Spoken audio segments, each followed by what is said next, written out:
Devin bow down to the master aka Steve.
Are we ready, boys? Are we ready to start a little bit early? Are we ready?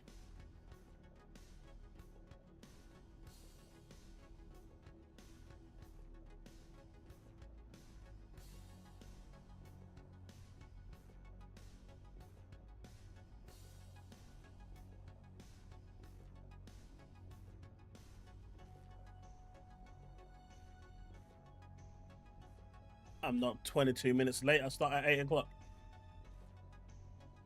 In these trying times, 8 o'clock is 8 o'clock. In the name of Super Earth. Okay, let's do it.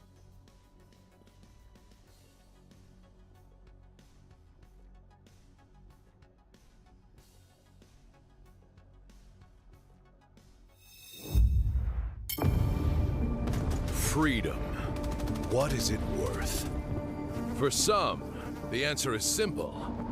Everything. As our fiercest foes march towards extinguishing our freedom. Now more than ever, we need more HellDivers. We need more recruits. Hellpod launch initiated. Request approved. Deploying reinforcements.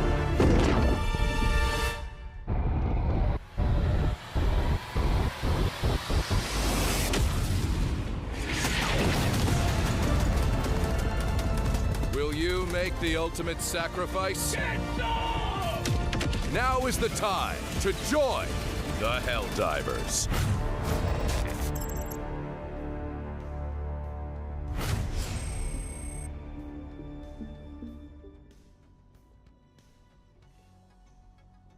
What's up, boys? What's up? Had to open up with the cinematic. Had to open up with that trailer. It just had to be done. Nah, lately it's been 8 o'clock start. I'm trying to get back to 7:45 once I'm feeling better. I'm finishing work way too late at the moment.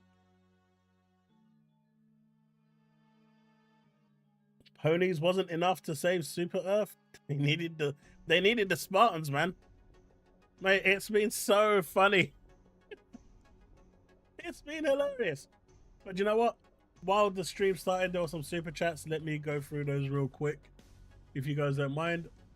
Devin, thank you for the Banisher. Thank you for the £2. Make Devin not #1.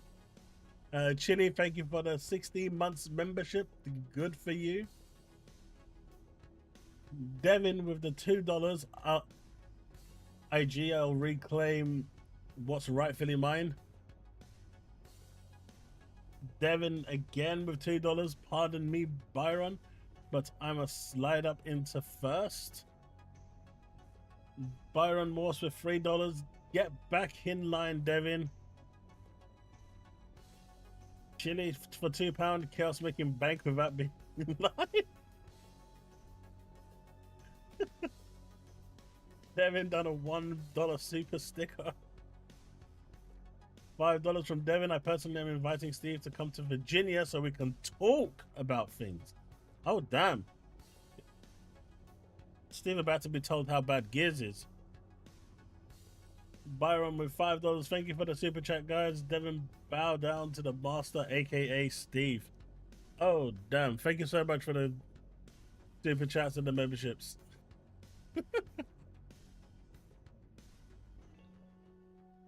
Hey, Ghosty.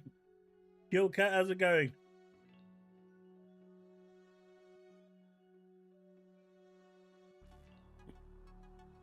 I need to close that down countdown. Wait, what countdown? I don't see a countdown. You guys see a countdown?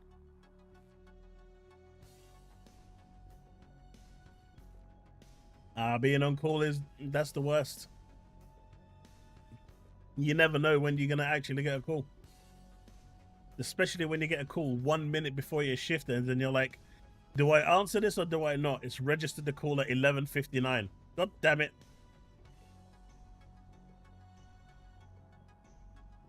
It's a weird thing, right? August 26th. Why release both of them on the same day?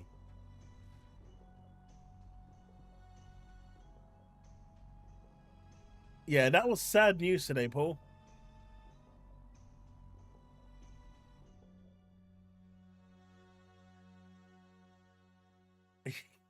What's going on in chat?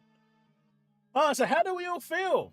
HellDivers is now coming to Xbox. It's just one game, right? It's just one game. And don't worry, this isn't officially, this isn't, you know, as they're saying, this isn't an actual PlayStation game. Right? They're gonna argue, they've been arguing that this is not a PlayStation game. It's not first party.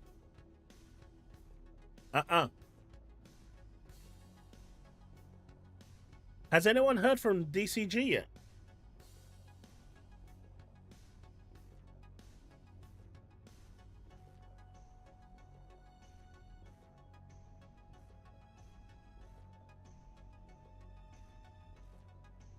Hey, look.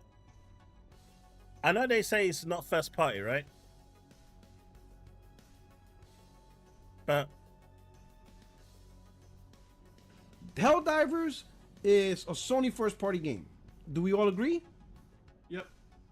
J-Dub, you agree? Yeah, absolutely. Craig, you agree? A first party game. Yeah. Yeah, I guess, yeah. Okay, cool. that's all I need to hear. It's done. It's a first party game.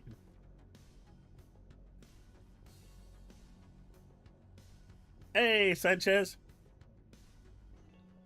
Jonas Journal, it's officially been announced. It's coming August the 26th.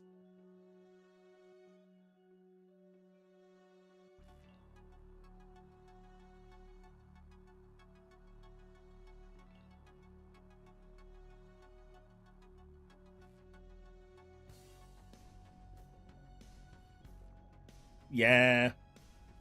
I suspect he's not going to be making a video on that one. Oh, it's been an interesting couple of days from, you know, the atrocious news coming out of Xbox, though some of it kind of makes sense, in all fairness. Looking at it from a business point of view and, you know, only from a business point of view. But this one came out of left wing. This was a curveball no one saw coming. And you know Microsoft was holding on to this one. They were holding on to this one to land right after the bad news to try and sweeten the, you know, to ease the bad news. This is exactly what this was. And they played it right. Because now, you know, when you're looking at it, at the end of the day, this is officially Microsoft first party. Not Microsoft, PlayStation first party coming. It's even, if you go to the actual webpage of Xbox.com and look at HellDivers, it's published on thing by PlayStation LLC. Steve, earlier today there was an accident. One of a Liverpool football player driving a Lamborghini decided that he wanted to overtake another car, lost control, and crashed, and then the car burst into flames, and both brothers died in the car.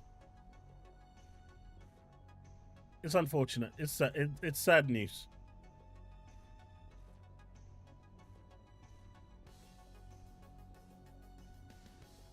What reactor is this, Susanna?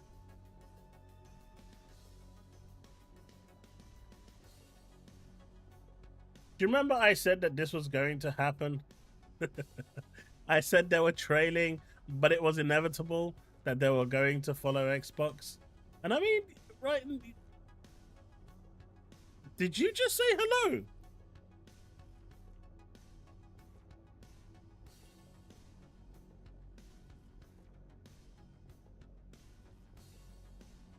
Did you just...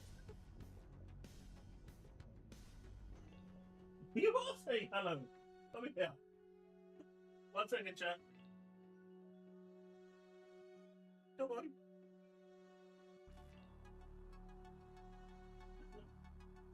Get in. Get in.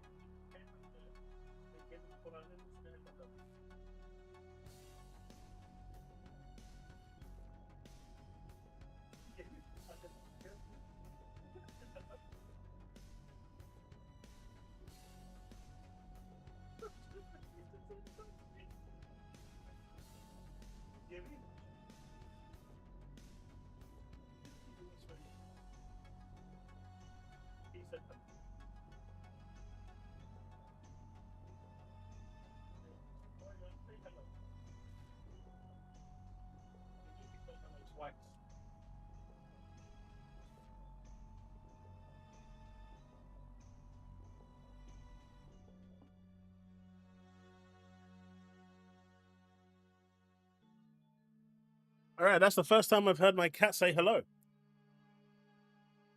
It is truly a historic day. Look, I didn't even know. It's such an historic day that even my cat started talking.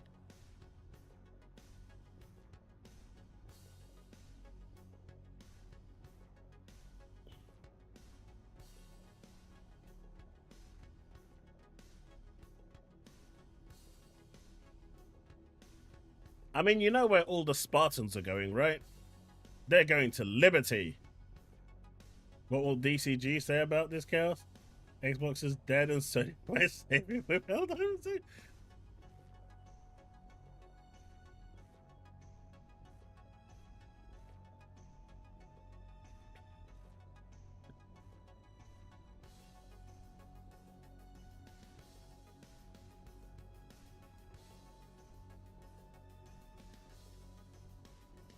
xCloud is a good question, actually.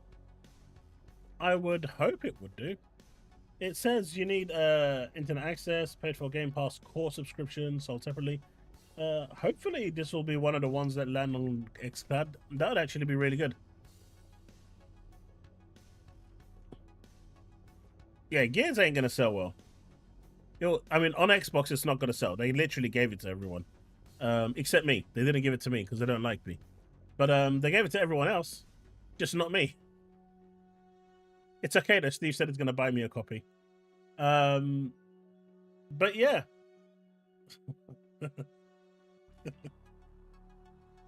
See how it does on PlayStation. But I think this is going to sell really well on Xbox. This is the proper Xbox game.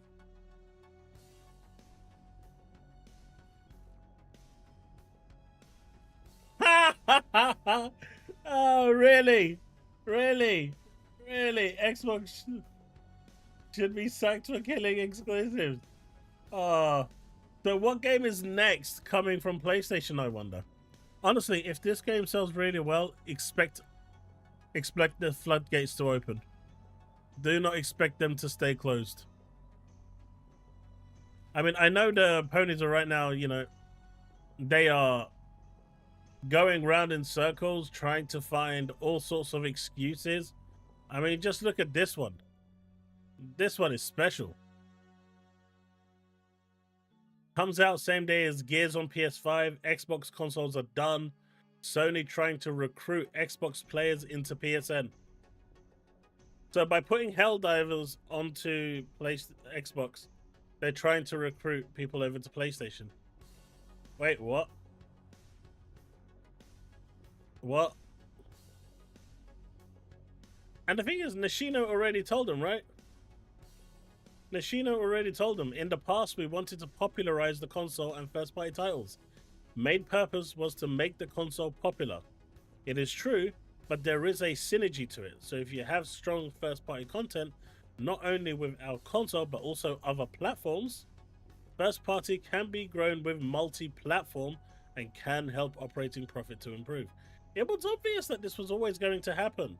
And just like Xbox, they're going to start slow, see if it works, and when it sells, that 1 is going to become 2, that 2 is going to become 3, and then it's just going to start going around. The question is, how soon will day and date be?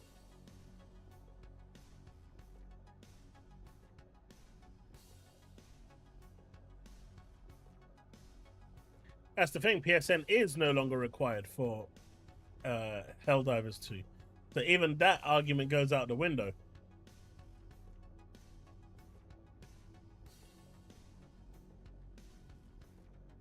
But yeah, this curveball came out of nowhere.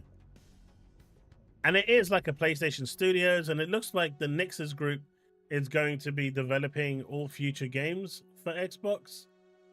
As we can see here. HellDivers reinforcements are coming. We're excited to bring HellDivers 2 to Xbox Series X and X. Nix's is Sony's in-house first-party studio that ports games. Hand in hand with our friends at Arrowhead GS. Gear up and embark on your mission to save Super Earth. Report for duty for liberty. So who's going to be joining me on the 26th? Playing HellDivers on Xbox.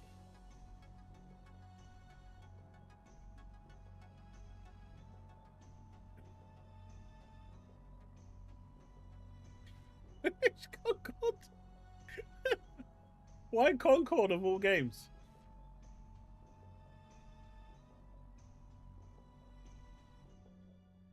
Why Concord?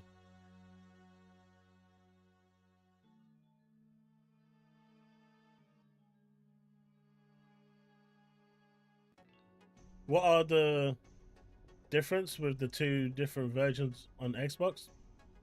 Outside of graphics, I don't see much else. The Series S and X will probably both run at 60 frames, and it'll just be graphical differences.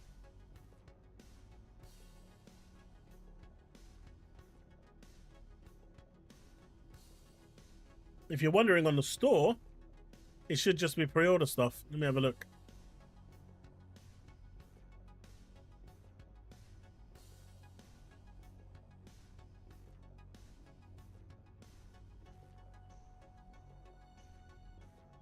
MBG is heartbroken though. MBG is severely heartbroken. Nixis Software helped develop the Xbox port of the HellDivers 2.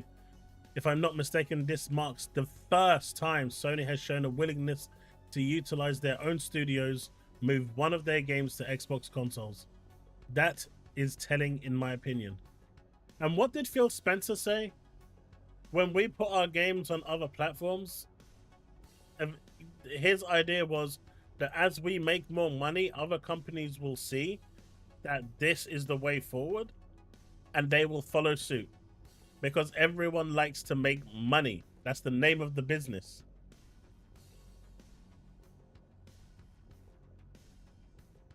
Drive safe, dude, and don't try to overtake anyone in your Maserati.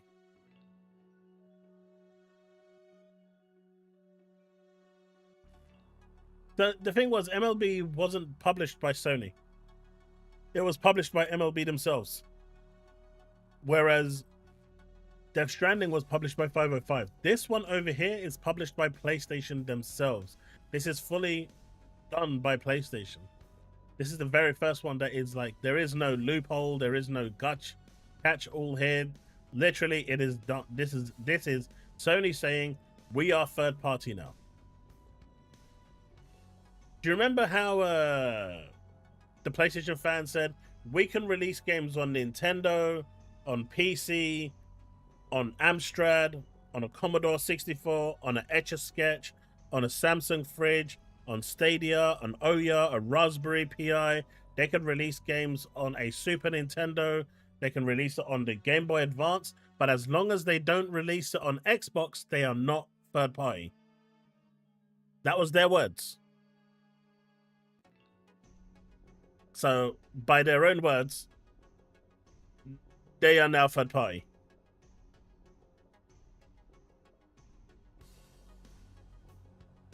Yeah, I noticed that game on Jesse. I'm not sure. Maybe they've got like a new trailer coming, or if it's been dropped. We haven't heard anything from Contraband in a long time, or OD. I don't think OD would be cancelled, because considering it's Kojima. We're probably going to hear something new from OD. Contraband, on the other hand, it's just gone dead.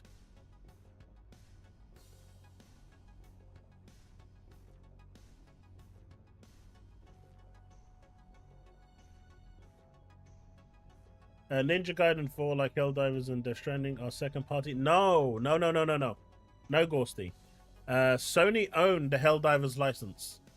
They own the IP. It's first party license. It's a first party game. They can give it to another studio to build. That's fine. But they own the IP. And if you want to know like the perfect fact checking person, you only have to go to my good friend Mr. Nibs over here.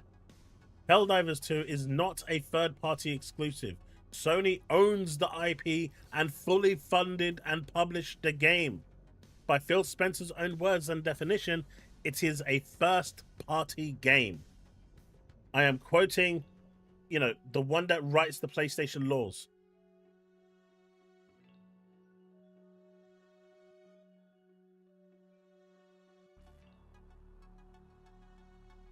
I mean, Spider-Man isn't a first-party title. I mean, it kind of is, but it's not. They don't own the IP. If they lose the IP today, someone else will start making Spider-Man. Uncharted is first-party. The Last of Us is first-party. Concord is first-party. And I believe only him when it works in my advantage, when it works against, for me, Diablo.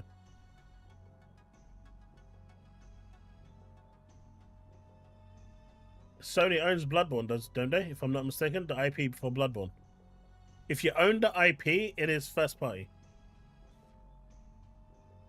It's a first party game. You can lease that title out. I mean, just look at how Yoko Taro and Square Enix use the Nier license. They give it to everyone because they know that I'm going to go and buy that game. Look, I quit First Descendant. There was nothing there. And then they announced a perfect collaboration with Nier Automata. I'm back. See, that's the power of IP. I'm back, baby. That Nier Automata, I'm back. There's just no two ways. I'm back. I downloaded the game, I installed it, and I'm ready to go.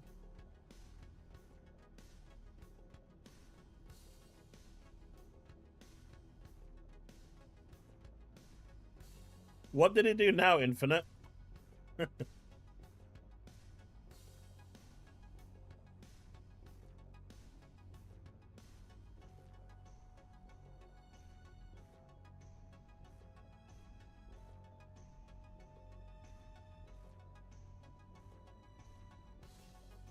Game on, Jesse?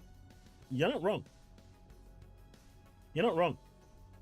And I think that might actually have something to do with it. But, with that being said, this wasn't something that was announced, that was just done 2 weeks ago. Right? This wasn't something that was done 2 weeks ago. This has been in development for probably a year. Do you remember back when Special Nick turned around and said that he's heard discussions that, there's discussions going on that HellDivers 2 might be coming to Xbox? That's when this came into effect. So someone asked about the different versions of HellDivers. So you get the HellDivers base game, you get the pre-order content, which is a premium Warbond token, which is basically the battle pass. You get a stratagem hero ship game. You get Super Citizen status, which is like a title. You get the MP98 Knight weapon, Will of the People cape, a DP53 Savior of the Free armor set, and the HellDivers 2 full game for Xbox Series X and S. There you get the War Bond, the Super Citizen add-on. That's a Super Citizen add-on. It actually looks quite cool. I didn't realize that this stratagem game that I found in the thing was actually a Super Citizen bonus. I did not know that. I just had it. You get pre-order bonus, which is not going to show here. Just the weapons and the cape. And obviously the bond, which is the token. This is what activates your battle pass.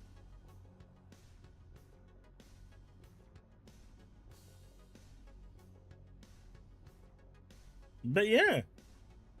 Now, what was that about OD being canned?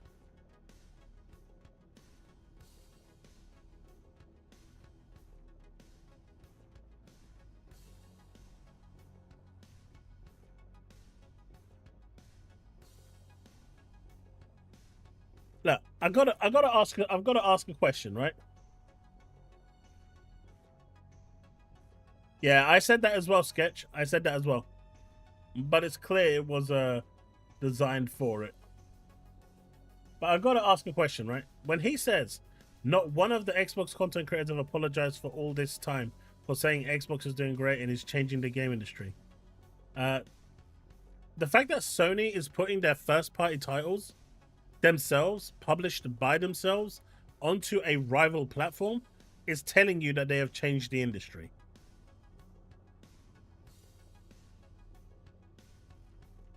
Right? When Microsoft did it, everyone thought it was a joke and mocked them, and now Sony's doing it. So yes, they have actually changed the industry. They have changed the way these companies perceive money.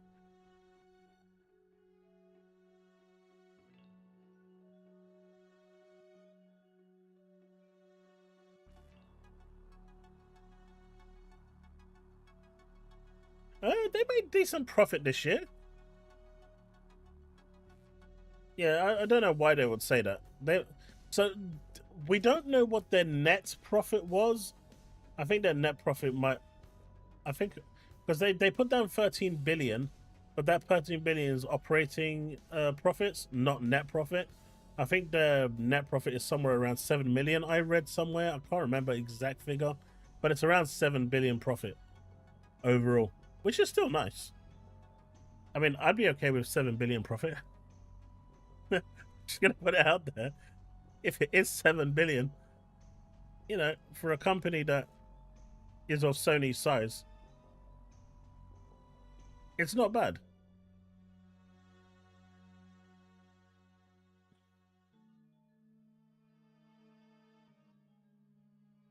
Yeah, we're gonna talk about the layoffs and stuff in a bit. Right now, I'm enjoying talking about HellDivers, but we're definitely gonna get to the layoffs and stuff. That's the second part of the video, the stream. You see, of course they wouldn't mind 7 billion. He'd even finally get me my dream home if he had 7 billion. Actually, he'd still see me as a Mancunian, so he probably wouldn't.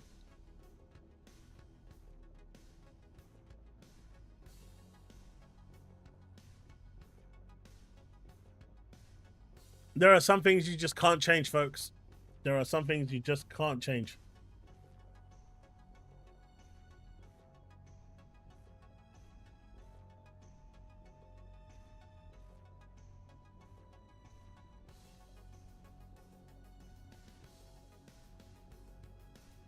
So basically, right now, what I'm understanding is everyone is throwing every game that hasn't had a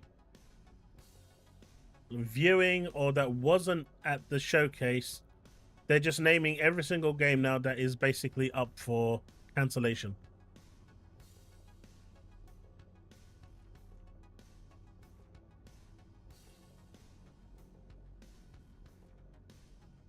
That's what's happening as well. Yeah, at the moment, everyone is basically, if the game, I mean, Peter Ovo is spreading a lot of rumors around.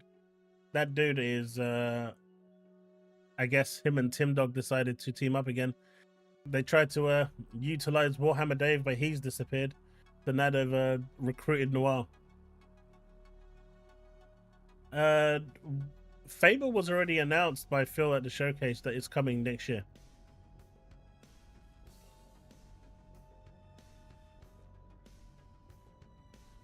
Oh yeah, no doubt. But there's no damage. There's no damage controlling this, right? They can say what they want. There's no damage controlling this. It is literally what it is. And I'm all for it. Yes, sir, I am. I mean, just check this out, right? Paris is in a speech, voice chat thingy. PlayStation going third party, we told you so. He is definitely going to lap this up and parade it around those guys. Honestly, I can't blame him after the way they've gone after him, because they have been quite ruthless. Where is it? Where am I looking for? What am I looking for? I had it set over here and then it kind of went away. Come on. Oh. I really, really, really damaged my foot today.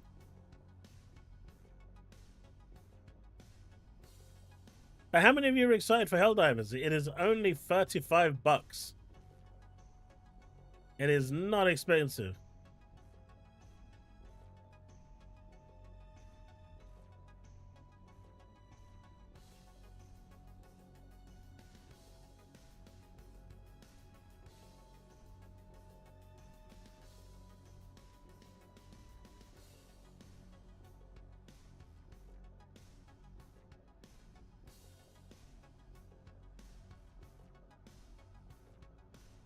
I mean, it's £35 for me in the UK.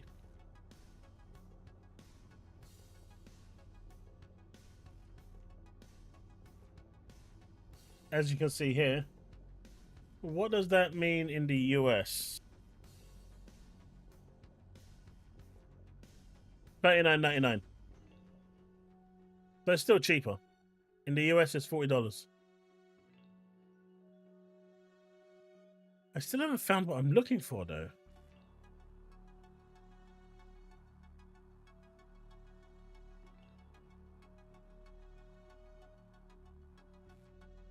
This is making me sad. Where is it?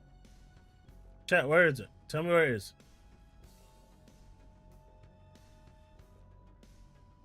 Chat, tell me where it is.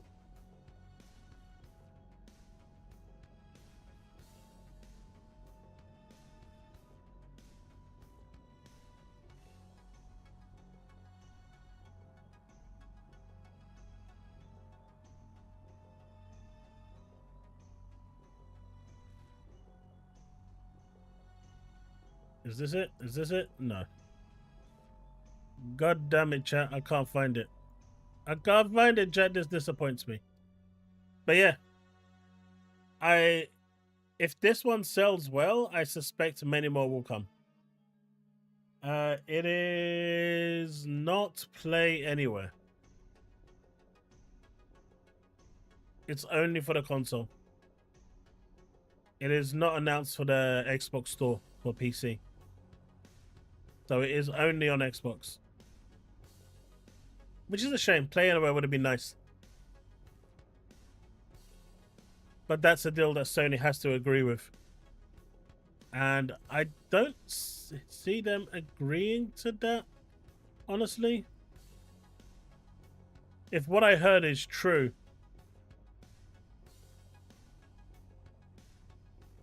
I don't know what companies get out of it when they make it Play Anywhere.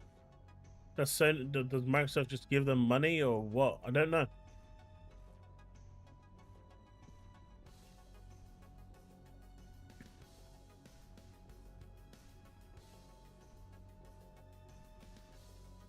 You reckon GT7? Well,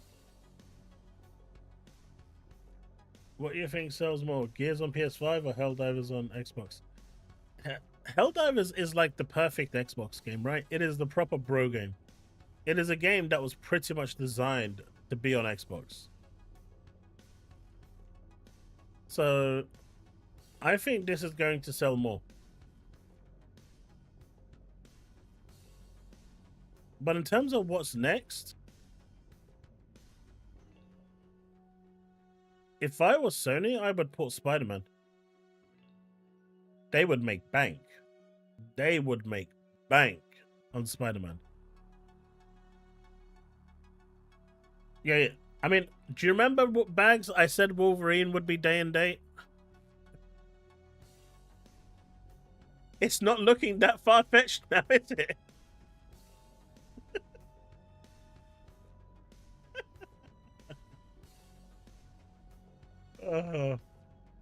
It's not looking that far-fetched now. I think he deleted the tweet.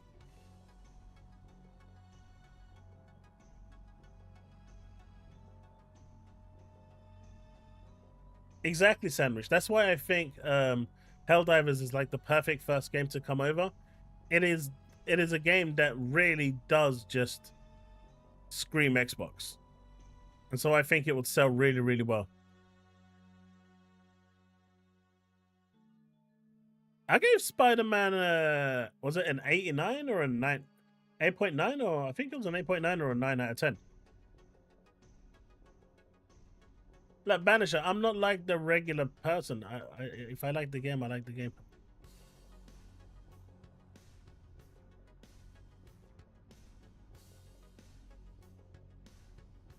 You can go check out my review if you don't believe me, Banisher. My review is still on my channel. Oh! Did anyone know it was Doc Dark's birthday?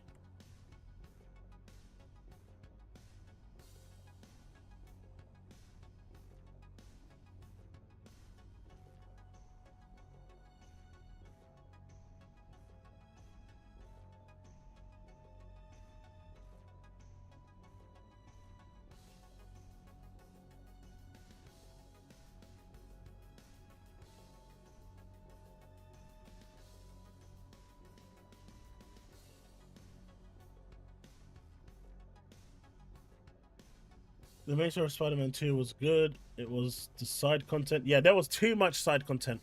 And it was all fluff. It was all fluff. By the way, I can't find anything on OD being cancelled.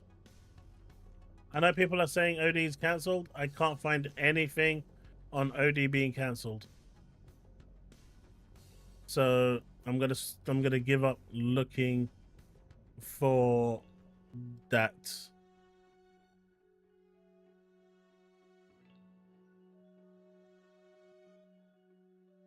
There's literally nothing here to suggest that it is.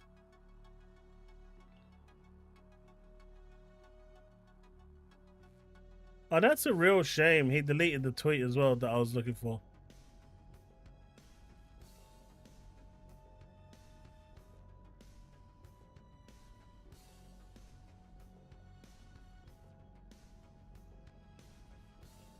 Oh no, I found it. I found it.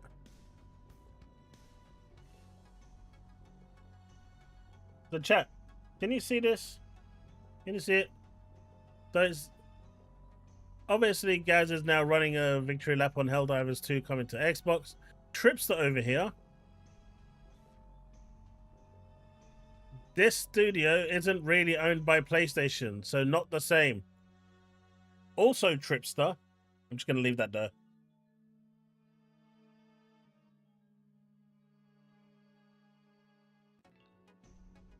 I'm just gonna put that there again.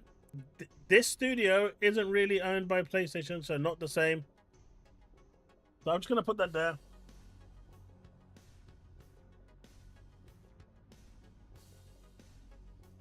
HellDivers IP is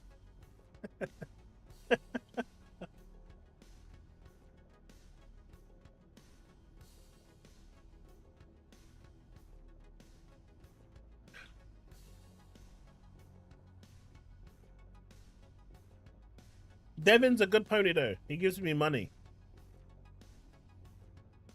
That's why we allow him here. I'm joking, Devin.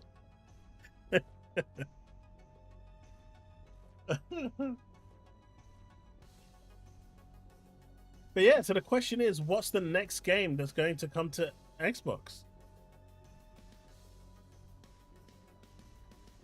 Yeah, the SAG-AFTRA strike is what's been holding back OD, because apparently it's very voice intensive, that game. Very voice dialogue, so that is.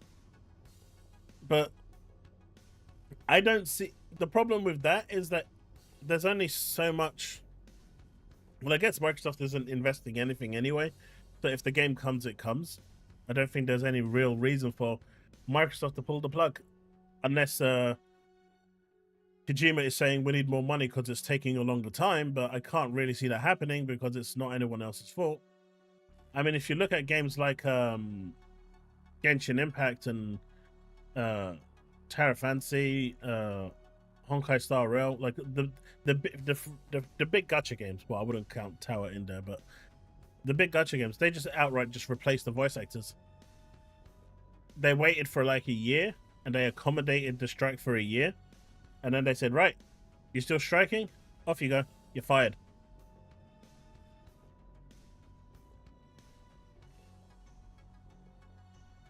Astro sold, was it 1.6 to 2 million? For a platformer, that's really good. And it was priced well at £60 as well. I am a little disappointed it didn't sell more, considering how much of a homage it was for PlayStation. You know, I expected it to sell more, but as a platform game at 1.6, almost 2 million copies, it sold alright. It's all good. It made a profit, and at the end of the day, that's the key. As long as the game makes a profit, it's done well. Now, if they don't make a profit, then, you know, no matter how many copies they sell, it don't matter. Like when Spider-Man sold 10 million units, it wasn't breaking even, so it didn't matter. It's not doing well. I think it needed like 13 million units sold before it broke even on average. That's crazy. But that's also because of that crazy Marvel contract, right? Like, I don't care what anyone says. That contract is disgusting. Imagine having to sell 13 million copies just so you can break even. That's mental.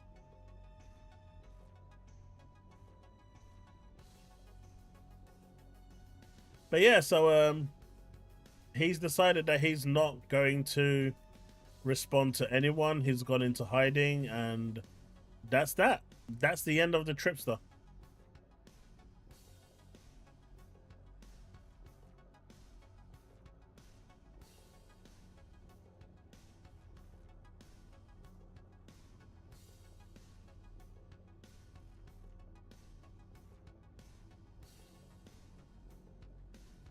What wouldn't Bags give Xbox hate?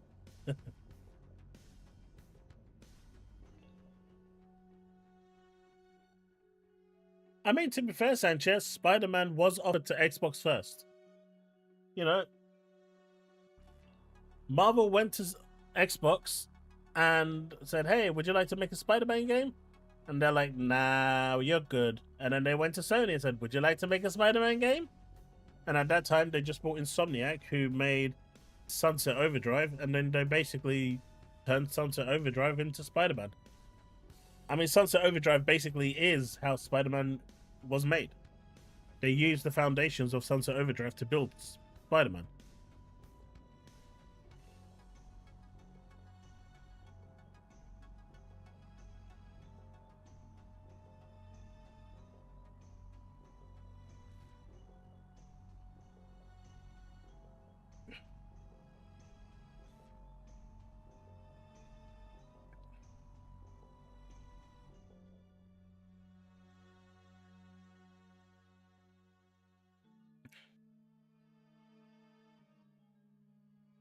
Wait, didn't you change your nickname on my Discord to Professional Gamer, Devin?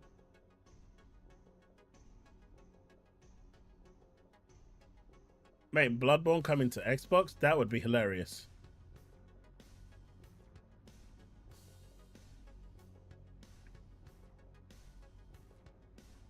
Oh yeah, if you took away the Spider-Man IP, like the IP from that Spider-Man game, it would not sell anywhere near as much as it did. I agree with that, Bugs. But I'm still a little sad that Astrobot didn't get more sales. I think it deserved at least 3 million. At the very least. I was hoping for 5, personally. Because I think it deserved it. You know, I really enjoyed that game. I really think it deserved it. Like a Stellar Blade. I think they sold 1 million units on PlayStation. I know they smashed that in like 3 days on PC. There was never a doubt they were going to smash that on PC in record time. There's a lot of thirsty people on PC. But seriously, there's some weird fetishes out there. Having Eve pregnant? Like, what? Yeah. The moment you try and look into that modding scene, you just need to go have a shower and scrub yourself with something. Something that's, you know, that will remove the stain from your brains.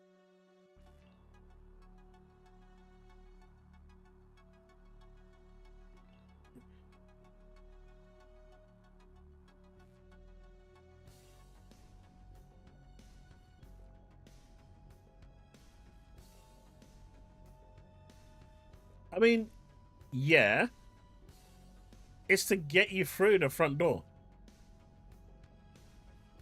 Once you're through the front door, the story and the gameplay is what's going to drive you forward through. Look, there's a mobile game called Nikke, which is another game that Shift Up make. The gameplay isn't really all that, right? In fact, there is... I mean, until you get to the late game, there's no real strategy to it. You set it on auto and you murder everything. But once you get into the game about, say, chapter 4, that's when the story actually starts to ramp up.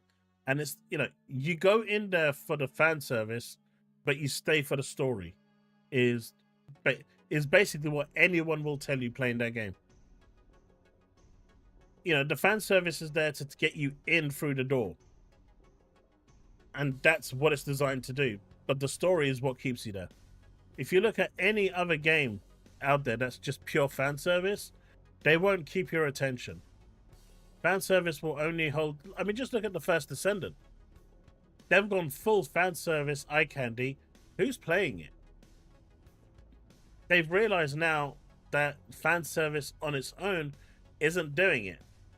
It's just not enough. So they've decided to up their game and go beg Yoko Taro for, you know, an upgraded fan service with Nier Automata's 2B and A2. And yeah, that's going to bring in a whole load of people. But after they've got those suits and stuff like that, if there's no substance to the game, the fan service will only go so far.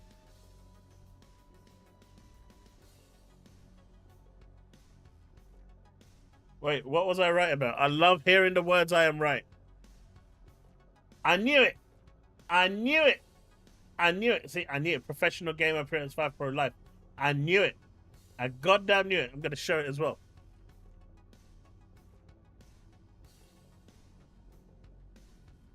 But I need to hide his Discord ID. Let's see how I can do that. Yo, scrub out his Discord ID and send it to me again. I knew it, man. I knew it. I was right. Scrub that Discord ID out. I cut.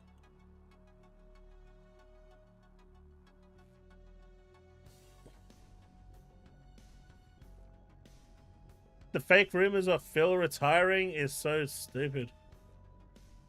What did Paul ask? What was the record? Where's Chili? So while I was moving for those 2-3 weeks, I think it was about 2-3 weeks, they started a kind of group Baldur's Gate 3 multiplayer thing that they play every other Thursday. So next week he should be here, but the following week he has the whole Baldur's Gate thing, at least until they finish it. He wasn't here last week because there was a Marvel Rivals tournament that he was taking part in. So that's why last week was a bit muddled up, and he joined towards the end. But yeah, it's every other week that he'll be on the show for now.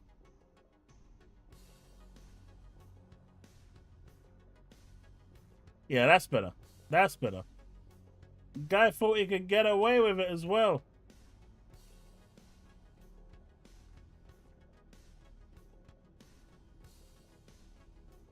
I'm like, damn, son. Devin. What is you doing? What is you doing? I knew it. I mean, I knew. I just said it for the sake of it. That is literally your profile. I've scrubbed out so no one can see it. You know, I'm not going to be that much of an ass. But professional gamer, PS5 Pro Life.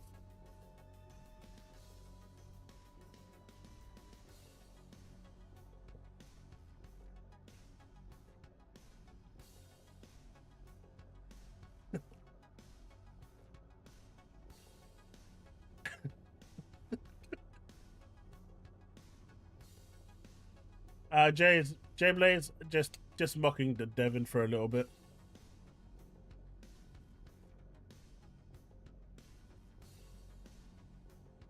Do you know what? Baby Steps is going to be huge on PC.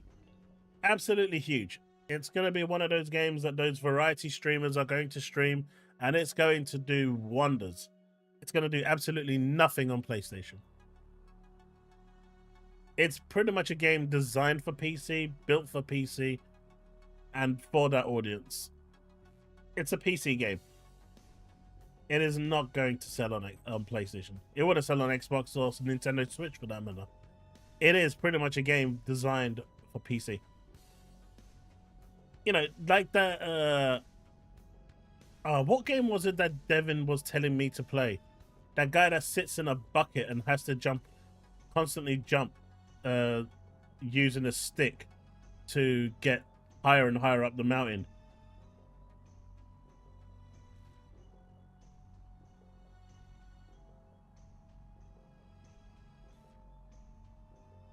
Getting Over It? Right. If that game released on PlayStation or Xbox, it's not gonna sell. Period. It's not gonna sell. But on PC, it did magical numbers. You've got those weird games where you have to climb all the way to the top.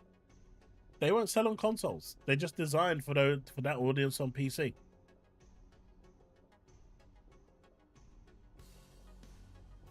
Andrew, you're so butthurt, aren't you? The news of HellDivers coming to Xbox, which is going to sell, and I'm going to be pushing this to sell quite a lot, because as long as this sells, more games will come and the floodgates will open.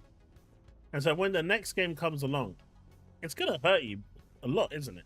I mean, I'm already seeing people on social media saying how hurt they are. Like J-Dub.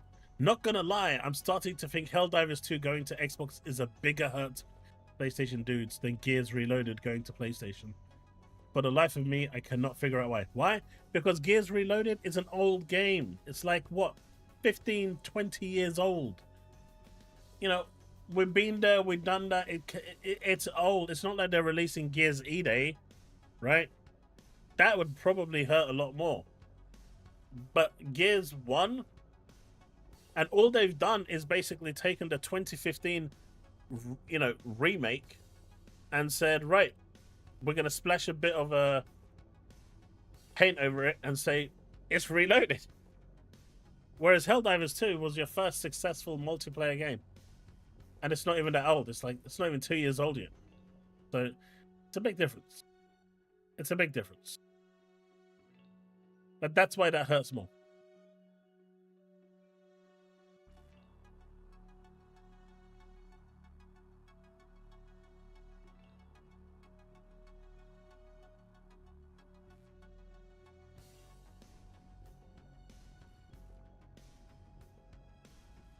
How many people have 8K? Not many.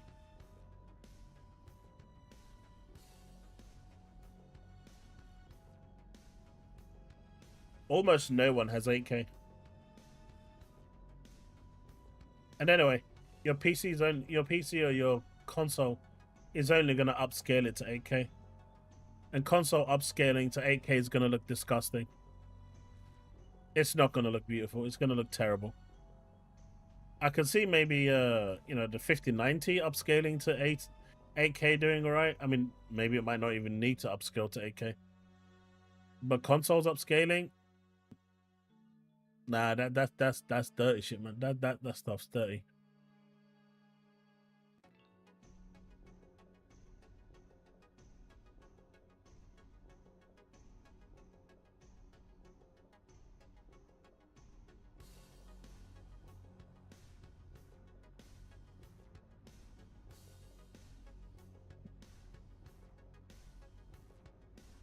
Pretty much, Max. Pretty much.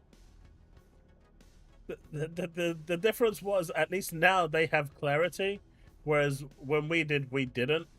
I mean, we did, but we just didn't want to see it or believe it. Now, they get to bypass that entirely. They just get to accept it and either move on or start crying.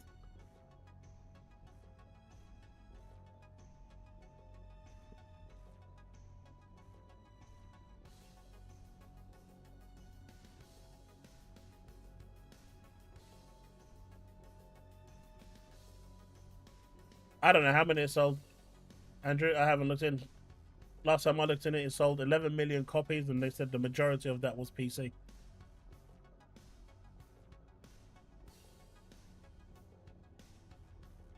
I mean, the fact that when HellDivers launched, they prioritized PC gamers over console gamers should tell you everything.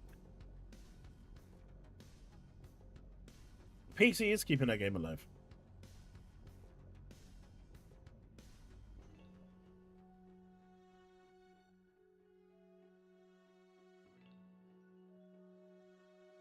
I wish 3D TVs took over, like was it successful? They weren't, and it's a shame. I had a 3D TV, but it's just a shame that not many things actually worked on it.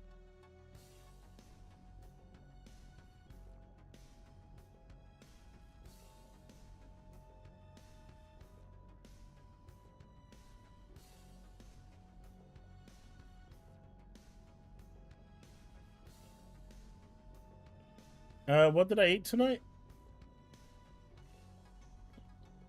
It's really weird because the wife made a mismatch of stuff because I can't cook to save my life. I'm one of those traditional Turks that just can't cook. Right? Like if I was to live on my own, that's it. I think I'd die. It's like literally takeaway every night. I'd probably eat myself to death just through takeaway. But it was like some chicken with some Korean sauce with some Turkish halloumi fried and some kind of what's those square kind of breaded things called again? Forgot their name now. I forgot their name. You know what I'm talking about. It actually worked really well, and mixed in with some salad.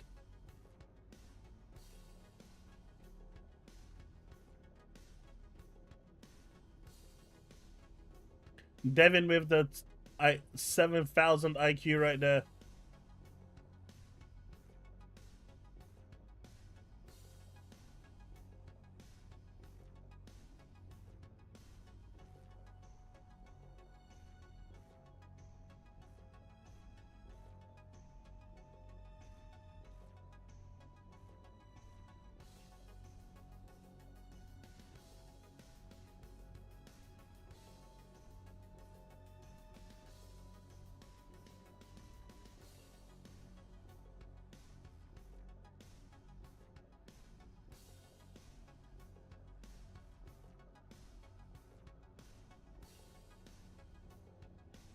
Man, they are going all out trying to discredit.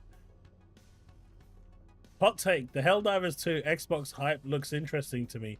It's like the office manager doing a pizza party at the office after announcing massive layoffs, like cool, more potential players, but let's not let go of what Microsoft has done.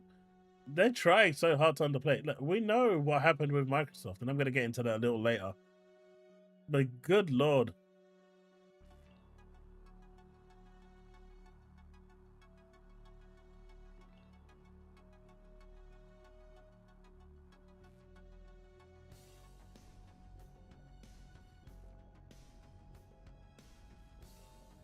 Are we really arguing if PC is gaming the HellDivers?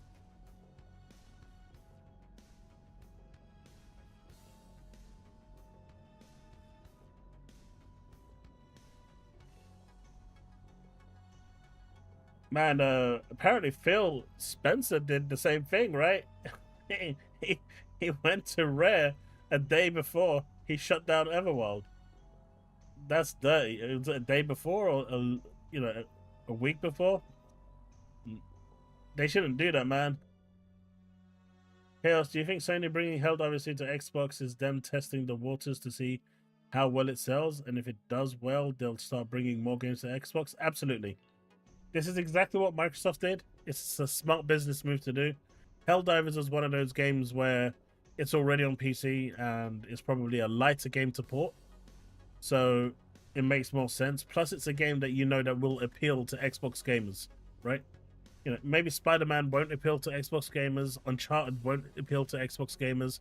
Maybe The Last of Us won't appeal. But a game like HellDivers, it's got so much in common with like Halo ODST, that sort of thing. It gives you that vibe, like when they're shooting down from the pods, just like in Halo. So it kind of has that vibe going. So if there was ever going to be a game that would appeal to the Xbox audience, this is the one. So testing this one, and this is the one that I assumed will be first, last year sometime. This one makes sense. And now if the Xbox community actually turns up and buys this and picks it up, and it does really good in sales, then you can, at the end of the day, if the shareholders see a lot of money coming in from this venture, they are not going to turn around to Hiroki Totoki and say, hey, Hiroki, we don't like money, so can you please stop doing it? Because those shareholders couldn't give two shits about any of the games going to Switch, Xbox, PC, or anywhere. They just want money. If they invest £10,000, they want double that in return. And if they can get triple or quadruple that in return, that's all they're interested in. Once you open that door, it's very hard to close. And when Microsoft sent those 4 games, I did say, right, once you open Pandora's box, it's impossible to close. And Sony now has opened Pandora's box. Now, if the game colossally fails and they actually lose money, then that box is being closed and it probably will never open again. But if it's successful and does good sales, there's no way Sony is going to be able to close that box. And more games will come through. It's really that simple. It's just business. Right? As a shareholder, I'm going to want you to port more games because I want more money on my investment. It's that simple. And if you don't do that, I'm going to pull back my investment and go somewhere else. And no company wants people to pull out of their investment. It's really that simple. Hey, Talos. Back in like the Sega Mega Drive, the Sega Saturn, PS1, the PS2, OG Xbox, games weren't expensive to build. They were cheap and they were pretty much built in record time. You had like multiple generations of games, versions of games, like 2 or 3 parts of games coming out in one console generation. So keeping them separate made sense. Now you get one game every 10 years, and the investment is really important. Just look at Forza Motorsport. They usually release a game every 2 years. They took 6 years to make Forza Motorsport, and it was a colossal failure. I'm surprised the studio survived. Genuinely surprised. Only 50% got cut, but it's they lost a lot of money. So, it doesn't matter if they're a $1 trillion company. Each studio has a profit and loss. If you're in the red, that's not a place you want to be. The easiest way to get out of the red is to lay people off in that studio. And that's what happens. So this is going to be a really big test for them, Mark. If it sells well, you will see more games coming. And I think if they're going to do... If this sells well, the first game that they're probably going to trial as a single player could be Wolverine. I've been saying Wolverine for quite some time, but I think it could be Wolverine.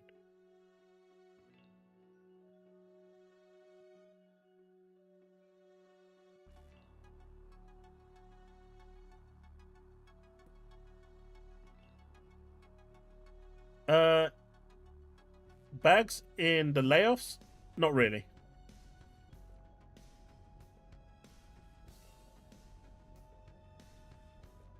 I don't think it did. I mean, when you think about it, right? Guns to Heroes was an awesome game. That was so good. Microsoft on average make about $6 billion a year on Game Pass right now, give or take, right? It could be a little bit more if we're inflating the numbers of Game Pass a little bit because we don't have the actual numbers. But I'm going to just leave it at $6 billion. It costs $1.5 billion to maintain Game Pass, so you're left with, you know, $4.5 billion. We're talking $1 billion, not $1 million, $1 billion in terms of, you know, net revenue profit. Now, those games that are going on Game Pass, part of that cost is being distributed. You know, if people are playing those games, part of that cost gets distributed to the studios. So, I don't think that's the case.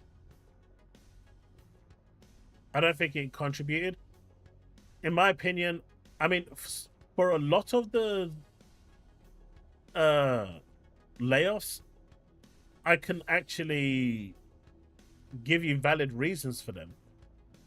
So look, let's look at the reasons for the layoffs. Hey, Brick, how's it going?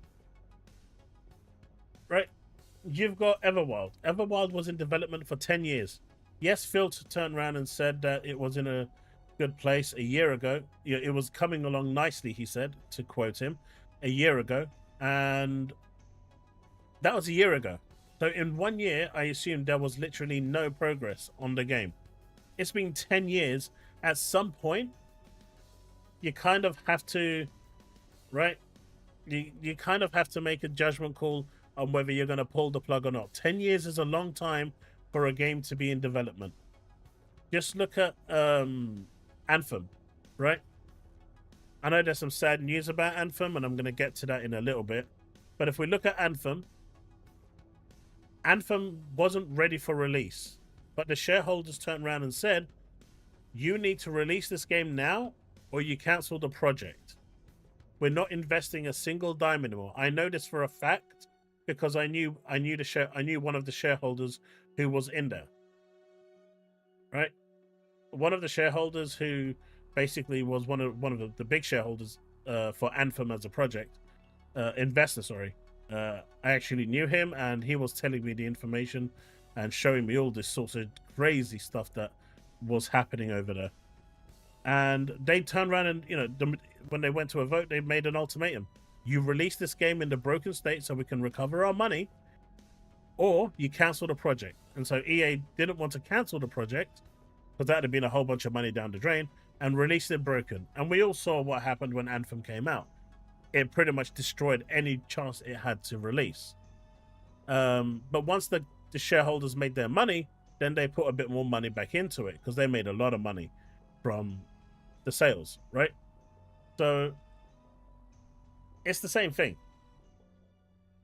So when you're looking at, you know, Everwild, it's not even ready to release. It's been in development for 10 years. At that point, they've decided that they're just going to pull the plug because it was still in early development, right? They assumed it would at least be 2/3 of the way through after a year. I'm assuming. These are all assumptions, by the way. But from what I've heard, it was still in early development after 10 years. That's just what you want. 30 years to release a game? You know, at some point it becomes silly. So that's why Everwild disappeared. From what we've now heard, and there's a lot of corroborating information, Perfect Dark didn't exist. It was actually kind of like, you know how Anthem made that original trailer that wowed everyone? Well, the whole world got Anthemed by the initiative because most of what you saw there was fake. It was all smokes and mirrors to make it look great in a position where it was. And after 7 years, they didn't really have anything tangible to show. So when they went and saw that, they was like, right, 86 it's done. And since the studio hadn't been doing anything, the game was in development hell anyway, just like Everworld. 3 studios, and then they had to bring in Crystal Dynamics as well. They just 86'd it. And it make, from a business point of view, it makes sense. Then you're looking at Forza Motorsport. Forza Motorsport was, you know, it released in the top 500 on Steam. 500, right? Not like top 50 or something like that.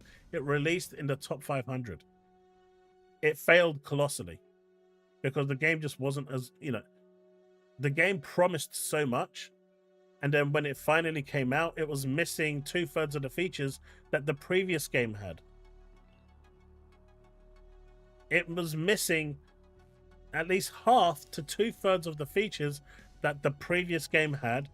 And considering this game was being built for 6 years from ground up, they were even reusing assets at the end because God knows what they were doing in that 6 years. The game flopped hard. And if a game flops, you see this with any third-party studio. Look at Coalition's Callisto Protocol. The game didn't sell. They got rid of like 80% of their staff. It's business. If you can't get your game into the red, into the black, it's gonna fail. It needs to be in the black. And so that's Forza Motorsport. Now, the games that get cancelled over time that haven't been announced or that have been worked on, those incubation projects, that happens with every studio, not just Microsoft, all of them. So for those projects, I know people were working on them. Clearly it didn't pan out. Whatever the reason was, they got cancelled and they move on. No one really knows about it. You don't even know if it was in the, you know, early development stages. You just know that they've been working on it for 7 years and that's it. For all you know, they're still working out the story.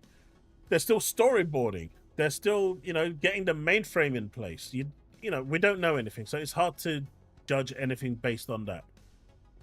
The hardware studio is gone, right? And that probably housed a lot of people from Xbox. So the hardware department is gone. How do we know and why do we know that the hardware department is gone? Because Jason Ronald decided that the moment the Surface department, the Microsoft Surface department, was building the next Xbox, which we know about from the last 2 years. The Surface team is building the next Xbox. Jason Ronald moved himself away from the Xbox hardware division, and he became head of hardware. So he secured himself, but anyone that was inside the hardware division that couldn't relocate, that whole team is gone because they're not needed. They're redundant. Right? The Surface team is handling that now. They're not needed anymore.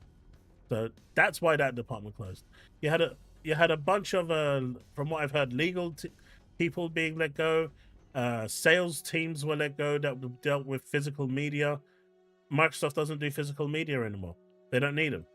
So you've got the physical, the sales teams that have been downsized. You've got the legal team that was downsized as well. You're probably going to have a bunch of, as Phil said as well, management that were doing the same job.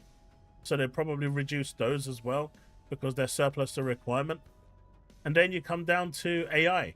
And AI probably replaced 30% of those people that got laid off. Anyone thinking that AI is not going to cannibalize workplaces is delusional. It's going to happen everywhere. And AI is going to hit jobs, especially those at the sides of like Google, Amazon, Microsoft, the hardest. Because those companies are going to look to maximize their profits because they don't work for you. They don't work for themselves. They work for the shareholder.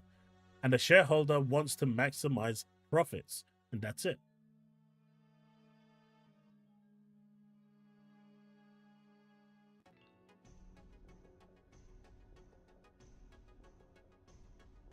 Obviously, there's other departments that got hit, like Halo lost a few people here and there, but that's no real surprise after the situation Halo's been in. But I think that more or less covers the layoffs.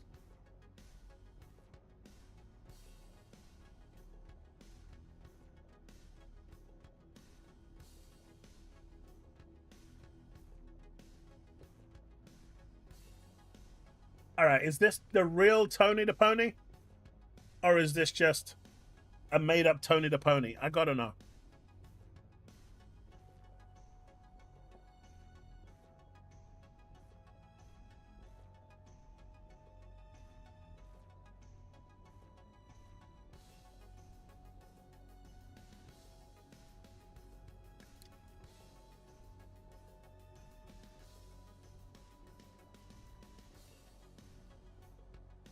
I'm not Dr. Chaos. Just checking, because it's his birthday today. I was going to wish him a happy birthday.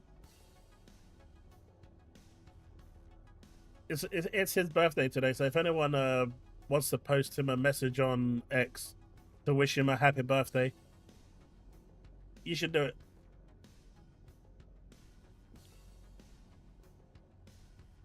I think that's the part that really annoys me more.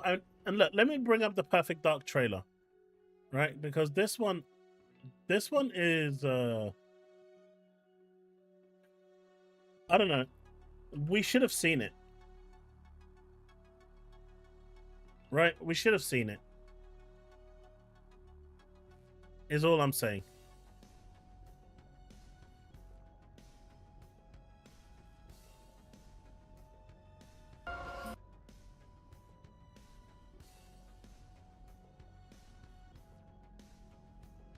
Look, when you're looking at this, there's no overlay. That shine and stuff. How far to his last known location? Local forces are also tracking his whereabouts. You need to find him before they do. I'll have to improvise. Generating voice print.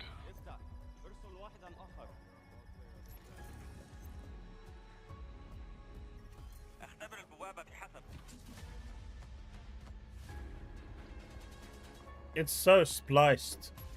What readings are you getting? We are getting odd readings from your monitor. Can you confirm? I'm looking at the screen right now.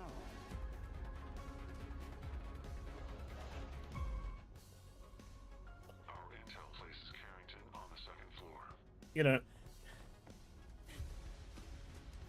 On the life we think we know. You don't really play like this.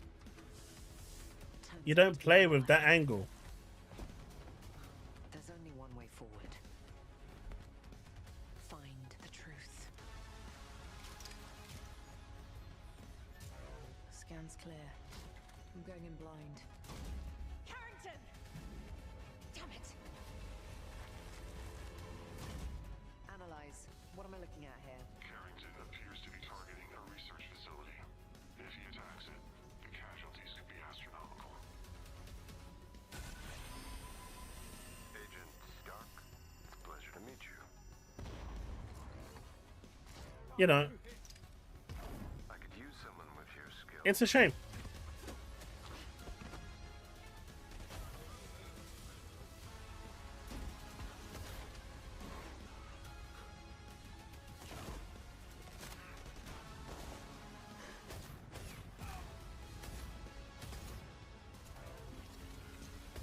But yeah, it just doesn't look real. When you watch it now with a new lens, it just doesn't. And so unfortunately, that one stung the most because I was really looking forward to that one. And quite honestly, 2024 showcase, Perfect Dark stole the show easily, without a shadow of doubt.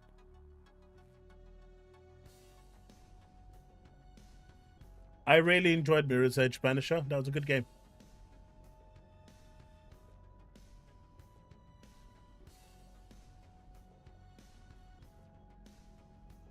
Tender Pony?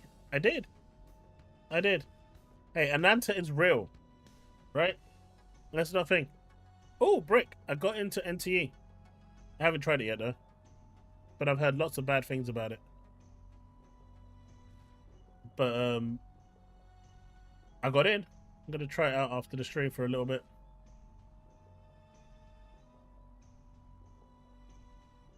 Did it, bollocks? Yes, Gears didn't show any footage. You wanted Days Gone 2? PlayStation fans didn't support it. They didn't support the game, so that was that. They actually pitched a Days Gone 2 and Sony turned it down because it didn't sell enough copies within the first 2 weeks. I mean, overall, it's sold a lot of copies. I think it's hit like 10 million now between PC and PlayStation. But usually when you're looking at sales of a new release, you're looking at the first 2 weeks. That tells you generally how well the game did. Now, if you think about it, if the game sold 10 million now in total, it could have probably hit like 2025 if the game sold 2-3 million in its first 2 weeks. But it didn't sell even a fraction of that. Do I still have the original Xbox? Yeah.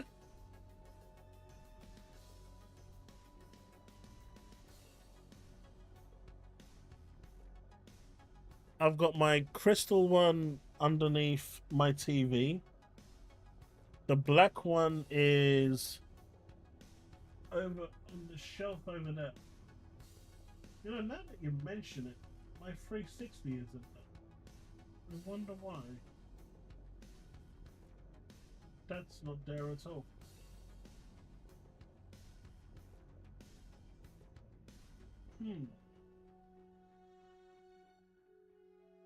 Need to figure why that is.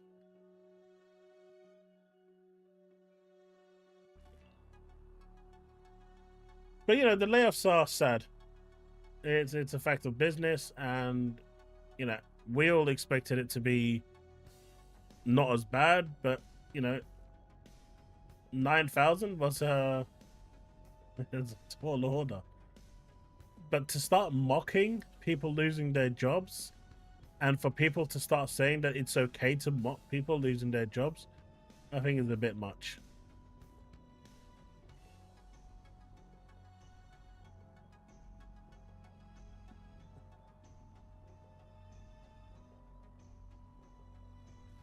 You have said that before, Susano. And I keep reminding you that you promised me an estate. But, you know, I keep putting it down to memory fragments.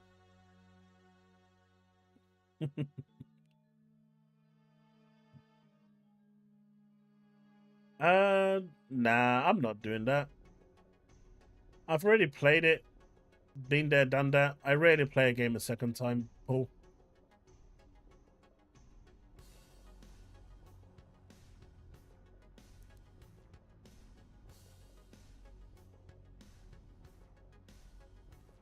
Yeah, it's 4%. So Microsoft had 228,000 employees. The one thing I thought was really interesting. Oh, nice, Tony. Make sure you play Blinks. That's a good game. But one thing I thought that was interesting is a lot of the studios that got hit, be it Rare or whatnot, were from Europe and the UK. Mainly the UK. A lot of the UK studios got hit. Now, I'm not saying this is any vengeance towards the CMA, but maybe there's still some grudge there. I don't know. I just noticed that some of the concentrated layoffs were focused around the UK. It stood out.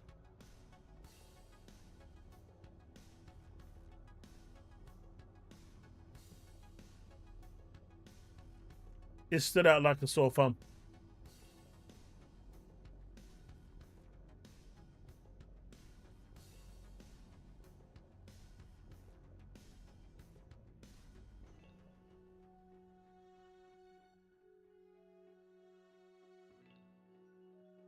Error prone, you're excited for HellDivers too? Well, the dude that used to work at Platinum has been constantly kind of pestering Phil Spencer, saying that he wants to make it again and he wants funding. They need funding to make it, so it's just a matter of Phil turning around and saying yes or no.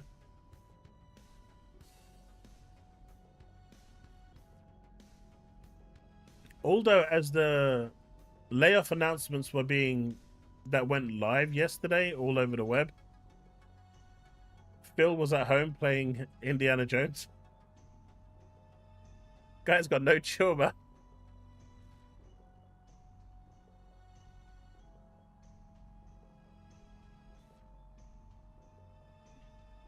It is Infinite. It is.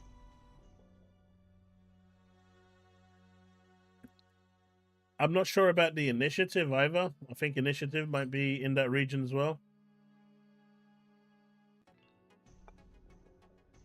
I mean, after what happened with the CMA, Microsoft definitely has a grudge.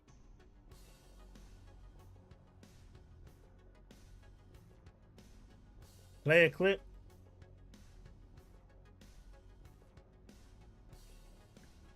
Remember, feel the burn.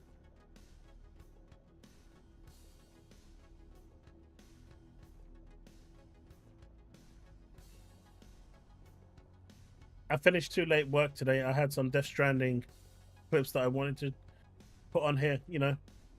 Just walking and doing nothing but walking. I'm sure you guys like watching stuff like that.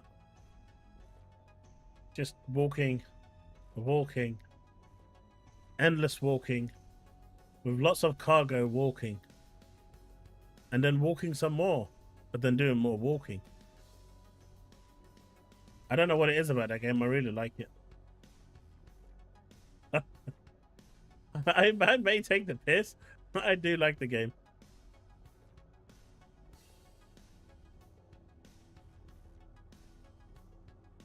Well, you see, brothers, I wanted you to actually get that date fixed, so instead of going to Gears Reload, you'd go to HellDivers with the rest of us. You see? That was my plan. And it seems like now that it's seared into your retinas, it may just work. The thing that I really like about Death Stranding, which is really cool, by the way, if I'm playing the game, and let's say there's like a ridge that I need to cross, right? And I create something like a bridge that helps me cross it. When you are playing the game, if you come to that same spot, you will see my bridge there, and you can cross the bridge that I've built. Even though the game isn't multiplayer, you will never see another porter in the game. You will never see another player in the game. What we do in that shared world impacts everyone.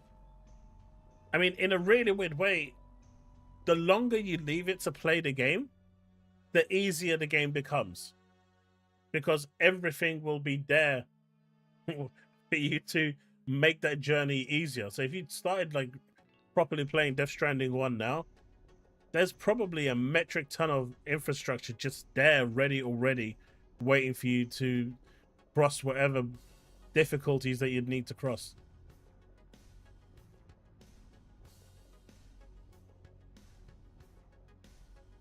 And that's the feature I really like, right? Like, I was seeing someone today on X, and they were saying that they were like thanking people, hey man, whoever made this road so we can get from point A to point B. Someone literally just made a whole road to make it easier to travel on your vehicle. They just thanked them out, and it's cool because someone else will do it and you get to benefit from it. Like, Final Fantasy does not suck. But just for you, Steve, we're going to have like a gamers night with Final Fantasy 14, right? I know Bullets wants to start from ground zero, so you're all going to pick a class. We're going to go multiplayer. It's an MMO. We're going to get in there, and we're going to start fighting squirrels. And whatever wildlife animal that Petter doesn't want us to kill. And we're going to murder them all. Until we get to like level 10. Yo,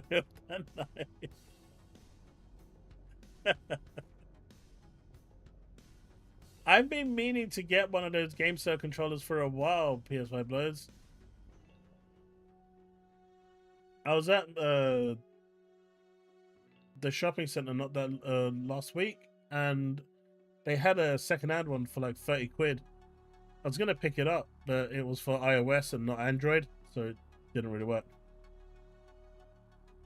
I haven't watched it yet. No spoilers, please! No spoilers! No spoilers, please! I haven't seen it yet, and I really want to watch it. In terms of Final Fantasy and Dragon Quest, they're all gone. Don't know about the other codes. I would have to go dig them up and find them. Maybe for Tuesday now. It makes more sense to do it on Tuesday. But yeah, I think there's... I mean, I don't know what they are, but they're like indie games.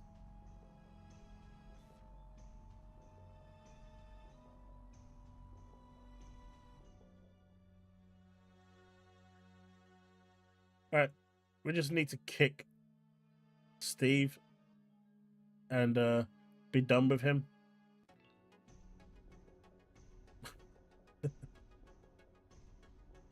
Yeah, Dragon Quest and Final Fantasy codes are all gone. But the others are like really, really old school indie games. I think there's like 2 codes left.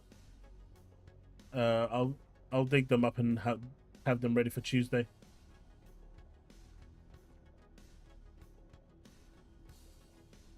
Wait, now you're telling me that it's a happy ending? Come on! Stop talking about it!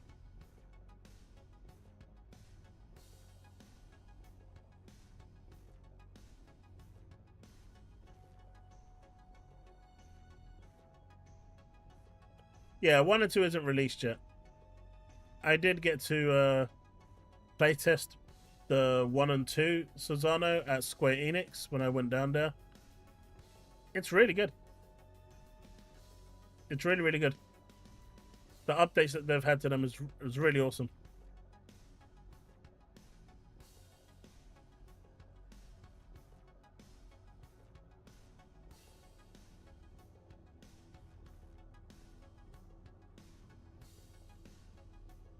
But yeah, it's a shame about what happened with the layoffs, but I mean, some people were actually having a go at me today and saying, why don't we hold Microsoft accountable?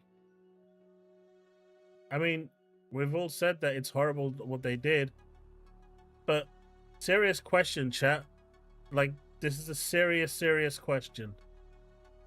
Does anyone sane that's in this lobby right now, in this chat room, believe that any amount of noise people would have made would change, would make Microsoft turn around and say, oh guys, I know we just let you go, but we'll bring you back in?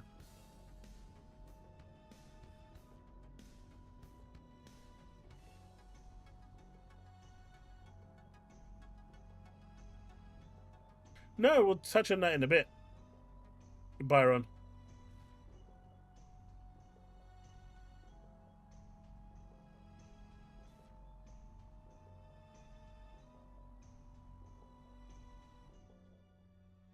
I mean, people think that a $1 trillion company is going to listen to a bunch of people on X. And then they're like, oh, but look what happened with Sony and the PC thing. Yeah, because that's against the law. They sold a product without PSN and then sold it in countries that don't have PSN. That's against the law. Of course they're going to have to revert that.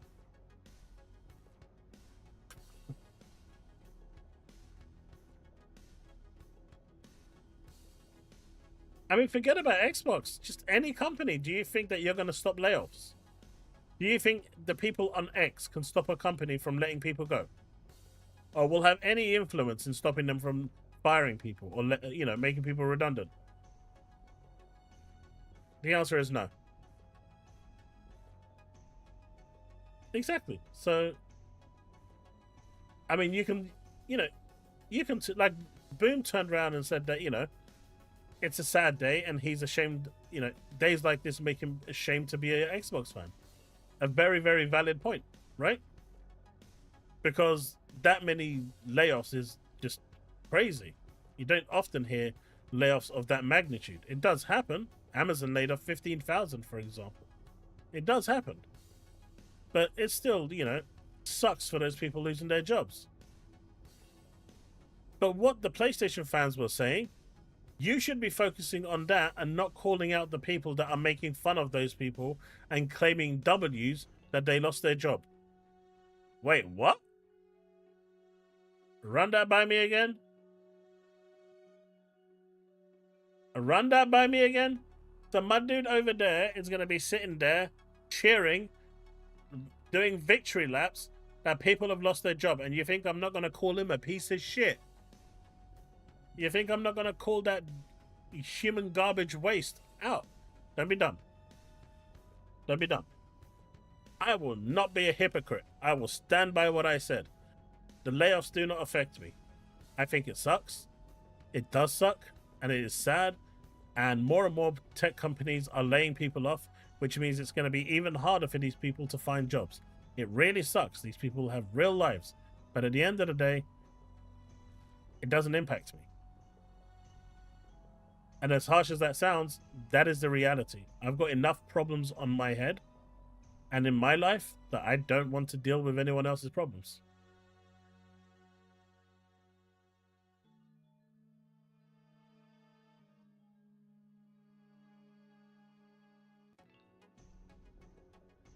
It's just a reality, man. Happy endings are illegal. Depends who's giving them. But we do have more sad news today, unfortunately. One of the games that I truly, really enjoyed, this game was the one that actually really brought me into the content creation scene. Anthem game is officially closing servers. As of January the 12th, 2026, you will no longer be able to play the game. So between now and then, I'm probably going to have maybe another I'm going to have a final stream of me playing Anthem and enjoying it one last time. I truly did love this game. This game was one of my favorite games at the time. It's just a shame it ended the way it did and no more content came out for it.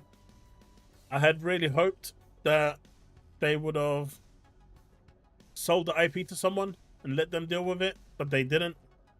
They've kept it going for all these years, pretty much just as it is, but they are going to be switching the servers off in 180 days. January the 12th, 2026 is the day Anthem no longer exists. And I guess this is what that program was talking about, right? That thing that Bags and stuff was saying, the whole Pirate Nation thing, where I forgot what it was. Don't kill games, stop killing games, or something like that. They could make this I mean, if they were to make it offline, they'd have to release a massive update for you to download it on your hard drive, because everything on this game is server-side. Everything. And then I guess it would require dev time to make sure it works offline. And they're not going to do that, because that requires money. And so this is the problem when it comes to live service games. Even if you enjoy it, at some point they can disappear, and that is just the way live service games work. But I agree, if they made it offline, it would be cool. At least people could just play it. But this game solo is okay, but it's really designed for multiplayer.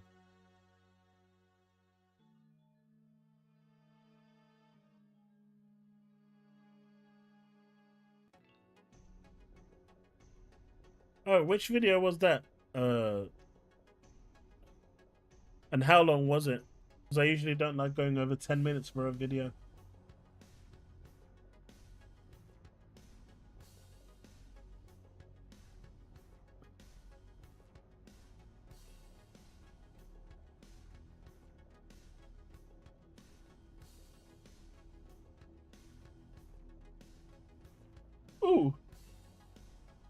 Brick put a nice video as well. How I turned my PC into a gaming console. React content.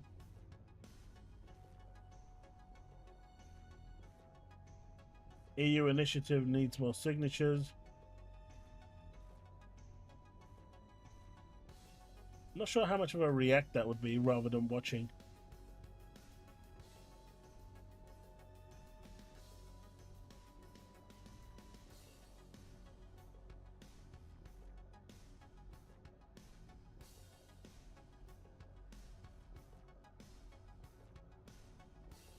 I mean, there's no pirating Anthem, is there?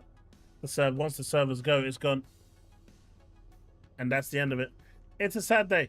I'm sad to see it go. You know, this was one of the games that, you know, brought me my passion for content creation. I really enjoyed it with the free classes and the maps and the flying and everything. So, you know, this upsets me that it's closing.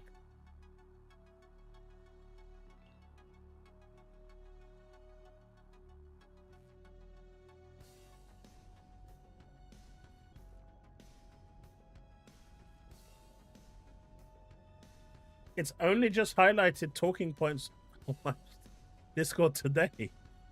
It wasn't highlighted before. I don't know why. It's only just decided to highlight today. Ah, buggy saved. Let's get right. Oh man, that's 17 minutes. I'll probably have to react to this.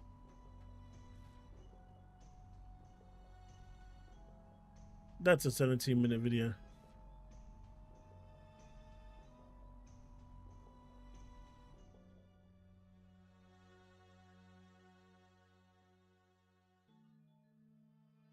Land.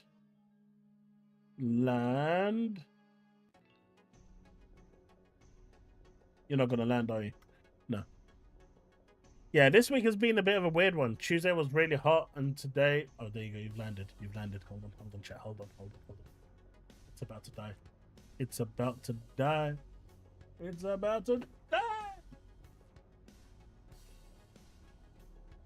Wait, what? You bastard.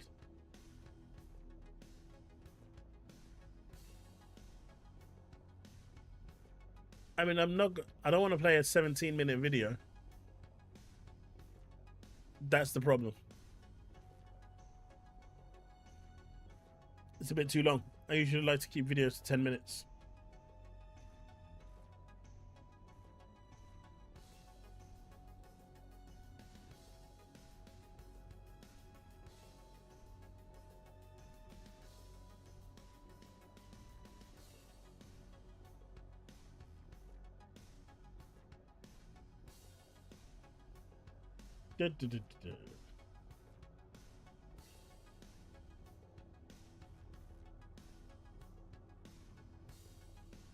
But as a talking point, I'd have to watch this to understand how he's doing it.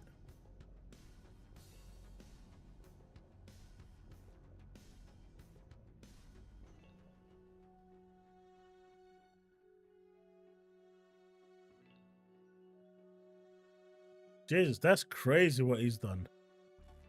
I'm just skimming the timeline, but I can see my dude has gone into... Look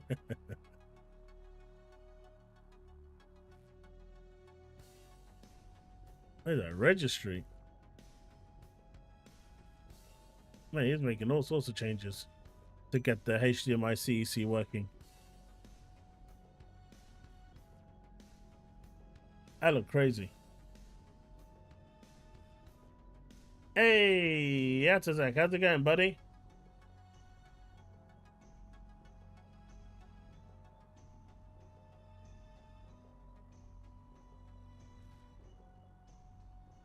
Look, that does not happen, Sanchez. Because when Oreo farts, you just evacuate.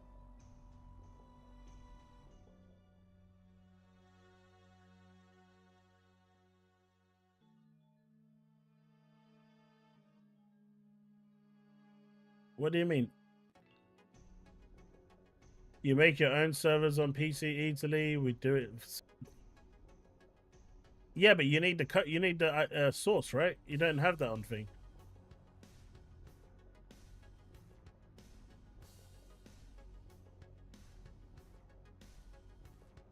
I mean, exclusives are no more, yes, Zach. They're going everywhere now. Super Earth welcomes you. No chili today, next week. He might be here later on tonight, but as of right now, he's nothing. Is anyone interested in seeing a video called How I Turned My PC into a Gaming Console? It will be running at 2 times speed, so it will be about 7.5 minutes long.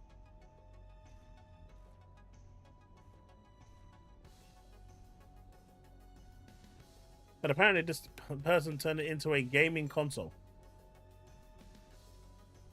Alright, we can do it. I hope you can keep up with 2 times speed, because I don't want this lasting. I don't want to sit in here for. This is not Turk. This is someone called Cheese Turbulence. This video was recommended and brought to you by the one, the only, the Brick. He has recommended a video. Not often that he does, and this is not a DCG video. So it makes a nice change. All right, so here we go.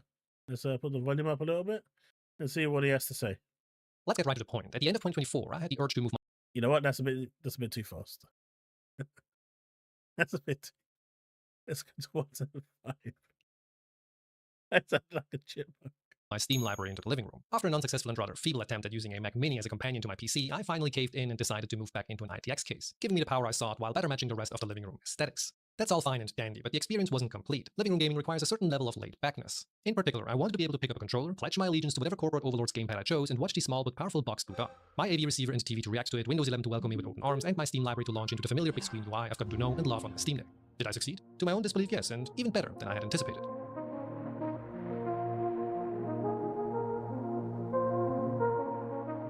Before we get there, just for your convenience sake, this video is split up into 3 main chapters, each covering one part of this endeavor. First is the power on sequence, then how to get Windows 11 to launch straight into the desktop without having to log in, before figuring out how to get the PC to send HDMI CEC signals so the connected AV receiver and friends realize it's time for action. Feel free to jump to the one that interests you most. Oh, and one more thing. I am limiting my entire project to Windows 11 and regular Steam, but there are alternatives out there that might make more sense depending on your hardware and needs. Keep in mind that last stream, Bag said that this was possible.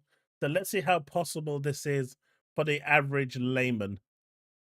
For example, I recently installed Bazite on my Legion Go and I've been very happy with it. Bazite. Man, can you imagine owning a Legion Go when there's an Asus ROG or a Steam Deck out there? Like, can you imagine being one of those guys that actually owns a Legion Go? I mean, I know it's got a big screen, but it definitely ain't holding up in terms of performance against the Asus ROG. There he is. There he is. It's basically SteamOS that you can install on other hardware. Currently, there are a number of handhelds and laptops supported, as well as desktops and home theater PCs. To a certain degree, Bazite is built for the experience I'm trying to achieve. However, at this point in time, NVIDIA GPUs are not supported. Well, technically it does work, but not without sacrificing a large chunk of performance, or so I've read. My goal was to get the best performance.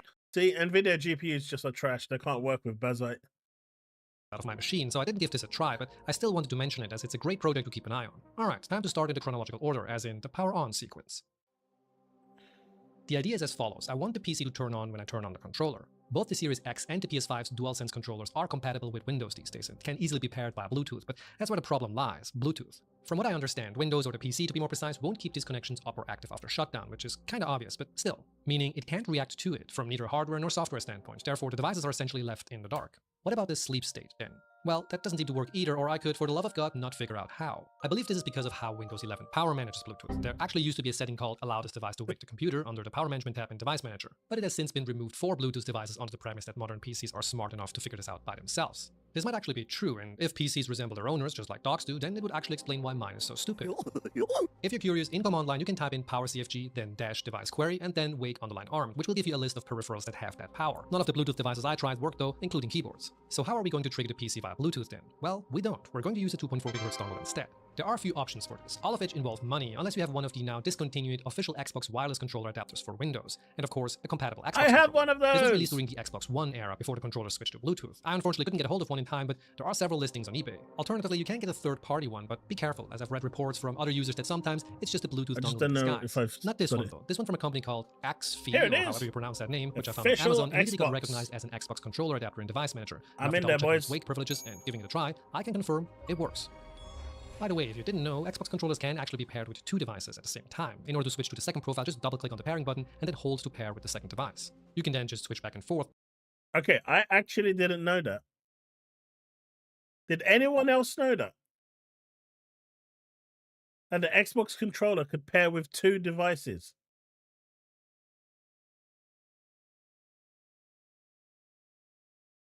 David, I'm running at 1.5 speed, for God's sake. I did not know. I didn't know it could connect to two different devices. As if everyone else knew here. Don't give me that rubbish. No one here knew that you could connect it to two different devices. By double tapping. This way you can have it remain connected to your Xbox and your DIY Xbox. If you don't own one of Microsoft's best hardware designs ever, there's also the option of buying an entirely different controller, one that ships with a 2.4 GHz dongle. For example, the Razer Wolverine V3 Pro, or a much cheaper alternative such as the 8BitDo Ultimate 2.4G controller. I can't speak for the 8BitDo, but the Wolverine worked just as well, with it showing. Hey, look. Alias, you just heard it here, and that's why you're saying it. I know. Up in the power config just like the adapter. Of course, if you have a keyboard or a mouse that also uses a 2.4 GHz connection, you don't need any of this, but my goal was to have just a controller in the living room, just like with the PS5 and the Xbox Series X. Before I wrap this chapter up, there's one last way, and that is using There you go, say someone who's truthfully honest. Tasman. I knew he wouldn't let me down. A smart plug. If you got smart or dumb home appliances, you might be familiar with these or similar plugs. They essentially allow you to control devices by giving or cutting power to them. If I set AC back to always on in my BIOS, the PC will power on when the plug is activated, thus also remotely turning on my PC. It's not as elegant as the controller by itself, but it might still be a solution for some, and probably more energy efficient as the PC is taken from the grid entirely. By the way, I made a whole video about power consumption and how you could potentially save some money with these. I have to warn you though, it's about 2/3 too long. Lastly, there's also Wake on LAN, which will trigger the PC if a signal is sent to it via the network. However, the controller method is exactly what I wanted, so I didn't look into this any further. Alright, that should cover the power sequence. Time to move on to Windows shenanigans. The goal in this chapter is to get Windows to remove any password requirements after boot or waking up from sleep, so the system can go straight into the desktop where Steam's big picture mode is waiting. I also have one other Windows-related controller tweak I would suggest, but I'll get to that in a minute. I'd strongly advise against doing this on a work or school computer, or any system that has access to sensitive data and is in an environment where unauthorized personnel may have access to it. In order to remove any barriers after wake, we have to disable any PIN or other security checks, which you can do in the sign-in options within settings. But doing this just for the sleep scenario might not be enough. Sometimes the PC will restart or shut down completely, because of lovely Windows updates or because it crashed. In those situations, you might dread at the thought of having to reach for the keyboard. I know I would have, which is why I want to disable the login after a boot as well. For this, you have to make sure that you're logged in using a local account, which you can see in the settings page on the top left corner. If not, just click on it and sign out of your Microsoft account. Mind you, depending on your needs, this might affect other attributes or software, so make sure you don't need this. Next up, open the Start menu and type in regedit. Right-click and select Run as Administrator. Then navigate to HKey Local Machine, Software, Microsoft, Windows NT, Current Version, WinLogon. In there you need to find 3 values. First, default username and default password. If you don't see these, you'll have to add them. Simply right-click somewhere empty and select New String Value, and name it either default username or default password. For both of these, type in your respective local Windows credentials. It may feel a bit weird to see certain values clearly readable, so again, don't do this on a machine someone may have access to, and also, don't reuse passwords. The last value to check is AutoAdmin Logon. I already had this, but just in case, you can add it as a new string as well and set it to 1. Restart your PC and congratulations, you now left your doors wide open. But you also got closer to becoming a true couch potato, and that is arguably much more important. During my search for a solution to this, I also came across one Reddit post where, additionally to the login, someone managed to replace the entire Windows shell with Steam. That's actually kind of cool. I didn't realize it was that simple. Has got 5 controllers. So going in and doing it in registry. But still, the average person will not go into registry. They won't touch it. Out of fear that they're going to break the whole machine.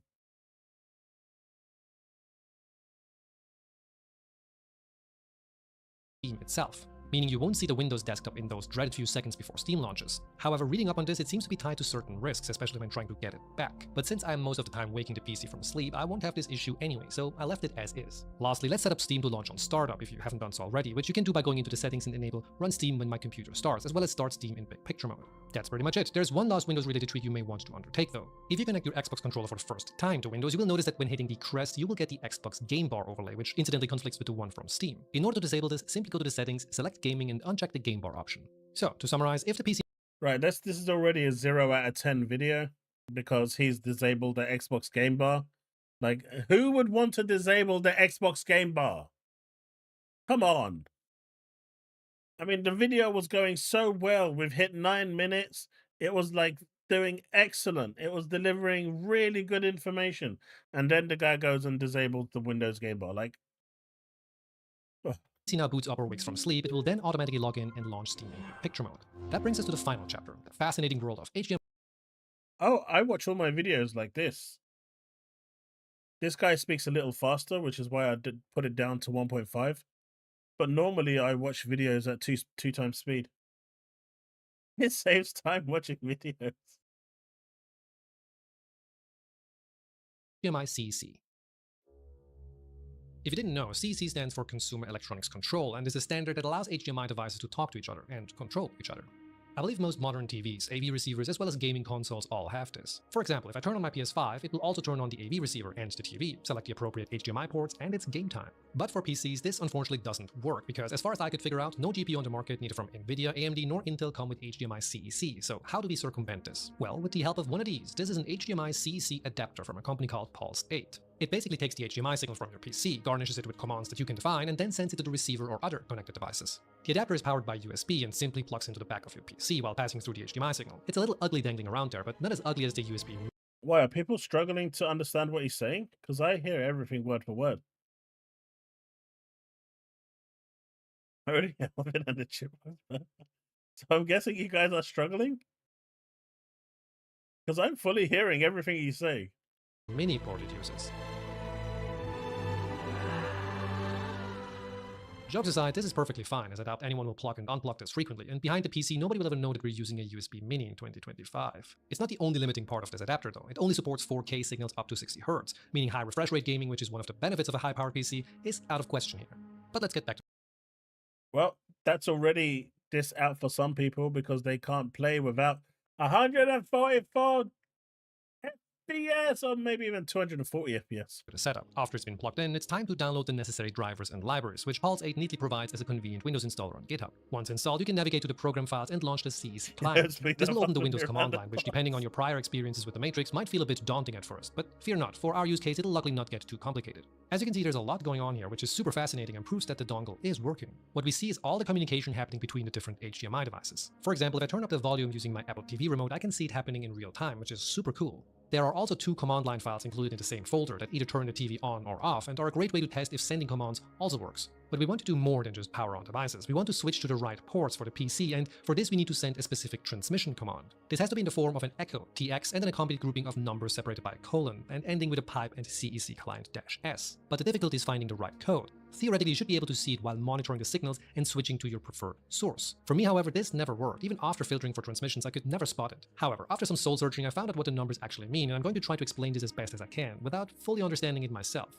The first pair targets the destination device. In my case, that is the AV receiver. So I opened up the command line again and navigated to where the CEC client file was, and typed in echo scan pipe CEC client -S-D1.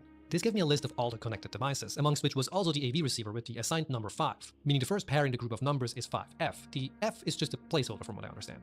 The second pair in the cluster tells the destination device, so the AV receiver, what we want to do. In our case, we want to switch the active source, which according to the website CEC-O-Matic is 82.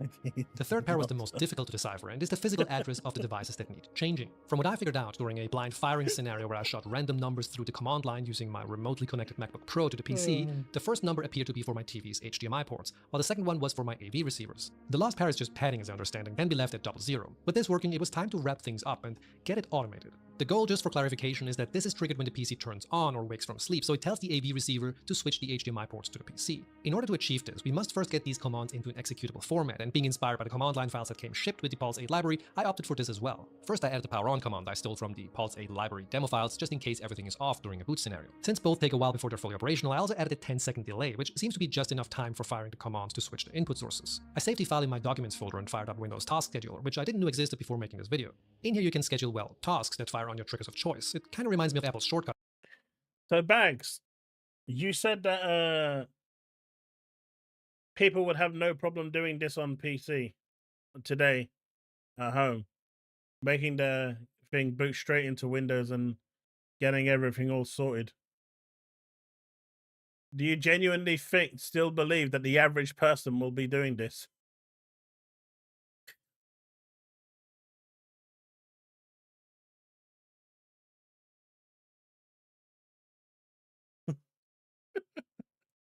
There's no shot.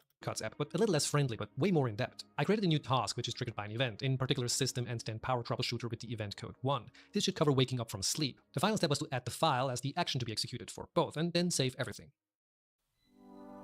I finally had the setup I always envisioned. With the hit of a button on my controller, the PC wakes from sleep and automatically launches into Steam's Big Picture mode. Windows Task Scheduler then triggers my command line file, which sends the appropriate HDMI signals to the AV receiver and the TV. Both turn on and switch to the corresponding inputs. Everything just like a gaming console. I absolutely love this, and I have no idea whether or not I took the easiest route or a convoluted mess I brought upon myself for not knowing any better. But it's working, and it has been working very reliably for the past months, so I'm quite a bit ecstatic about this. Setting the PC to standby is super easy too, by the way. Steam has a number of power controls with suspend putting the box to rest. I didn't add any further automation for this, as I most often will continue to do something else after playtime is over, but you could also add shutdown automations using the same methods as shown.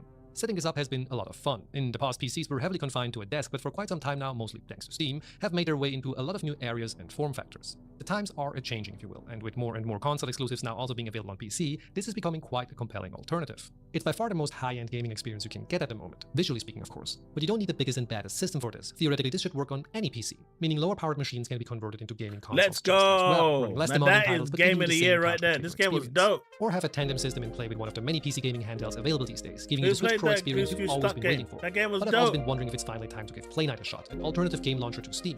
As much as I love Steam and its Big Picture mode, it does feel and behave a bit finicky from time to time. Let me know if you'd be interested in a third visit to this subject, and if you would consider doing something similar, or have done so already. Maybe this is all common knowledge again, and I just didn't know. Anyway, thank you so much for watching, and see you in the next one, where it's back to keyboards, one that really kicks. The average person doesn't know the difference between a console and a PC if they can't tell the difference. So if they see an Xbox, they're just going to buy the Xbox. They're not going to turn around and go, oh, is this a PC? No? Okay, then I'll buy it. They're just going to see it has the word Xbox on it and just buy it. That's how it works.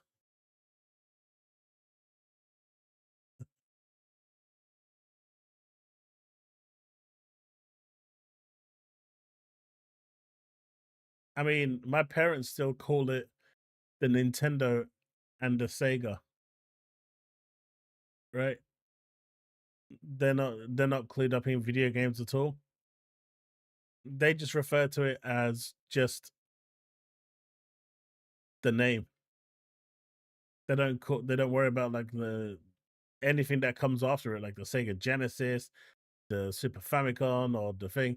They literally, I remember when they went to get me my Dreamcast, my mum went into the shop and said, do you have the new Sega? That's it. They could have ripped her off hardcore. But bless her cotton socks, she got me the imported Sega Dreamcast back then. Orange logo. It was beautiful.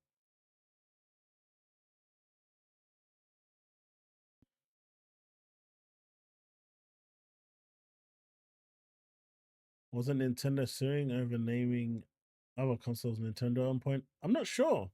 But Nintendo, on the other hand, is being sued. In fact, they're being sued right now by Brazil.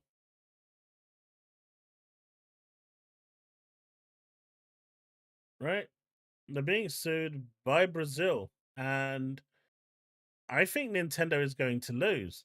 Now, the real question is, what Nintendo has done in this is actually illegal in EU. In the EU, it is actually illegal because it's anti-consumer. So what they've done with this is they've got the USB port that's on the Switch 2, and they've modified it so only their dock works.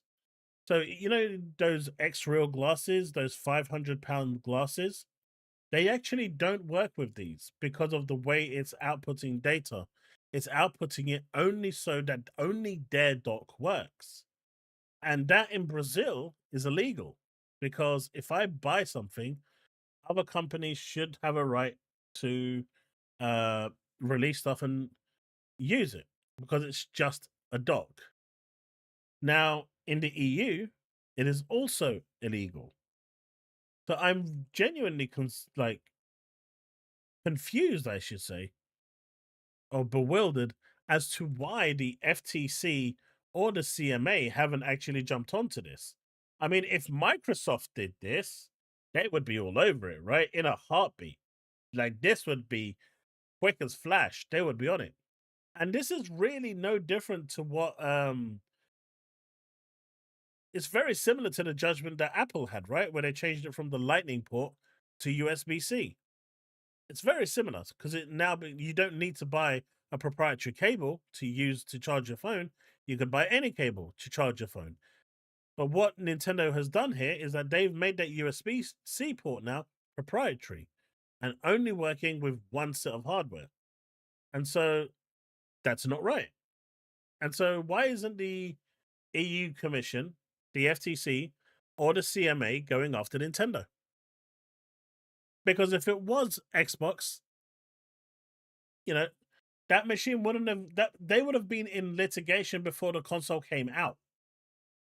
But Brazil taking this to court, Brazil is going to win. Or Nintendo is going to say, all right, we're just going to take all Nintendo Switch 2s out of Brazil and that's it. We're done with them. But at that point, I really want Europe to step in and say, right, we're taking you to court as well. Are you going to remove it from the whole of Europe? Because at that point, Nintendo will start crying.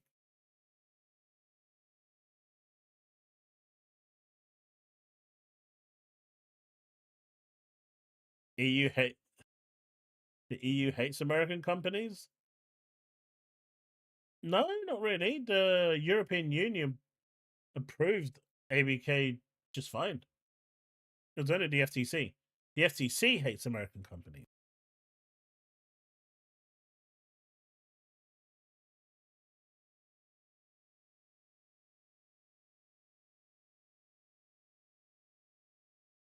Xbox One key the Connect USB port? What do you mean? Oh, right. They actually changed it, right? They made it unique in that sense. But that's okay. This is just a regular USB-C port, though.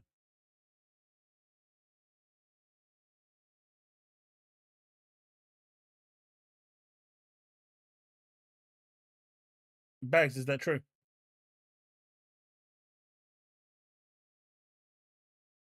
I'm joking.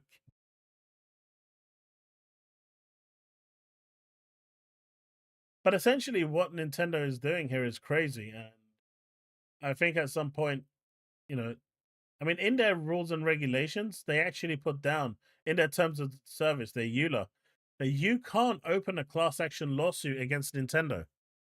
And so originally, it was a bunch of people who wanted to start a class action lawsuit and wanted to sue Nintendo, and they can't because the EULA actually says if you buy this product, you cannot. So Nintendo already knew what type of a shitlord they actually were. But they already knew that people were going to come at them with this, and they put it in the terms of service that you can't open a class action lawsuit against us. So it's really good on Brazil for actually taking this on board and saying, right, they're not opening a class action lawsuit. We as a regulatory body are suing you for it. Now what? And Nintendo have now agreed that they are they've responded by saying they need 20 days to formulate a response to give back to them.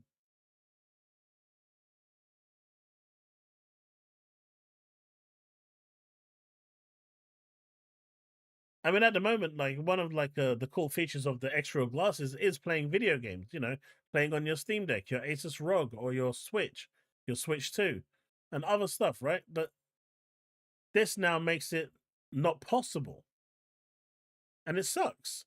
It truly sucks. Like, there's no reason for them to do that outside of them just being asses about it. But that is the Nintendo way, isn't it?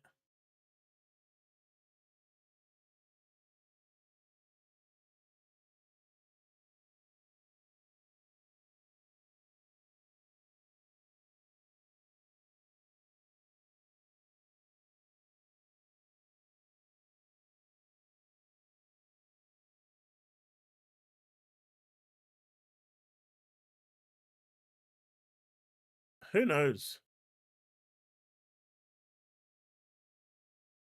It's stupid. I just don't see any real thing for it, man. But you know, I'm hoping that the Brazilian team actually come up trumps, and if they win, you pretty much know that the rest of the world is going to jump in on it. The FTC and the CMA are clearly just, in my opinion, just waiting in the sidelines to see what's going to happen with this.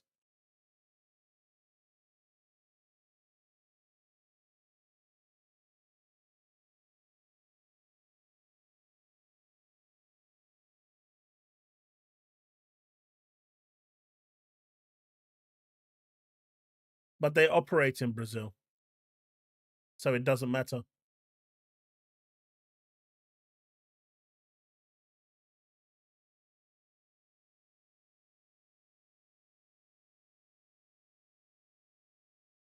That doesn't matter. They are operated in they're operating in Brazil, and they're selling in Brazil, so they have to abide by Brazilian laws.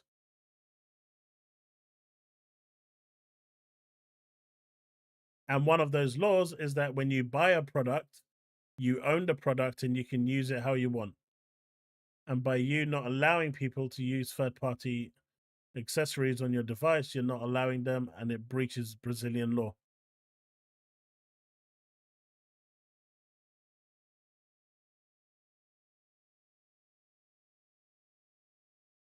Man, Xbox fandom has gone crazy on X. They are literally tagging every studio. How about this game? How about that game? It's crazy how the tables have turned. Do you remember how the ponies were constantly, oh, when are we getting Halo? Oh, when are we getting Gears? Oh, when are we going? Now it's literally the complete reverse.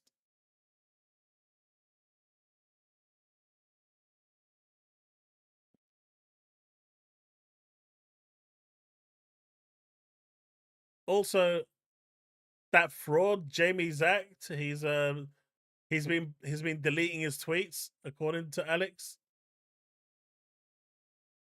I'm hoping Alex has got some of those receipts from that guy. That guy is just low life scum.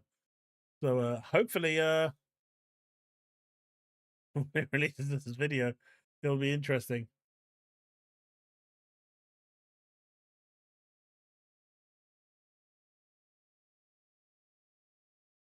If Nintendo ignores it, Brazil can basically stop the selling of Nintendo Switch devices in... I mean, forget them stopping it. They will fine Nintendo heavily. And they will continually fine them until Nintendo pull the hardware out or they fix the problem. I mean, if Nintendo want to perpetually, for the rest of their lives, pay a fine, they can probably do that and make this go on forever and ever, but it's either remove the hardware from the country or fix the problem. Like I said, in Brazil, it's illegal. It's also illegal in the EU. Right? It's also illegal in the EU.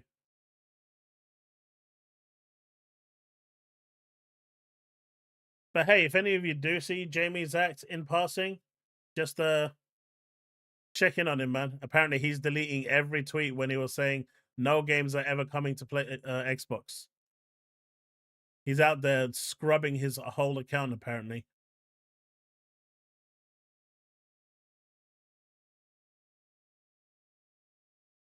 That's what you call severe mental illness.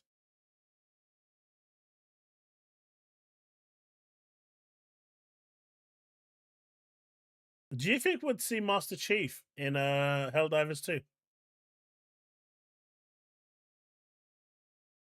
He's just some weird guy that likes to take your clips, then edit them in a way with cut editing to make you say stuff that you're not saying, and then pass it off as if you are saying. And then you have the bunch of retards out there who actually believe what he's formulated is what you're actually saying. And I only use that word when it really counts. And to be fair, what I said is actually disrespectful. So I do apologize, because there are genuinely retarded people out there, and they don't need to be, in the same camp as PlayStation fans, because they're better than that. I don't really have an official word to describe ponies.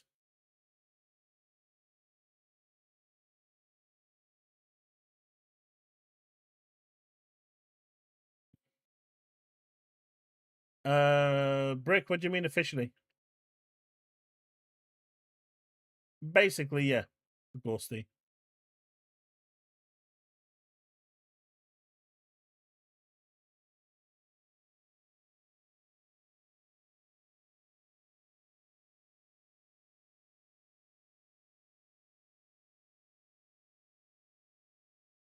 Tim Dog he's having a nervous breakdown right now.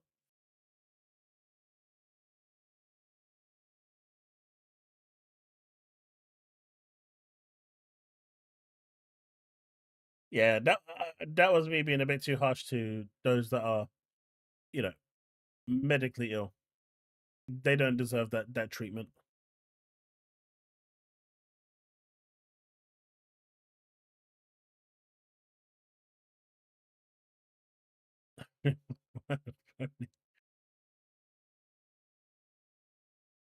He's just gonna turn around and say, "Oh, but it's live service. It's not like it's a single player game.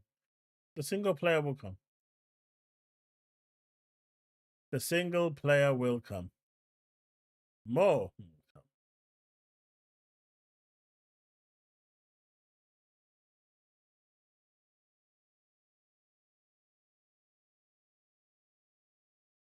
The problem with that biggest garlic is that it would be thrown out instantly. I don't know what the Lord people were saying, but it's literally when you start up your Nintendo Switch console, before you can even use it, it asks you to agree to terms and conditions, right?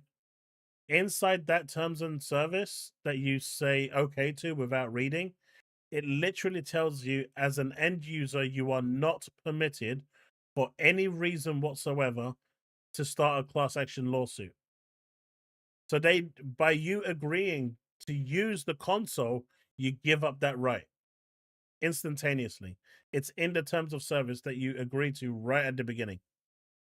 It's really scummy that Nintendo did that.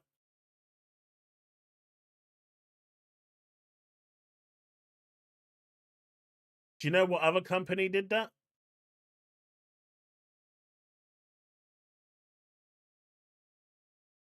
Well, something very similar.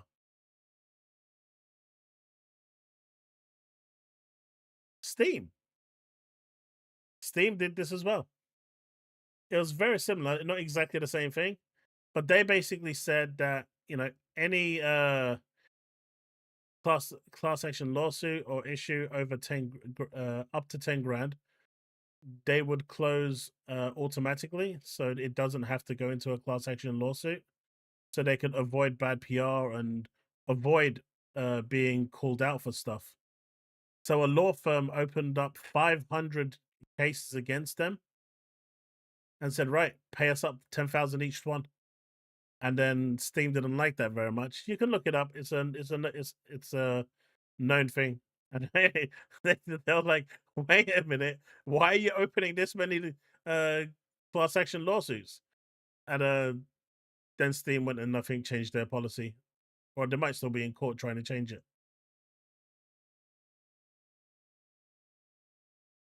the lawyers found a workaround to Steam's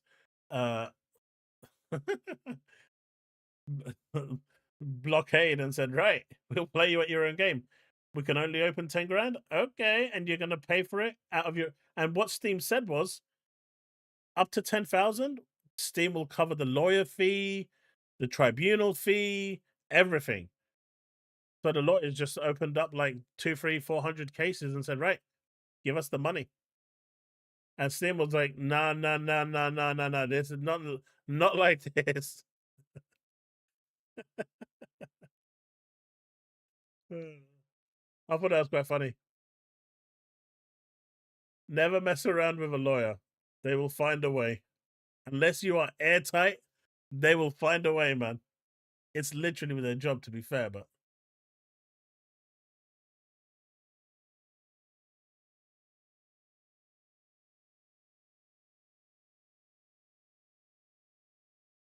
But yeah, that was funny.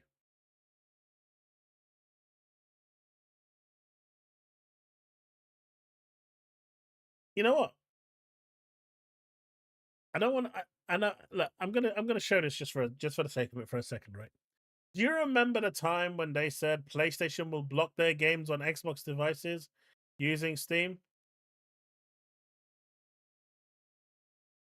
They were all so insistent that PlayStation would never allow their PC games to work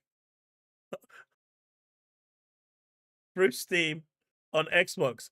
And they were saying, oh, they're going to go into the code and the binaries and all of this to change it. They're going to look for the ID on the motherboard to change it. Oh, they're going to do this and that. And then PlayStation says, bust your couches. I'm just going to release my game, publish it myself. What say you now, bitches? Oh, that's so going to get clipped again.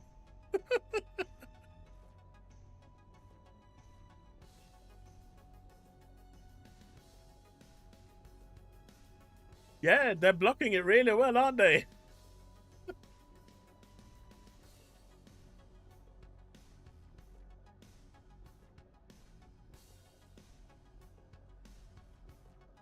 This is being blocked real well. I think they realized today that Sony likes money. Sony really likes money. It is a thing, folks. It is a thing. Money is what companies like.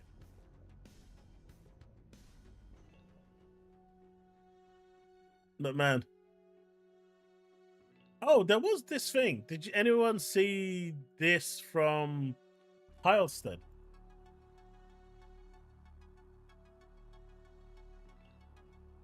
So he had a personal message to the Xbox fans, to the Xbox community, you know, in all green. Man, green just looks so good on black. You asked for more dudes. Let's put this on.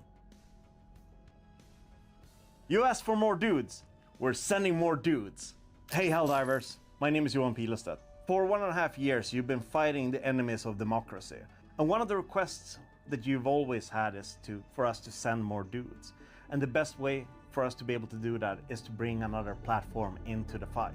HellDivers 2 is coming to Xbox. And this, of course, is something that we as a studio is extremely proud of. What does this then mean for you as a HellDivers community? Well, it means that you'll be able to give Joel a run for his money. That you'll be able to take part together in the frontline battles against the evil oppressors of democracy and freedom. With that, I just want to say to all of you that have been with us over the last 1.5 years, help out the new players. Get them into the fight so that they will become your brothers in battle. Finally, I want to welcome all of the Xbox players that are joining the ranks of the HellDivers. You together as a unified community will be the largest fighting force this galaxy has ever seen. And together, it is your responsibility to fight for managed democracy, freedom, prosperity, and our way of life.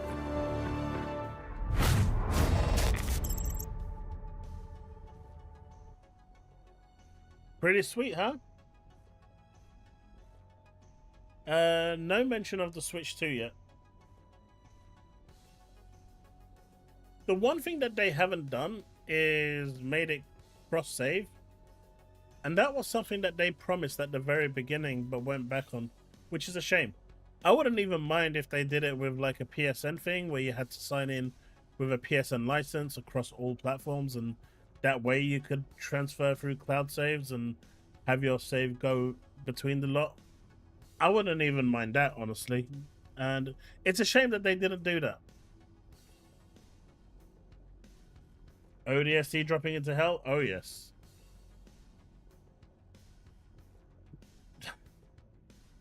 Mate, that's gonna happen. It's like you're gonna land with your pods and gonna. Wait, you're not green. You're blue. Bang.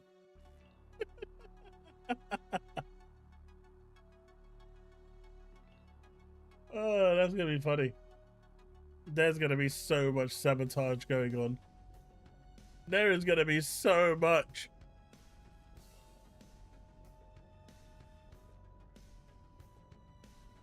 It's not even funny.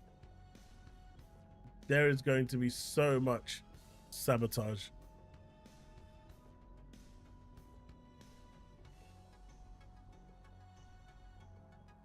Oh, yeah. Did you guys hear about Mind's Eye?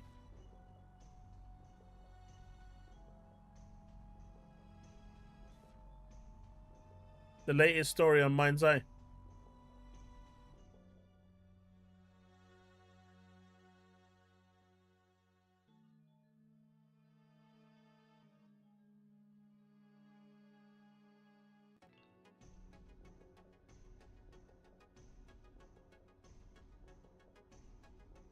So, according to the latest reports, the CEO of Mind's Eye has reportedly blamed its failure on internal sabotage.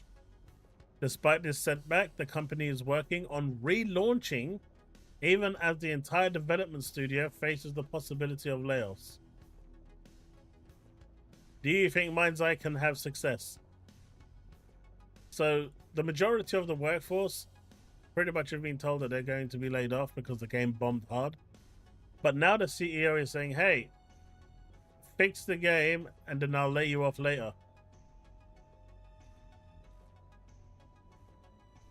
He should have blamed the seriousness.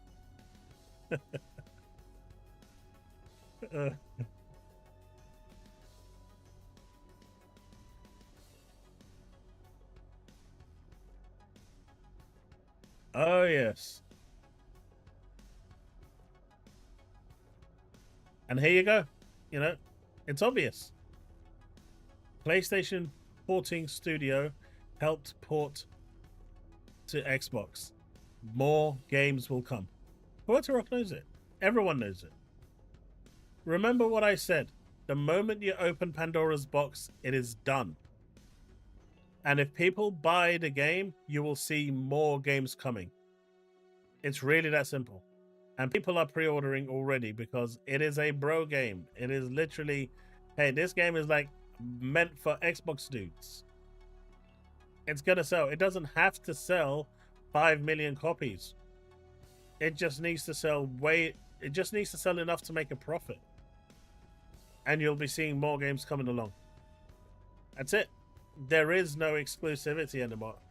And you know how people were saying, and you know, King Fresh was saying, and all these people saying, Microsoft keeps saying they're changing the game, they're changing the game, they're changing the industry. They have. Microsoft has changed the way the industry works. They did it. Because no one at all, considering all the millions of profits that they were saying Sony is making, and PS5's profits were more than the PS1 to PS4 combined. All of this and all of that, and now they're releasing on Xbox. More will come.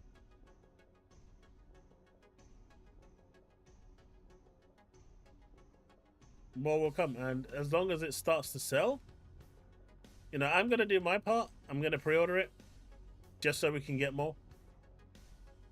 Don't worry. Once I've purchased it, I'll post another pic on X just to show that I'm doing my part for Liberty.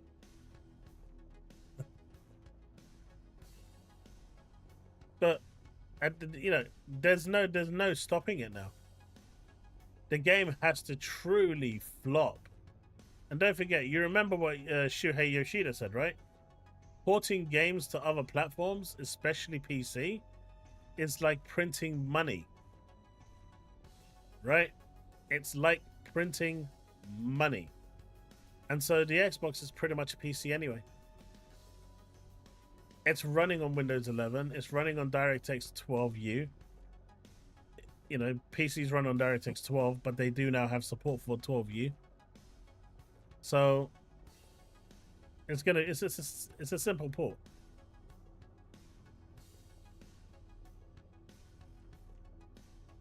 I don't know, it's gonna be interesting.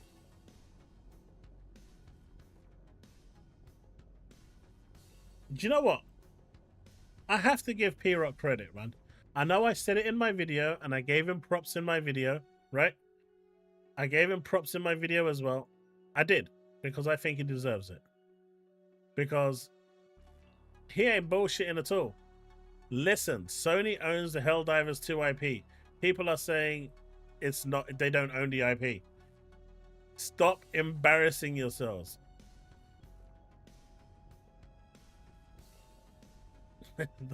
he's like, bitch, please. You don't know what the fuck you're talking about. Mind's Eye basically, Ghosty, is them saying, hey, you remember our game was sabotaged internally, so what we're going to do is re-release the game after we fixed it, because then it will be better, and then you won't have any reason to complain.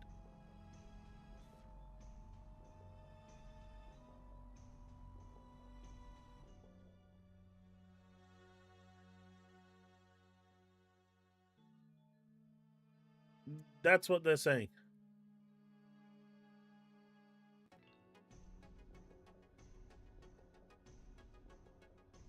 It's an interesting time to be a gamer.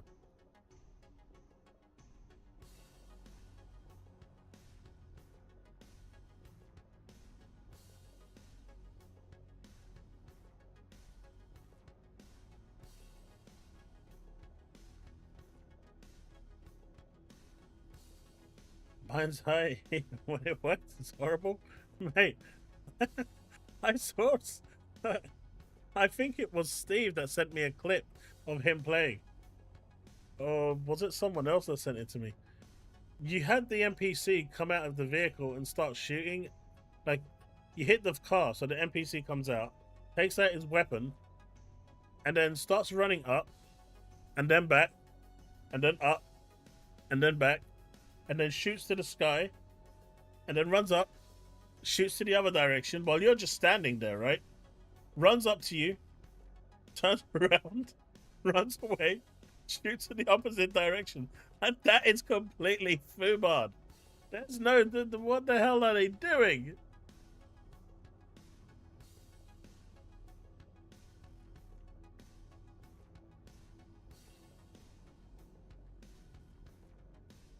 Wait, what? Dreamcast guy? Xbox shutting down Bethesda next? What is he, crazy? Now he's just making shit up because HellDivers is going to Xbox?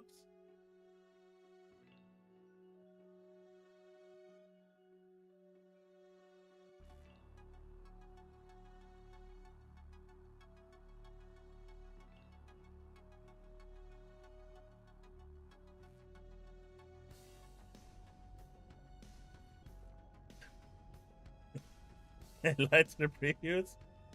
It was a shit. Like, bugs.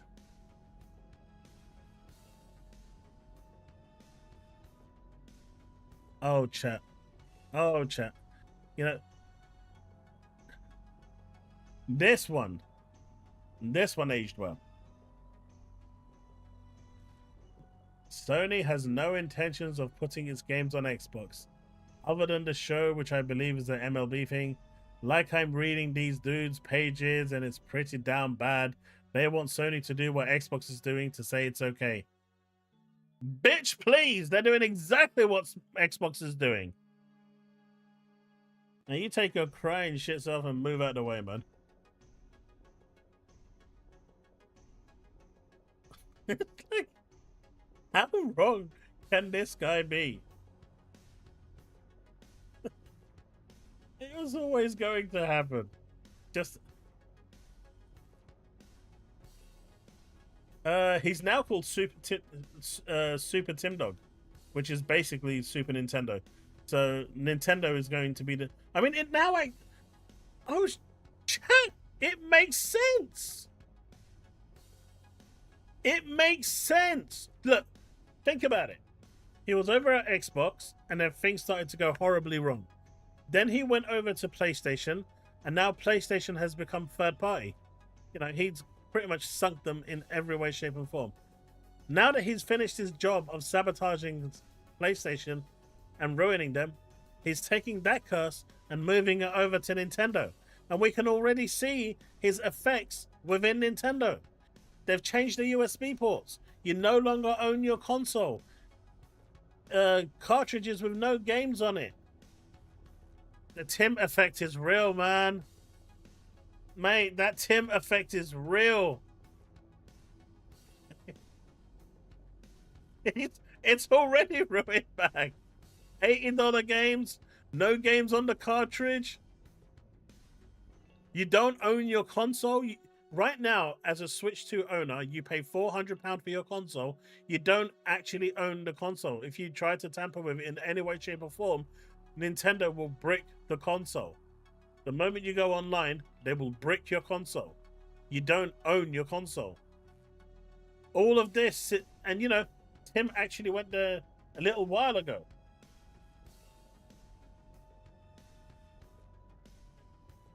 Oh, shit.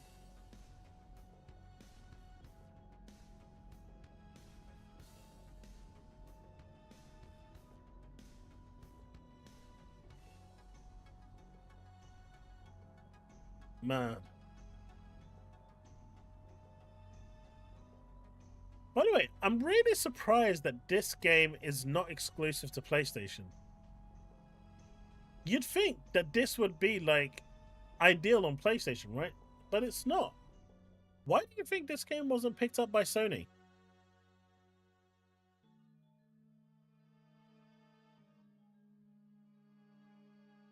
So it's a game called Umamasume Pretty Derby. So essentially, it's a bunch of anime girls who are on a racetrack and think they're horses, and they're running from point A to point B in a horse race. I mean, this looks like the ideal pony game, right? It appeals to their audience because it's, you know, Far Eastern, anime related. They all think they're ponies, and they're all trying to get from point A to point B in record time.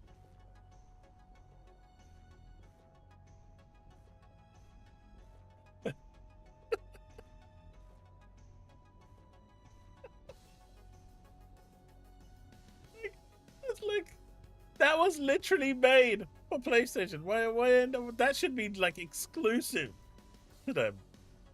I don't get it.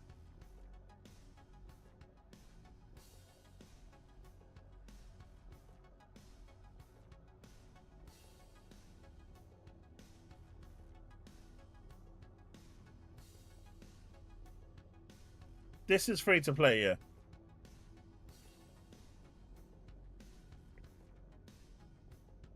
And look, I don't know anyone that's going to play that, but apparently it's found its audience. It's found its audience, apparently. In a weird way. No one thought it would, but it did. Luna has this collector's edition released. It's $70 in the US, and it was £60 in the UK. I've picked it up myself personally. It arrives around November. It's actually a pretty good collection for the price you pay for it. If you've ever been interested in the franchise or just like the acrylic diorama or stuff like that. It's a really good price for a collector's edition. And $60, $70 is like nothing, man. Usually you're paying like $150, $200. Yeah, they take orders in first, and then they make them to order.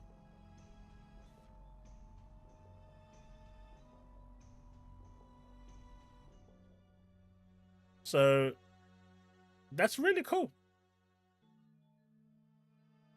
I mean, I purchased it.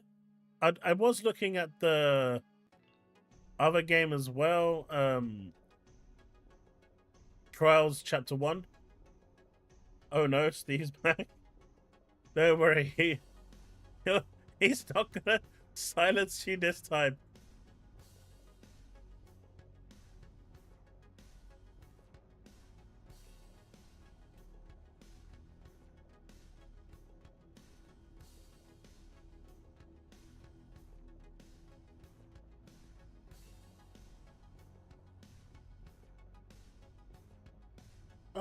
Any other gaming news out there?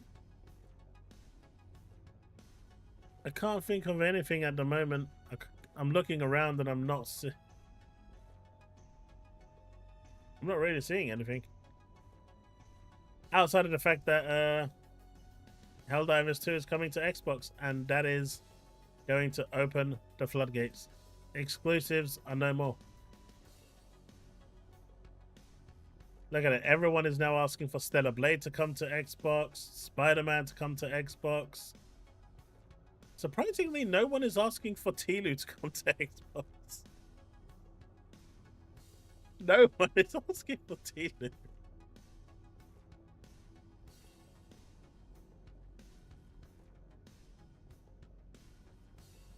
Oh, that's nice.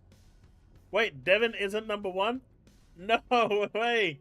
Is that for real? I'm looking at it through OBS. Is that real? No way, no shot. Did Devin actually get ousted?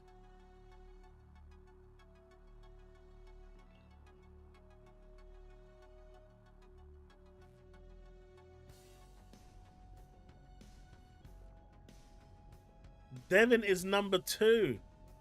You didn't do anything, Steve, did you?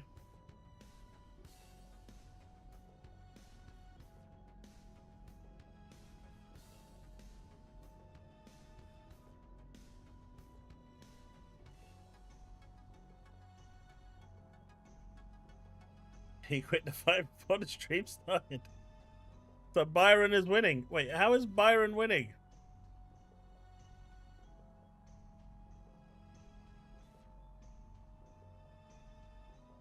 Opponents are apparently threatening to team kill because of Xbox version of... They're not going to do anything. I mean, obviously when it first comes out, it's going to be rampant. It's going to be all over the place.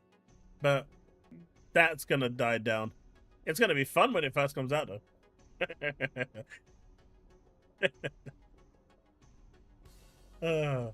But let's be real. Team killing was happening way before Xbox was getting put into it. But I want to know if they're actually going to go one step further and add the Master Chief to the Xbox version. Only the Xbox version. Are they going to add Master Chief to the Xbox version? That would be sick.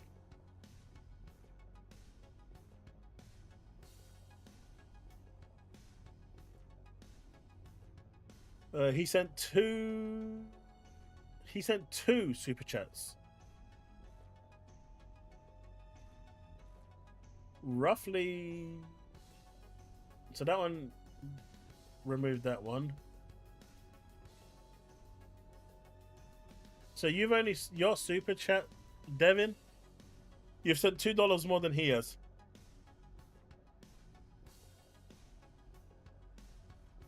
Just checking the numbers.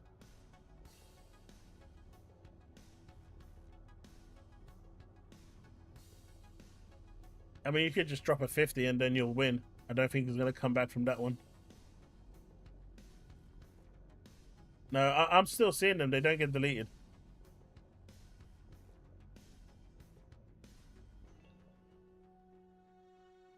What what's your points? Let's see. Fans. Devin, you have 500. Byron has 700. I don't even know how this actually updates, to be fair. Steve has 300 points. I have 0 points. All things equal when I have 0 points. Do you know one thing we could check out? Hey, he wants to win, right? I'm just giving him the option to win. I ain't doing nothing bad. But did anyone check out the Namco Bandai showcase? Because I didn't see it. So we could check that out as a final thing. I didn't see the Namco Bandai showcase. Because we've covered the layoffs. I think I've pretty much explained most of the layoffs. And I think we've discussed that in as much as it really needs to be discussed. We've discussed, well, HellDivers is still cool that it's coming to Xbox, but we've kind of discussed that to hell now.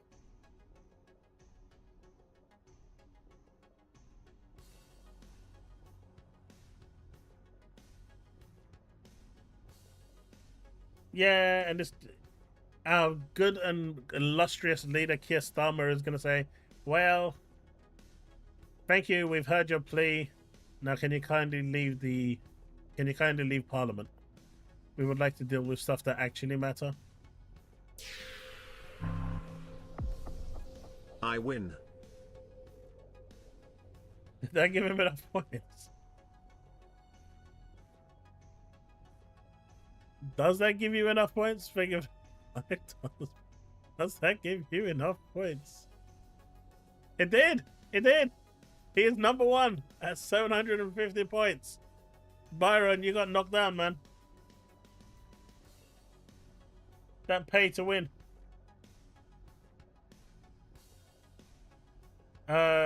J-Blaze, that one is actually quite easy. That one is really simple. Because Sony need to make a movie every like, I think it's like 3 to 5 years.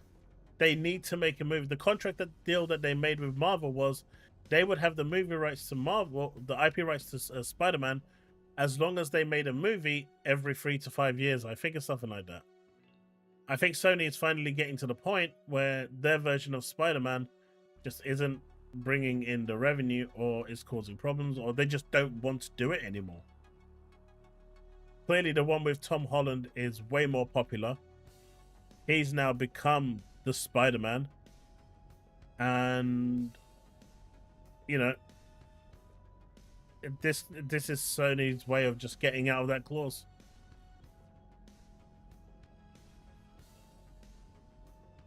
All hail King Devin. Oh,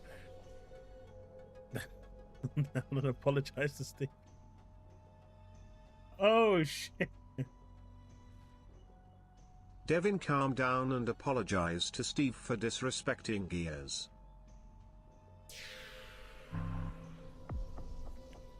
Calm down and apologize now to Steve for disrespecting Gears. Hey, Devastator. Thank you for becoming a new member. Welcome back, dude. And for those that don't know, Jesus, Taz, $50. I was joking. Seriously, I was joking. Pay to win, I hear. Devastator 2000 celebrates 20 months of membership. Thank you for the 20 months, Devastator. For those that don't know, I've introduced a $1 tier for members if you want to join in at the lowest tier. YouTube just recently allowed for $1 tiers to be enabled, so I've enabled that for anyone that wants to join for $1. And that's all you really need to join in on the members night, which I have been slacking on, but we will be doing probably as of next week.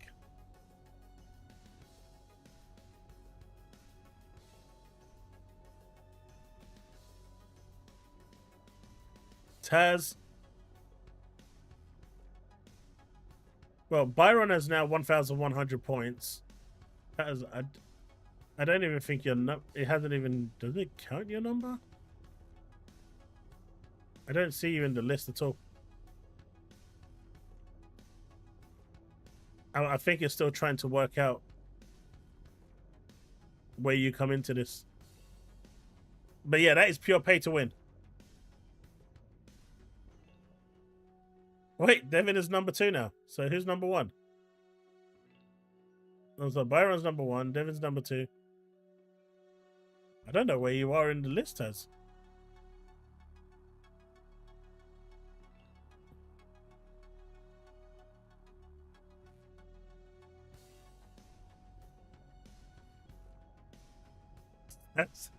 How's that 75?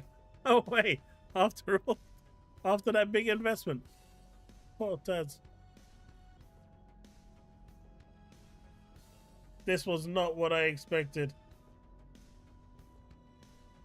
Let's see, the Devastator sent me a... I can't show these, dude. It just won't work on the stream. No one. And last time I tried to show something like this, it got me completely demonetized.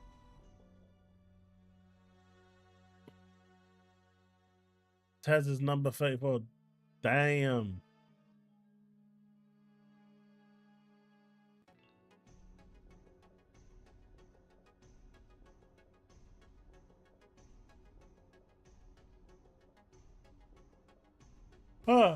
So we can either react to a video, seeing as Devin is no longer going to be first because reasons.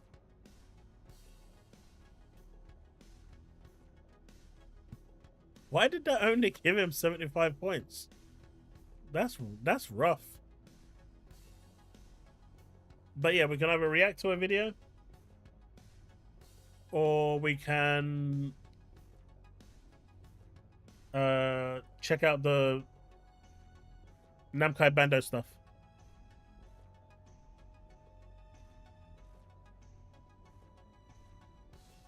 Oh, really? Did I?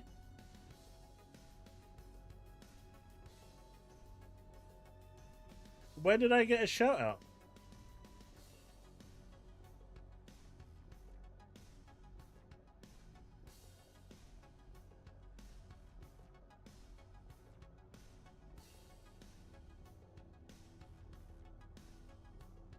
Namco? Okay, let's go with Namco.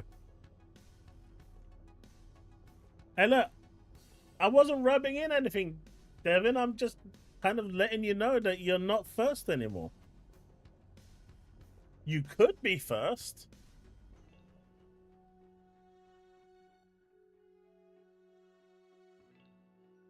You could be first, but you're not.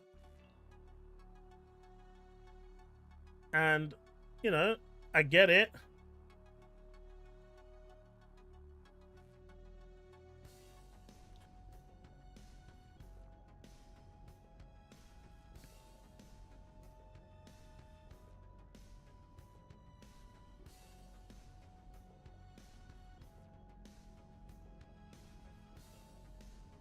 Chaos, let Taz choose the topic given him. What do you mean by topic?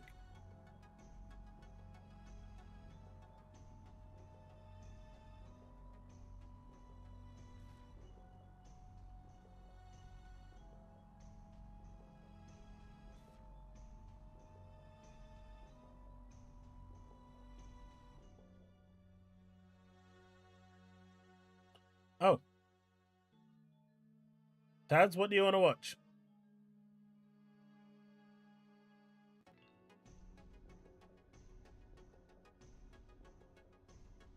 Mate, I don't want you to be my daddy. That's okay, man. I don't roll that way, Devin. Just stop.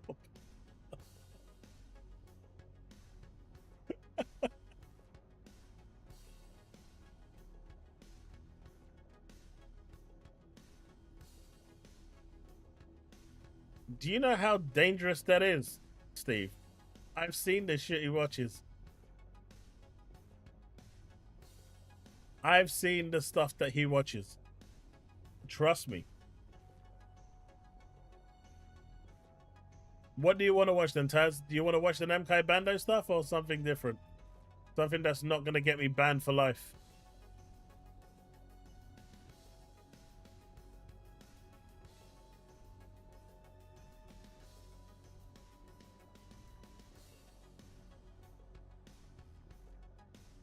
I didn't rob him of anything.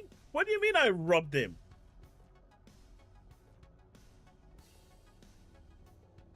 All right, he said for me to decide.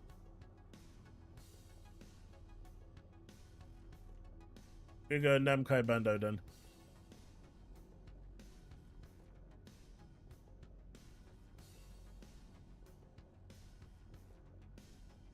I robbed him.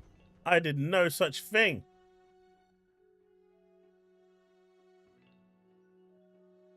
I robbed him points? Mate, I don't even know how the thing works. Wait, are you saying that you robbed him? Is that what you're trying to say? You prevented him from being number one? Taz, Steve robbed you of points, man.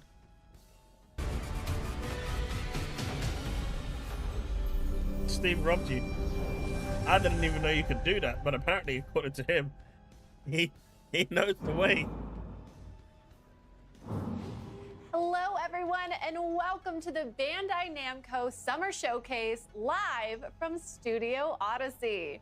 I'm Sydney Goodman, here to present today's exciting lineup of game news along with Connor Cahoon. Thank you so much. And thank you so much to Bandai Namco Entertainment for having us here today with everyone watching online. Now, some of you out there may be familiar with the Summer Showcase, now in its third year, but you may notice we're in a very different setting this year, a very swanky set. It is very swanky. We have been transported into this amazing Tokyo meets LA inspired city where you can come along as we meet different game producers and reveal some brand new games and trailers. Ooh, and I think we're ready to reveal our first worldwide reveal. Sorry about that. I'm so excited. I can't help myself. I'm ready.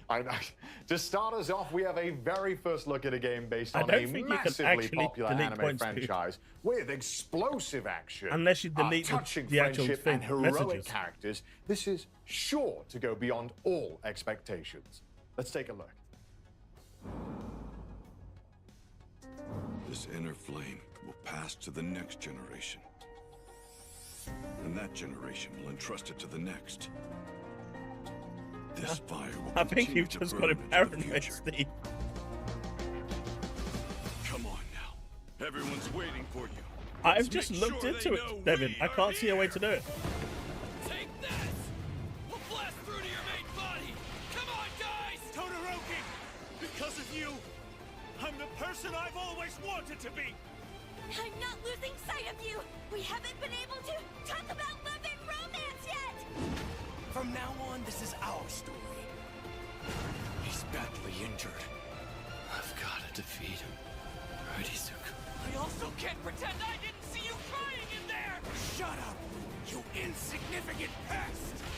I'm going to stop you. Second gear! Third gear! Top gear! Yeah, this is the past.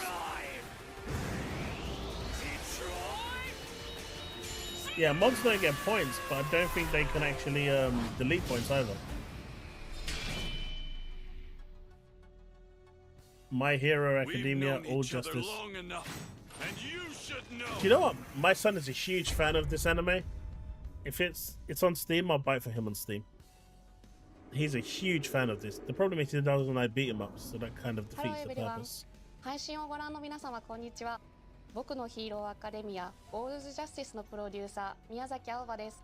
本日ようやく皆様にゲームのお披露目ができて本当に嬉しいです。本作は僕のヒーローアカデミアの最新家庭用ゲームで物語のクライマックスである最終決戦をコンセプトとした対戦アクションゲームとなります。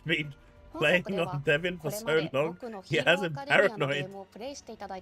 What I don't get is why Taz didn't get a lot of points. I'm guessing you're capped at how many points you can get per hour? 最終決戦をゲームならではの演出でより深く But 没 even 入できるように再 Devin 現 got する like ことにこだわりました。現在、 400アニメ points ファイナルシーズンの制 for 作と $5 並行してゲームの開発を進 That めて doesn't おり make ます。 sense. I thought Taz would have アニ been a メ lot と higher. は異なる表現、ゲームならではの視点から最終決戦を体験いただけます。アニメの素晴らしいビジュアルを最大限に生かした美麗なグラフィックで迫力ある最終決戦をゲームで体験してください。本作にはアニメに登場する数多くのキャラクターを実装しています。最終決戦で活躍した人気キャラクターたちが参戦し、 It is あの capped. 時 I 見せた see. 新 Yeah, 技 but や how 新 can 形 one 態も person 使 get 用可能になり400ます。 points and then the other さ one らに gets ヒロア 75? カ家庭用ゲームでは That 初と doesn't な make る sense. 遊泳高校1年 A 組生徒が全員登場することも魅力の一つです。各キャラクターユニークの個性を忠実に再現したバトルをお楽しみください。 It has subtitles there for you, buddy. アニメファンも God ゲー gave ム you ファン eyes も for a どな reason. たでも爽快な個性アクションをお楽しみいただけるように設計されています。本作のバトルで Devin, は I will look 最 into 大 it and 3 see 人 if の you チー can ムを組む delete ことが points. でき、キャラクターチェンジを行いながらコンボをつないでいく3対3のコンビネーションバトルを楽しむことができます。また、ライジングというシステムによりキャラクターを大幅にパワーアップすることが可能です。バトルシステムに関する詳細は今後の情報にご期待ください。 You 本日は paranoid. 最新作僕のヒーローアカデミアオールズジャスティスの魅力のほんの一部をご紹介いたしました。これまで僕のヒーローアカデミアのゲームをプレイしていただいた皆様はもちろん、No, I knew it アニ wasn't メ going を to 熱 be. 心にご覧込んでおりますので、ぜひお楽しみくだ I さい。 knew it wasn't going to be Days PlayStation Gone. It was always going to be HellDivers 2. Steam にてぜひ It was ウィッシュリ always ストの going to be 登録も HellDivers よ 2. ろしくお願いいたします。最後に And that's it. 原作 More 者で will あ come る now. 堀越康平先 That 生 once か that game has been ら熱い ported メッ and セー they've ジを made いただい profit ており out ま of す it, ので、そちらで even 締 if め it's さ a せていただ minimal きたいと profit, 思いま it's す。 profit's a profit. 皆様ありが They と will うご make ざいま more. した。I'm in the timeout, so I can't help. That would mean me not having him mod here.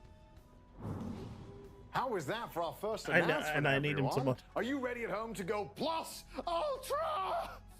Sorry for the energy. Oh my gosh. I'm just so excited. Now, thank you to Miyazaki-san and the development team for bringing their passion to this project and to our summer showcase stage. And as Miyazaki-san mentioned, I have Mr. Kohei Horikoshi message right in front of me here. So let's read it, shall we? Hello, this is Kohei Horikoshi, the original creator of My Hero Academia. Not so I'm much, so not happy really that they're digital making devs. another There game will now be. that But do you remember now what that Phil the original Spencer manga is said? complete, It's not I going to can't believe be. this is happening. In earlier games, I used Ida Let me and put this down a little Kirishima. bit. This time, you can use all. It's not going to be about So I'm the, already you know, excited to see in terms who of I'll what master. platform you want to buy. The It's going to be expressions more are about amazing. the hardware Everything on the than screen the is software, even more plus ultra than because before. the software is Let's all going to play be together when it's interchangeable. released. But the Thank you, hardware is going to Horikoshi-san, for define sharing this special where message you want to with play our your fans. games. Now, Are you for more more interested in news the on gamer My Hero score Academia or or trophies? Justice, be sure Quick to resume, follow Bandai Namco on single social resume. media to catch more You know, news that in the sort of thing. future. The Xbox dashboard or the PlayStation dashboard. These are the factors that are going to be what Phil Spencer was saying, the key factors deciding between what platform you want to go to, rather than the software. We recently announced In the his return of interview last year, Remnants in and Code now Vein you're 2. seeing Let's that check in with everything game he's been producer saying is slowly Izuku-san coming to out. learn more about the mysterious girl Lou and her role in this gilded time-traveling action RPG. 皆さんこんにちは。コードメイン2プロデューサーの飯塚です。本作は2019年に発売さ You know, れ it た just depends where you want to シリ play. ーズ Like, 完全新作 if になり one ます。 hardware has コー way ドメイン better は stuff 公開した近未来の世界に and 生き you る want to 吸血 use 鬼 it on た that ち hardware, が you have the 滅びの運命 option. に抗うドラマティックな I'm ストーリー looking 展開 forward to this one, 手に汗握るチャレンジングな探索アクショ even ンが though 魅 it is 力 a のシリーズ Souls-like です。 game. 前作以上に進化したゲ I ーム want to give it a 体験を try. お楽しみいただけます。 I like the first one. 吸血攻撃、バディシステム、ブラッドコードなどおなじみのシステムも登場します。ぜひご期待ください。舞台は人間と吸血鬼が共存している未来の世界になります。そこでは様々な物質を異形に変えてしまう輪廻と呼ばれる変質現象と吸血鬼たちの自我を奪い化け物へと変えてしまう渇望の月の I still 存 don't get why Taz 世 didn't 界は get 滅びの more 一途をた points. どっていました。主人公は化け物に対抗する力を持つ吸血鬼ハンターでしたが任務中に命を落としてしまいます。そんな主人公に自らの心臓を分けて蘇生させたのが吸血鬼の少女ルーです。彼女の持つ時間を移動する特別な力を借りて100年前の世界へ旅立ち滅びゆく世界を救うための戦いに身を投じることになります。ルーの他にも過去と現代の世界では様々な吸血鬼たちとの出会いが待っています。時間を超えて展開するドラマティックなストーリーにぜひご期待ください。本作は PlayStation 5、Xbox シリーズ XS、Steam にて2026年に発売予定です。今後の続報をお待ちください。それではスタジオにお戻しします。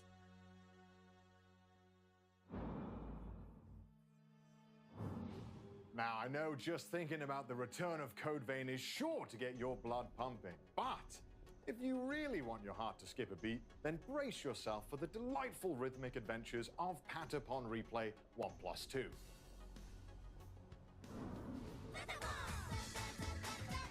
Beloved rhythm games, Patapon 1 and 2 are back together in one bundle. Patapon 1+2 Replay. This is going to Nintendo Switch, right?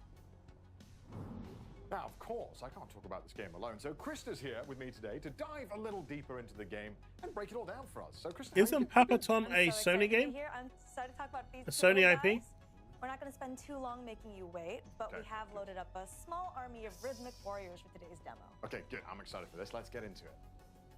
Ready? Here we go. Oh, we have a big screen. Yeah. Oh, lovely. So Patapon is a rhythm action adventure game where players use will do mystical digital. drums to command an army of cute and mysterious Neo little best Souls like. Okay. Maybe one day I'll give it a try, Bags.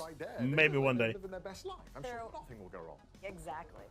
And as you are their new mighty one, and it's up to you to lead them on the journey to the legendary Earthend. Oh. You know, casual. So a PlayStation IP going to Nintendo Switch. Yes, absolutely. They're not third-party, chat. I was expecting something a bit more light-hearted for a rhythm game. This seems quite intense. You don't have to feel too powerful quite yet, but playing Patapon's really, really simple. Just hit 4 drums to the rhythm, and your Patapons follow your lead. Every time you input it correctly, they sing back. You'd be impressed with how easily I would mess up 4 inputs. It's pretty common. Well, don't worry about that, because new to this game, under the Help button, is the constant command display. It's a convenient reminder of what drum commands will be helpful for each level. Is this all the commands we can expect to see as well? Yeah, these are the ones that are helpful for each level. Okay. And your basic attack goes pon, pon. It is, yeah. As they. I don't know Susano because, like I said, Devin put some airtime there. $5 down or $8, and he got 400 points. Has put £50 down, and he got 75 points. And it's got these 3 arms that it's grab weird. Your little Patapon. No. Okay, but they're safe right now. They're fine. We can still save them. Right? Yes. But the thing that everyone needs to know is that Devin is still second. Come on, lock in. I think we're good. Okay, looks good so far. Oh no, 2 of them are being swallowed. Oh no. Just a little bit. They'll be fine, right? Yeah, no, definitely. Oh. No, don't worry about it. It's those little hats that you collect in the corner. Why isn't this going to Xbox Bags? It wouldn't sell. Come back and help you out again. Wonderful, wonderful. And the whole time I have to this would not sell on Xbox. I guarantee you. Yes, but you know, with this game, you don't have to be super precise. Okay. There are games that will sell on Xbox. The Xbox audience is very particular in the genres that it will play. Okay. Right?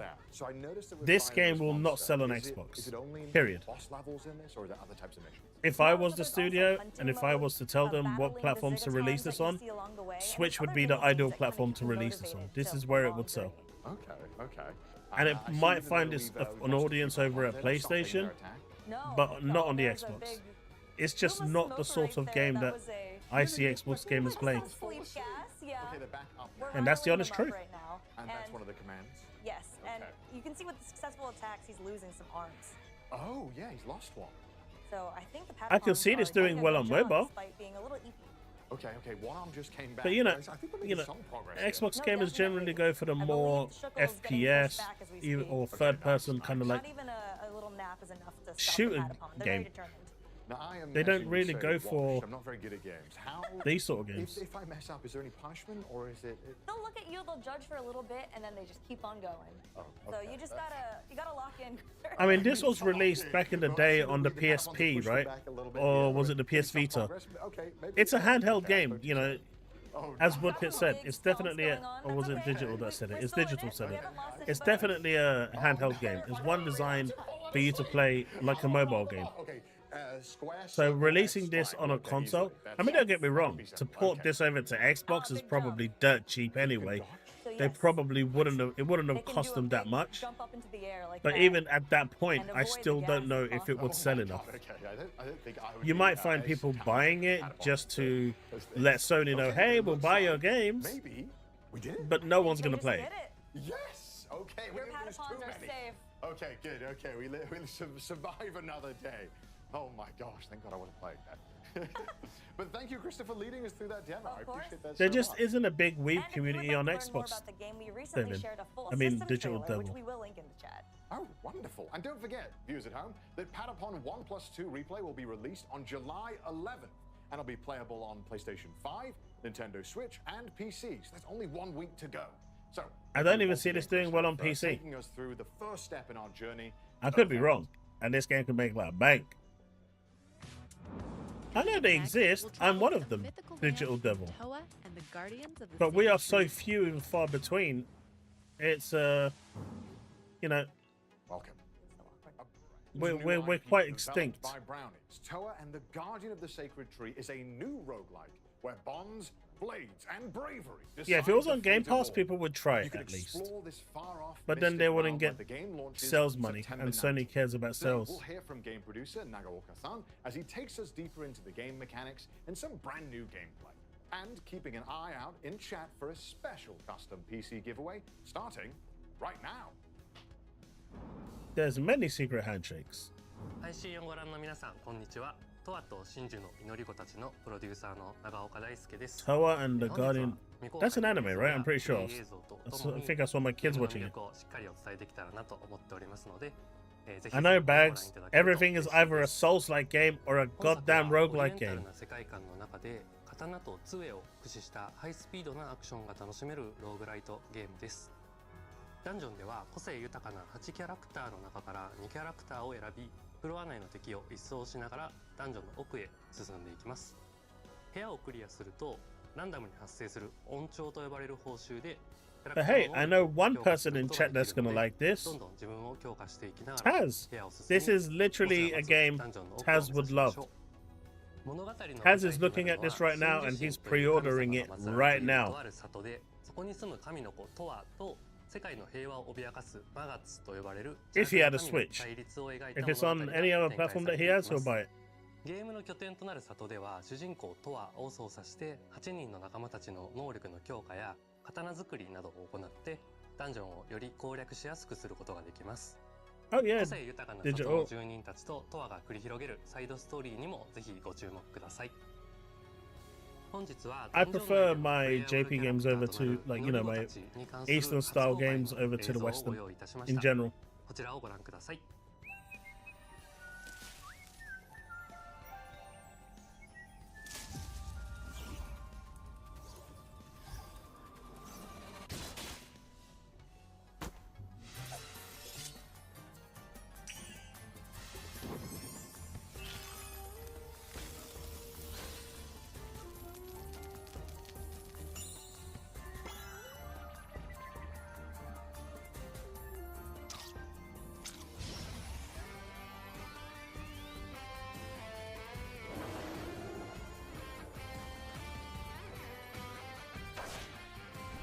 No matter what, we plunge onward. Ha! Yeah! I shall end you. Ha! Yeah! Yeah! Yeah! With all my might. Oh! It's a good question, Bax. Shall serve me well. Yeah! Special move. Chaos. Annihilate. Back in the 360 days, you know, we had a lot of JP games.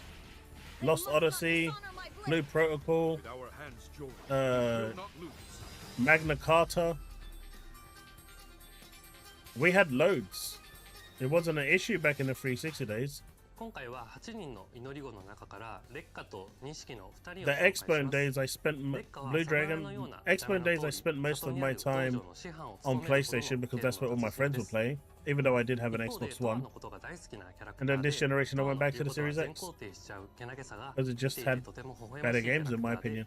個人的にも大好きなキャラクターの一人です。 But I buy all the consoles anyway, ア so クションの面では連続攻撃と範囲攻撃の2 I 種類 never have a problem of not being able to play a 使いや game. すいキャラクターで最初に触 That る is キャラ one クターとし thing て I も don't かなり ever お want すす to めで be 実際チュート experiencing. リアルのキャラクタ I ー just も want to be able to buy any game I なっ want. ています。2匹はかなりインパクトのある見た目をしていますが、 Lost 実は Odyssey とて was も brilliant. 信心深く硬派なキャラクターです。モニヤ神という神を信仰しており、善行を積めばいつかモニヤ神に出会えるという教えを信じて、つつ裏々旅を続けており、魔発討伐も人助けの一環として参加しています。アクションでは個人的には烈火と並んで使いやすいキャラクターかなと思います。移動を兼ねた攻撃だったり広範囲の連撃で縦横無尽に気持ちよくダンジョンを攻略することができると思います。この見た目で泳げないっていう設定もとってもチャーミングで、チームメンバーに一 The 番 first time I played Final Fantasy VII was when Halo launched. I was playing Final Fantasy VII. I was on disc 2, and I just got my Xbox. And I never met Yuffie or Vincent. Disc 2 was so boring. Like it was. It put me to sleep multiple times. It was so bad. Because if you don't meet Vincent and Yuffie, it's just a wasted CD. Disc, right? And then Halo came along, and that was it. I fell in love with Halo the moment I started playing it. Halo was just something different, man, at the time.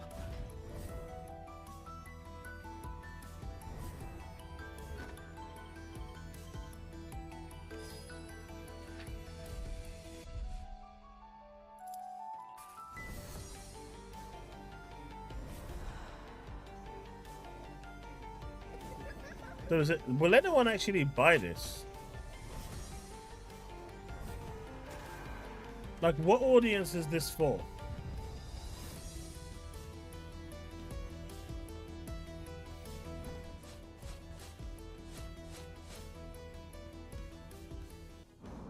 I mean, I saw a graph the other day listing all the generations of game consoles. In all of gaming. I started gaming at Gen 2. Alternate take on the iconic Hungry Hero as a 2D action platformer is coming when Shadow Labyrinth launches July 18th.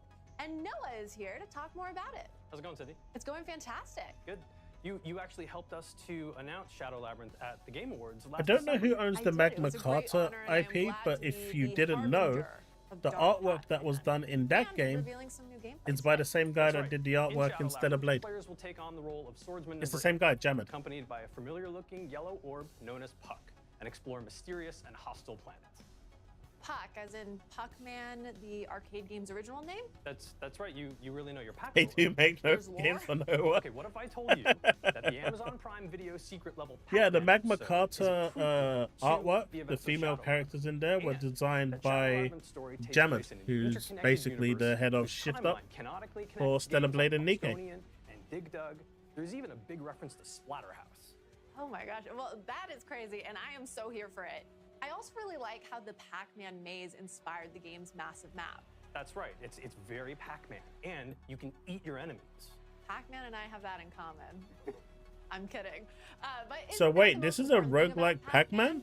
So are there other Pac-Man things twisted to the dark side?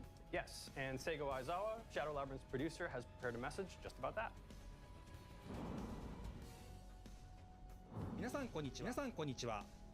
7月18日発売予定のシャドウラビリンスのプロデューサーの相沢です。今年はパックマン45周年でメイクインパクトがテーマになります。今回はゲーム内で対峙することとなる G ホストと呼ばれる存在の最終形態と一部ゲームプレイをお見せしたいと思います。パックマンでおなじみの敵キャラゴーストたちを再解釈したシャドウラビリンス版 G ホストをお楽しみください。勘のいい方であれば何かにお気づきになるかもしれませんね。それではスタジオにお戻しします。どうぞ。But a roguelike game for Pac-Man? Thank you, Aizawa-san, and a happy 45th anniversary to Pac-Man. That's right, 45 amazing years. And we knew that this being the year of impact, it was the right time to bring players a Pac-Man experience like never before. Perfect. Well, I'm excited to see it. Seriously, because, she looks familiar. Who is he? Aizawa-san mentioned some exclusive gameplay. That's right. Let's jump into it. Perfect. Well, off the bat, where in the game are we? Okay, so spoilers. We are deep into the game. You're seeing a whole bunch of things that a player would have already earned, and we're going to see a boss battle that is really far in. So that being said, let's jump in. Before we go, we need to equip some perks. Okay, so perks. Tell me what I'm looking at here. So I mentioned they're equipable. It's basically you get to customize your loadout. These will enhance your abilities. They're acquired through crafting in the game. And we gave ourselves a little bit more health, as you can see, and the ability to dash much larger, which will help in the battle. Perfect. So it sounds like you can customize your loadout. Exactly, yeah. To suit your playstyle, depending on if you want to dodge or parry. And then these towers with classic Pac-Man ghost colors? That's right. So that location will look familiar to people who saw the Amazon Prime Secret Level Pac-Man episode. Very familiar there.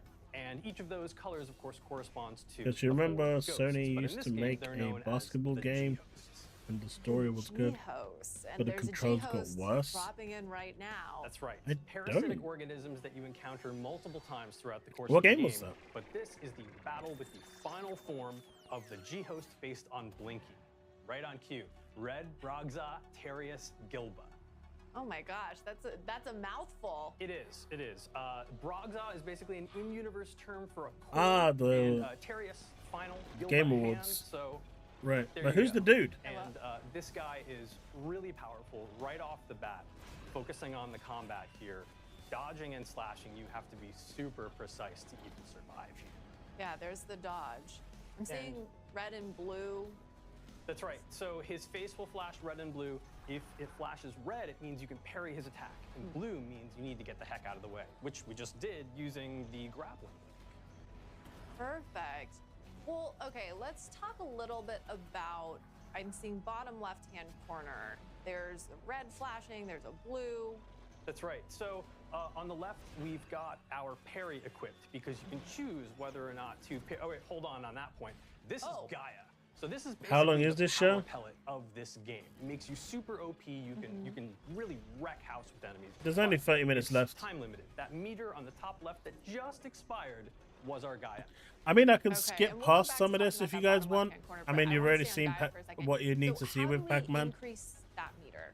So If you guys throughout want the to course of skip the past game, some of this you Pac-Man can stuff, kill enemies, but you can also I've heard stun they them spent and way defeat too much them. And time that on the helps Pac-Man to stuff. Not only gain you resources to use in crafting to acquire things from the shop, but also to fill up that Gaia meter so you can get back into super OP mode. Okay. So now going back to the bottom left, it sounds like one of those is defensive and one of those is offensive. Is that always the case? That's right. So you would have seen. So it can be the case depending on what you equip. Oh, okay. Is it hot there, But Sanchez? right now, the 2 times speed? left trigger is You don't want parry, 2 and the times right speed. trigger is- It or can the- go the at 2 right, times speed if you want. Triangle is Puck Spark, which is basically a stun move.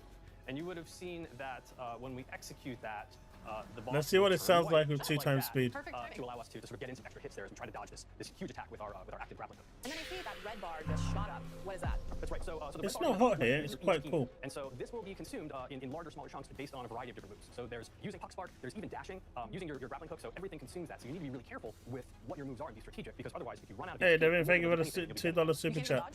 You can't dodge efficiently. Okay. So all about managing that bar. Yeah. Speaking of managing bars, we got a stun meter all the way to the top there just a moment ago. So red was totally out of commission for a couple of seconds. They're letting us get some really great downward slashes. Perfect. And then The question is, did he make it? That was Puck Spark, one of the ESP skills that we have equipped to the triangle button. And there's a bunch of different ones that are different types of attacks that you want to use in different areas of the game. But Puck Spark was really the best friend for us to equip in this battle. And we haven't talked about top right, 521. Right. So that's aura. It's yellow. It looks like a You know hot what, dot. That's let's done on skip to purpose the next throughout game. One of the games, same game, in-game currency, and you use that to Let's upgrade, skip to the next game strength, because health, and this is other taking things. too long. Okay, so And we got him. We got I him. mean, but we got him. We can say we. We got him. It's a collective we, right? But this is only one of 4 of the. They spent too much on Pac-Man. The game Ooh, Little Nightmares 3. 2025, and I can't wait to see our fans and players dive into this exciting yet disturbing new nightmare. In Little Nightmares 3, you'll follow the journey of Flo and Alone. Our 2 friends are traveling through several locations, trying to find a way out of the nowhere. That's what it was on before, so it hasn't Now, updated. let's have a sneak peek at one of these places with this trailer.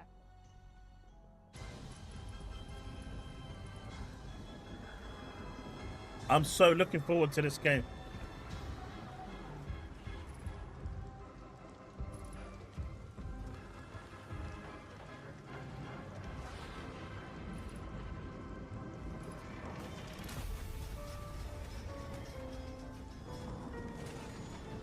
Steve, if you want, we could jump onto Dead by Daylight tomorrow night. Got my son's birthday tomorrow night. What's it? Not. I don't know what time I'm going to be home tomorrow night, but if it's not going to be late because I've got my kids' prom, so we could do it tomorrow night or Saturday night. If anyone else wants to join Dead by Daylight, feel free to join us on Discord. Link in the description below if you want to join my Discord. That's just an open session, anyone can join.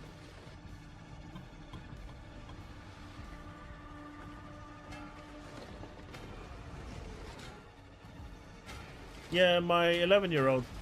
We paid for his prom when he was at his previous school, and the school just gave us a call and said, hey, if he still wants to come, you guys have paid for it, his friends are going, so if he wants to come, we're more than happy to have, you know, accommodate him, even though he's no longer in the school. So I'm going to drive back up to Dartford and take him tomorrow.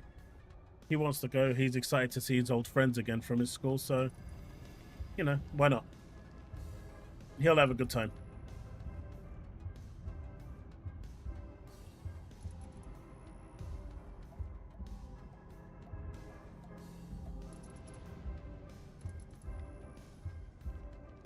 Yeah, we'll have numbers anyway.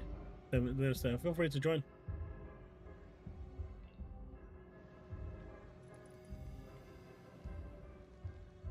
Little Nightmares. Yeah, I'm looking forward to this. I'll probably skip the collector's edition though. Are you ready, Jack? Because it's time to party in everybody's golf hot shots. Thank you, Krista. We've got Krista back on stage for another round to tee off some more info about the game. Welcome, Krista. Thank you. I'm so excited to be back. And before we start, are you a golf fan, Connor? I've played. Mini golf. I think I've seen you play mini golf before. I'm so sorry. I'm not very good at all. I mean, I'm finishing after this video, this showcase, so that finishes in half an hour. So it'll be about 12. You can see we have a number of different modes. Hey, everybody's golf, let's go! I love the splash art. This is another one I'm actually looking forward to. Single player here, but there's I don't like the PGA games. Some new party modes with wacky golf I want to shout out. Okay. We're gonna. But this one just looks more inviting. Lots of places to golf around the world. I see that, and I also see there is a ton of different characters we can play. Quite a lot. Yeah, so many. Actually, probably the most in any installment of this game. Okay, wonderful. But we're gonna go with our very favorite Pac-Man. Of course, Pac-Man's in the game. I didn't know Pac-Man played golf. You can play Pac-Man as an early unlock, and yes, he's gonna crush it at golf, actually. Okay, he's experienced? I'd say so. I think when you're ball-shaped, right, you're good at... You live the life of the ball. Live the life of the ball. He's got his face on the ball. Oh, wow, he threw some grass to check the wind. That's a high-level strat. All right. But the best thing about everybody's golf is that it might seem like a fancy sport, but the controls are really straightforward. You see that beautiful follow-through, and the caddy is just booking it right now. It's going so fast. Man, she is winging it. Okay, so we've got Pac-Man lining up another shot here as well. You just pick your power, and then you swing. So that's only 3 buttons. So simple. And we're already this close to the hole. Okay, I think Pac-Man has had a little bit of practice. He's quite good at this. I do believe he's under par right now, too. Okay, so I was unfamiliar with this game, and now I'm seeing it for myself. Oh, that's cool. They even have the sound for it. Kind of interesting. Not a puddle. Okay. I'm sorry for doubting you, Pac-Man. It didn't matter, of course. Of course you had it in the bag. Who am I to judge? He's just here to show off now, really. Yeah. Does he showboat? Yes, he does. Lovely. Beautiful. Okay, nice. Little golf claps. Okay, so there's... Oh, okay, some other stages too. And this one looks a bit familiar to me. Yeah, it looks like the rain's an obstacle here. It does look like the UK. It's just raining, Gothic architecture. I mean, I'm home already. Yeah, so there's different weather conditions for you to overcome. Okay. And this is another feature that players can customize along with the time of day and wind conditions, as you saw earlier. Can't imagine that playing in the night and the rain is the best conditions for golf. Does it add any extra challenges? Yeah, absolutely. Golf with you friends? can kind of customize it to however you'd like. Wait, and it what seems golf like game? Pac-Man likes the rain today. He's living his best life. He needs to get his set in. Okay. Oh, and to adjust for the trees and any obstacles in the way. Looks like we're putting some spin on the ball right here. Okay. And it looks like lined up just the perfect shot. Nice shot. Beautiful, Pac-Man. And there, oh my gosh, it's cinema. That's an amazing shot. It's just a little short, though. Okay, so, I mean, it seems that's pretty easy for a man of Pac-Man's caliber. Yeah, except I think we are over par. No! I'm so sorry, Pac-Man. During the showcase, It's okay, we're gonna make it up. Okay, the next one's gonna be better? Alright, what's the next game? Pac-Man has a little surprise for you, just for you, Connor. Just for me? Mm-hmm. Okay, let's have a look. All right, let's see what he's got. And it is That's a nice shot. That looks great. a beautiful arc into a tornado. What? Wait, is that a hole in one? That's a hole in one. Oh, snap, a hole in one. Pac-Man knew something that we didn't. Okay. Why is there a tornado on the course? There's tons of accessibility features, or if you want to make your game harder or easier with larger cups or tornadoes. Wait, Golf with Friends is a game? Of course, just a little bit more challenging. Yeah, I mean, I think maybe I could even get a hole. I'll have to look it up. Yeah, I think you could. Well, thank you so much, Krista, for taking us through everything. There's also Outlast Trials September 5th for PlayStation that we can 5, check out as well, Nintendo if Switch, that's and more than Steam. 2 players. So it's time to become golfers, gamers. Rise, unite, and triumph. Up next is the grid-based tactical combat RPG, Super Robot Wars Y. All right, get ready, pilots. The ultimate robot anime clash returns in Super But that, Robot I'm Wars not sure if Y it's cross-play with over or not. 20 featured The series. version I have is This on Steam. grid-based tactical combat RPG It's will on be sale ready right now for action £13. on August 28th. So please enjoy this special message from Game Super producer Robot Wars, let's go! The new entry to the Super Robot Wars series, a grid-based tactical combat RPG where you assemble your dream team of robots and pilots. Rise, unite, and triumph. Super Robot Wars Y. Pre-order now. 皆さんこんにちは。 Wait, show me some more of the cool animations, man. プロデューサーを務めますトマコータと申します。本日はスーパーロボット対戦シリーズの魅力についてご紹介してまいります。まずスーパーロボット対戦ですが、日本の有名なアニメーションに登場したさまざまなロボットやキャラクターたちが作品の垣根を越えて一堂に集まり、共通の敵と戦う夢のゲームです。ゲームジャンルはシミュレーション RPG でして、鍛え抜いたロボットで構成した自分だけの部隊を率いて Yeah, that's what I'm talking about. バトルでは先ほどの PV で見ていただいた通り、さまざまなロボットの戦闘アニメーションが楽しめます。加えて戦闘で得た報酬を使ってステージクリア後にロボットやパイロットを強化することができます。こうして自分の大好きなロボットに For sure, Devastator, for sure. 戦場で活躍させることがスーパーロボット対戦の醍醐味です。またスーパーロボット対戦のもう一つの魅力は、本作独自の世界設定の中で複数の収録作品がクロスオーバーするオリジナルシナリオです。プレイヤーはアドベンチャーパートで戦闘に至るまでのストーリーを読み、その後シミュレーションパートに進むことでより没入感のあるシナリオ体験を得ることができます。そして本作より新たにアシストリンクという新要素を導入しております。機体に登場しないいわゆるパイロットでないキャラクターが後方から戦闘を支援するシステムがアシストリンクです。敵を撃墜することで取得できるアシストカウントを消費することで、アシストクルーから戦闘を有利にする様々な効果を得ることができます。アシストクルーはステージへの参加や使用回数に応じてランクアップし強力になっていきます。この使えば使うほど成長するというのがポイントでして、 I appreciate you being here, 従来 tell の us. シリーズでは強化育成の要素がロボットやパイロットといった戦闘キャラクター中心でしたが、 But if you're tired, dude, feel free to have some Z's, man. しないキャラにも愛を注ぐこ Go と to が bed. できるようになりました。最後に改めて発売日と予約特典についてお伝えさせていただきます。 I don't want you screwing up your 8月23日 sleeping に patterns. 発売予定でして、プレイステーション、Steam のストアで予約を開始しております。発売日より前に予約をしていただくと、3体のプレイヤブル機体や追加ミッションなどが手に入りますので、ぜひストアなどで詳細をご確認くだ Chaos さい。 season tomorrow? そしてもう What 一 do you つ mean, 情報がありまして、今作に登場するアニメ作品の魅力 Ooh, を伝え Zeta するため、 Gundam's in there, Shah's 作品の紹 counterattack. 介 G や Gundam's ア in ニメ there, 視聴 let's 場所をまとめ go! た特設ページを Let's 公開予定で go! す。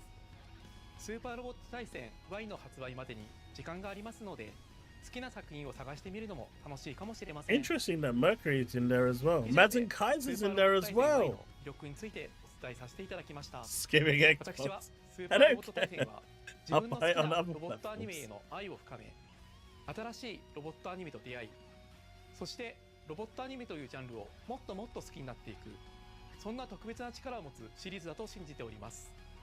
このスーパーロボット対戦の魅力をもっと多くの人に届けたい、そんな思いで私はゲームを作っております。これを機会にぜひスーパーロボット対戦 Y を手に取っていただきたいです。ご予約よろしくお願いいたします。動きは捉えた。一気に畳みかける。ドリルアタック。 Yeah, these games are so good.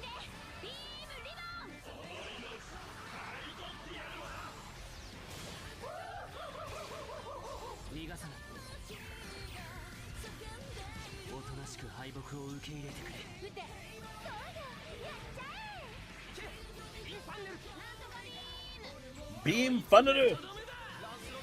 That sounded like Amuro.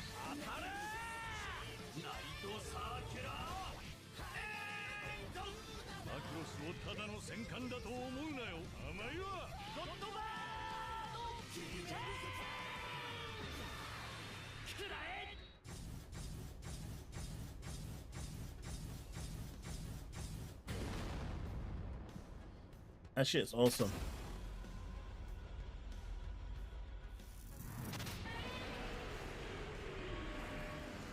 Godzilla Ultima. Let's go. I'll probably buy this on the Switch, actually. Of all the platforms.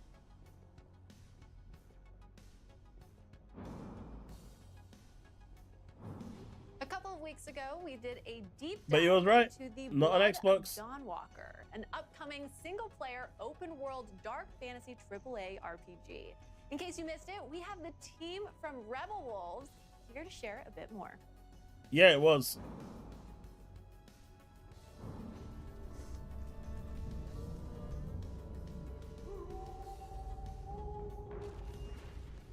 Rebel Wolves.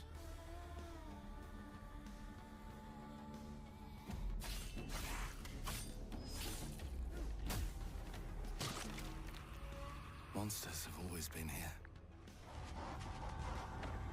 watching from the shadows. And when we were at our weakest, they came out into the light. We feared for our lives, but we should have feared for our souls instead.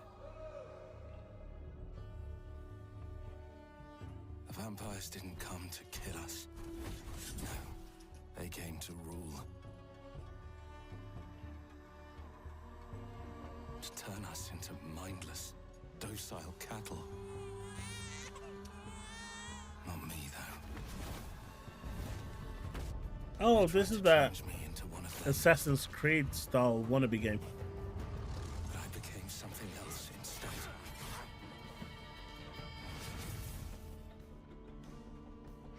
Their worst nightmare.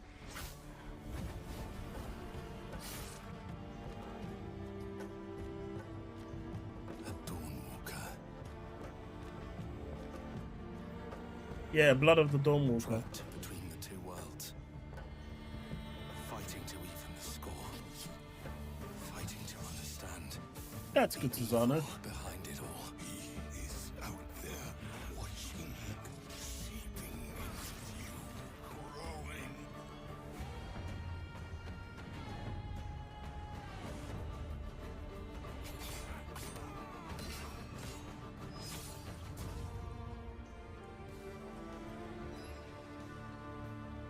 The Blood of the Dawnwalker. Hi all, my name is Dominika and I'm the community lead here at Rebel Wolves. I'm Matt Shinkro, producer here at the studio. We'd like to tell you a bit about our upcoming game, The Blood of Dawnwalker. It's a dark fantasy single-player open-world RPG set in medieval Europe, in Vale Sangora, a remote valley where old legends are becoming real and vampires are stepping out of the shadows. You play as Cohen, human by day, vampire by night. As a Dawnwalker, he's caught between two worlds. His goal, to save his family from vampire lord Brancis. The story really changes depending on how you play. We call it a narrative sandbox. You choose what to do, when to do it, and how to approach your goals. This game is way off still. I don't think it's ready for release. You play as Maybe next year. Cohen with his sword fighting skills and magic. At night, you become a vampire, faster, stronger, with more powerful abilities. But those abilities come at a cost. You must feed, and sometimes you might lose control and hurt someone that matters to you. The Blood of Dawnwalker is made out of love for RPGs. It's built to fully immerse you, keep you engaged, and leave lasting memories. Well, now you know it's going to flop. The moment they tell you it's designed to keep you engaged and all of this and all of that, you know that the game is going to go, boom. Hey, Calandros. Calandros, did you see I did the thing? Now in its 30th year and 8th mainline entry as a franchise, Tekken 8 has established its story as the longest continuous narrative in gaming. And today, we have Michael Murray here to give us a deeper look into the lore of Fagum Ram, the latest character addition to Tekken 8, coming to early access next week on July 7th. Hello, this is Michael, producer of Tekken 8. Tekken 8 is the latest numbered entry in the legendary 3D fighting game series, delivering the most exhilarating and intense battles in the franchise's history. Today, I'd like to introduce the second additional character of Season 2, Fagum Ram.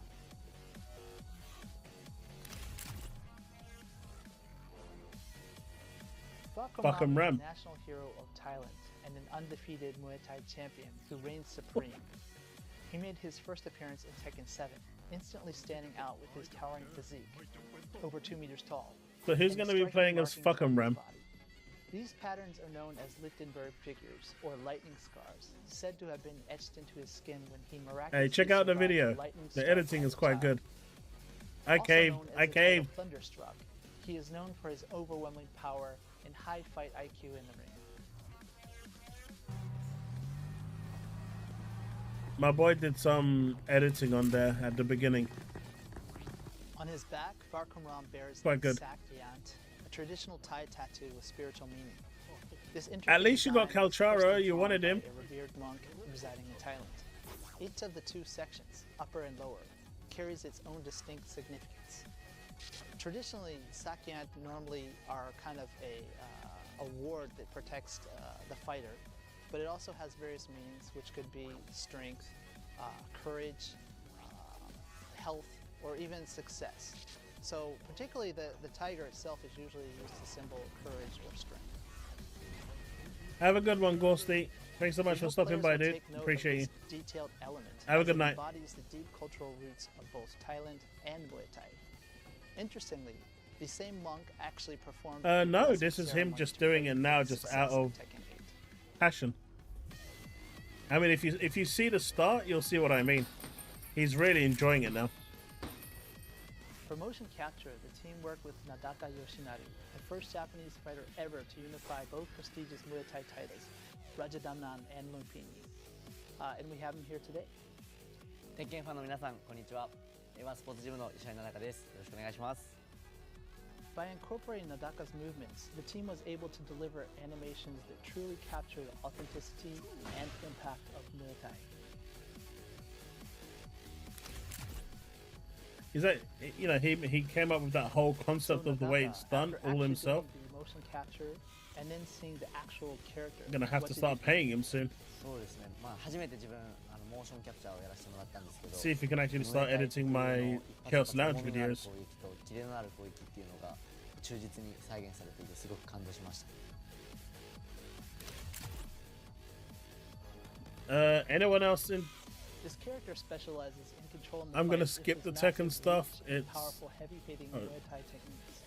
He might not be the fastest, but his sheer power is a force to be reckoned with.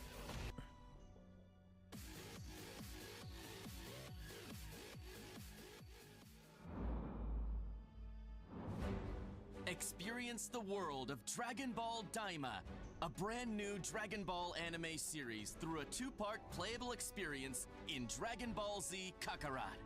You can enjoy this downloadable content even if you haven't finished the main story.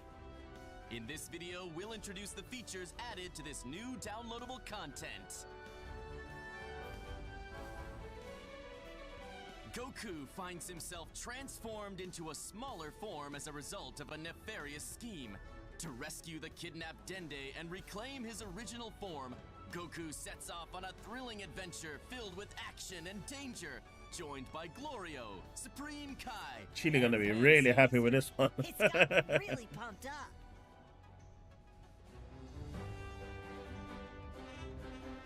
Part 1 one unfolds in the third demon world, a realm of mysterious creatures and floating islands, revealing a world completely unlike Earth. The skies of the third demon world are choked with volcanic gases, weighing down the air and making flight a real challenge. But fret not. With Skyseed, you can instantly travel to places you've already visited, making world exploration a breeze. I love how they get the animations just right for these games. It's so important that they do. To aid you in your adventure.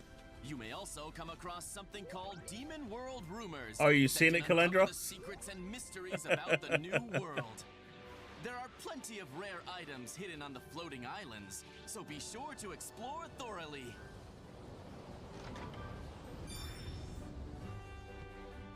You might get to see a side of Pansy that wasn't shown in the anime. Like my pitching machine! Keeps you on your toes with its random throws! Cool, huh? Not only can you test your skills against the Kadan Castle's warriors and Glorio, like in the anime, but you will also face off against trolls, goblins, and other creatures that inhabit the third demon world. He released that video today, right? So it'll be on Tuesday. Status effects like burns and poison, so get ready to strategize and take on more intense battles. Medibugs are the key to curing status effects, so keep an eye out and gather as many as you can to stay prepared.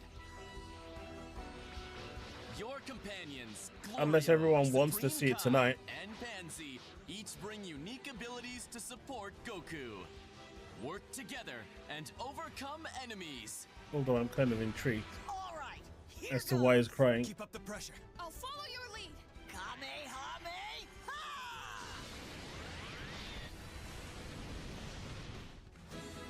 Fishing. Oh yeah, this is going to be Chili's Game of the Year.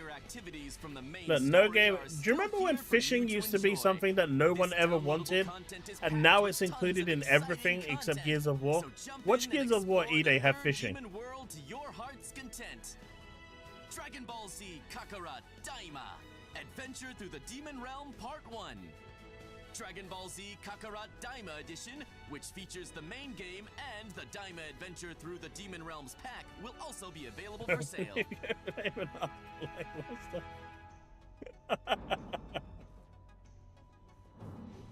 Agents unravel a All right, let's mystery try and through time and parallel worlds. blitz through this Up next, one. we take a deeper look at Digimon Storytime Stranger to learn more about the features of this riveting RPG. 皆さんこんにちは。デジモンストーリータイムストレンジャーのプロデューサーを担当しています原と申します。デジモンストーリータイムストレンジャーはデジモンストーリーシリーズの10年ぶりとなる新作です。ゲームの紹介に入る前にまずはこれまで公開してきたゲーム映像 Come を on, the fishing's awesome.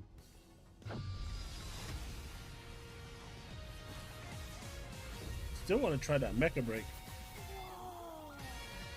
The world with Digimon live? We're actually in the digital world!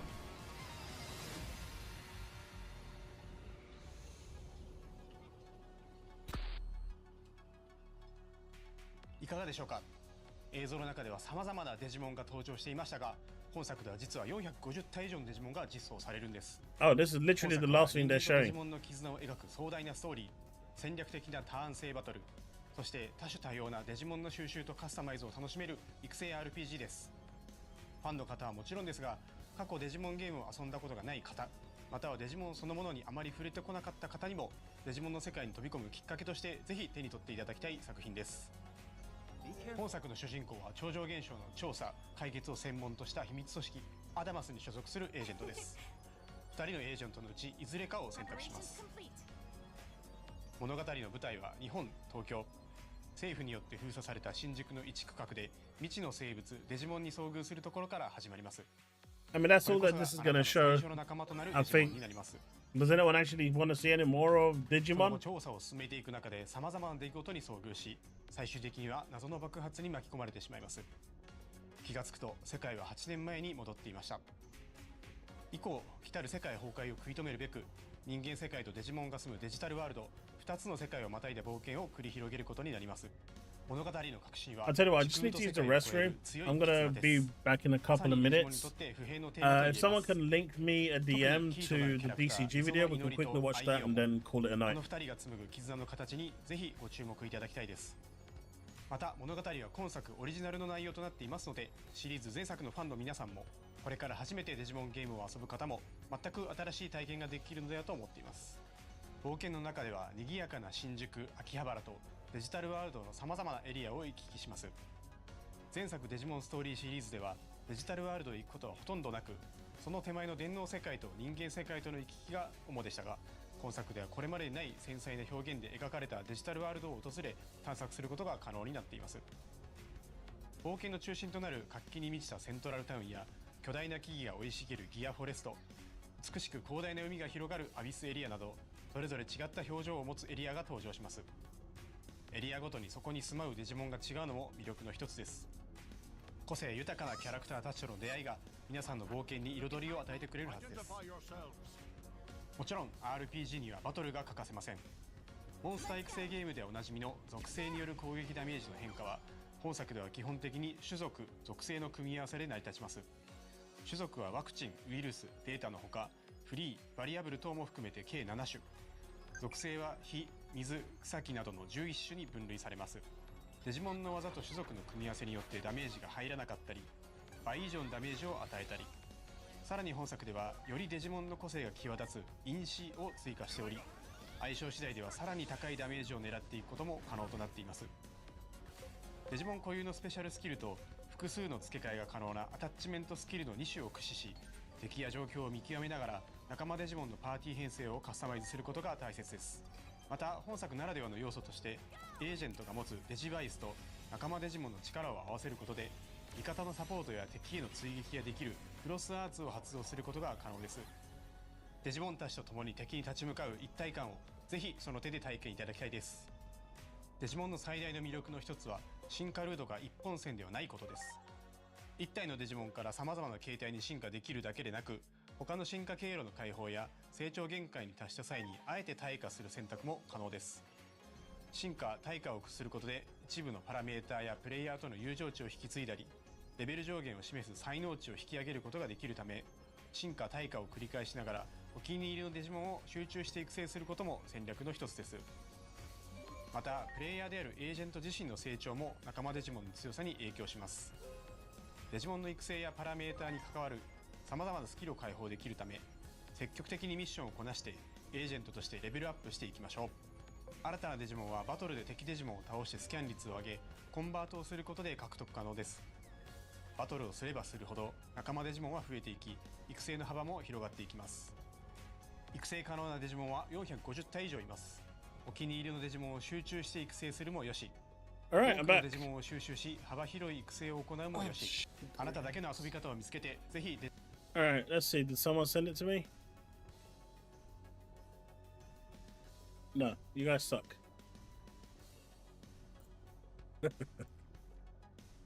You had one job, man.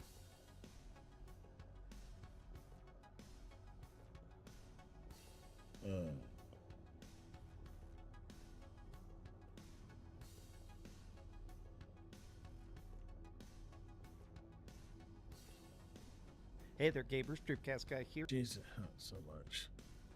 Is it the fill effect? Is that the one?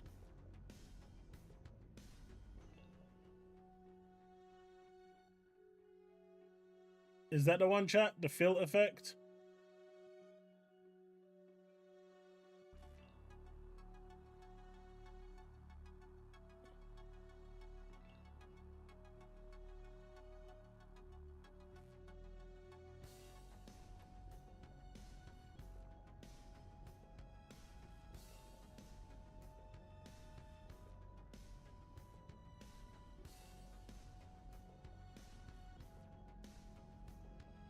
Okay, it is.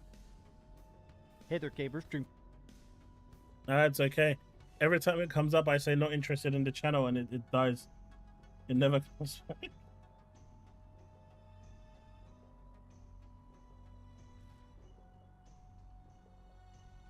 All right, let's Oh no, this one is him blaming Phil Spencer apparently. All right, we're gonna see if we can speed this up a little bit because it does talk quite slow. All right, you probably want to see what I'm watching as well. All right, here we go. Cast Guy here. Today we're going to talk about the brutal Xbox bloodbath because in the last 24 hours they have shut down so many different studios. They've canceled pretty much every single Xbox game, but it's also more than that. I think they've canceled every single Xbox game, mate.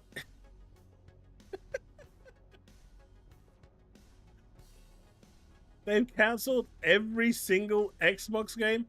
Yo, Steve, when did they cancel Gears E-Day? I know you have those contacts, so when did they cancel Gears E-Day?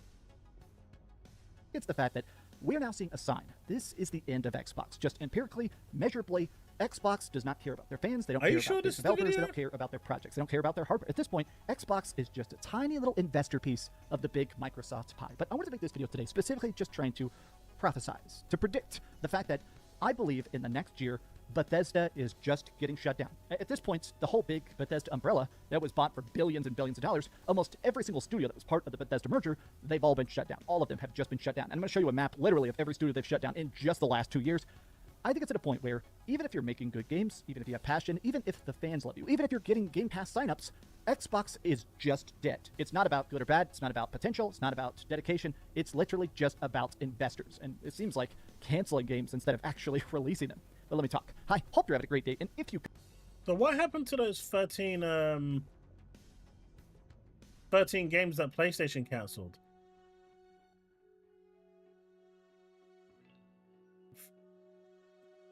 They canceled it for everyone but you? Well, Steve, at that point, I know you invited me around as a joke, but I guess I'll have to come down there sometime to play Gears E-Day, finish it, and then move on.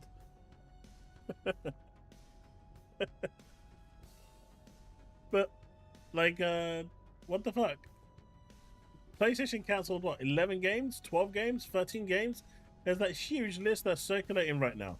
They closed 4 or 5 studios. What is he on about? And now they're having to port games to Xbox just so they can survive.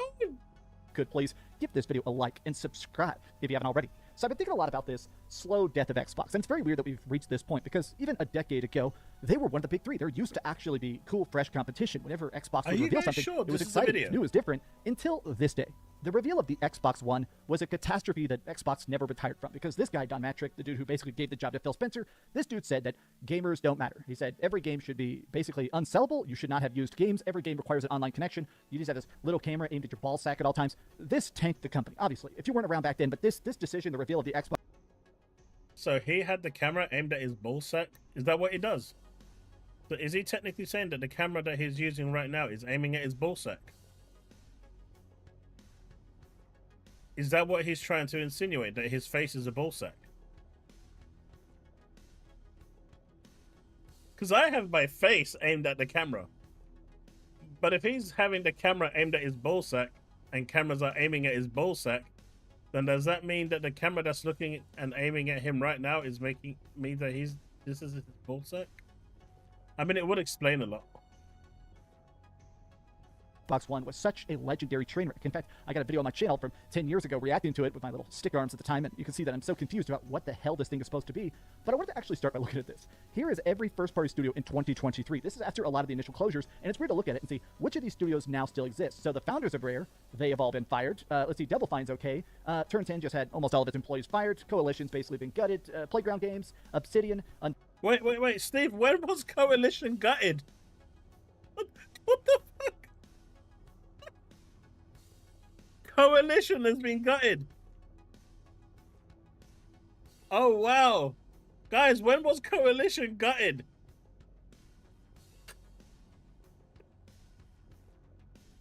Coalition is literally the best studio in Xbox Game Studios, alongside Playground Games. They are literally some of the best.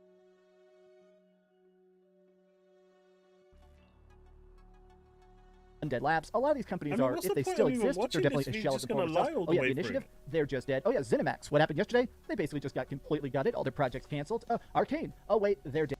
One MMO got cancelled. All their projects got cancelled.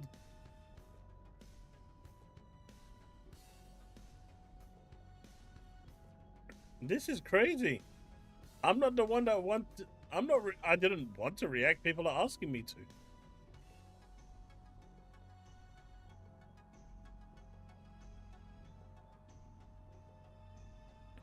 I was ready to call the stream. But I don't see him blaming Phil Spencer in this video. Are you sure this is the video? Dead. Tango. Oh, one of my favorites. Oh, yeah. They got fired. They got kicked out. Oh, yeah. Activision. To be fair, Tango probably deserved it. They had nothing left. They were just a former shell. High Moon, gone. Toys for Bob. I mean, High Moon wanted to go.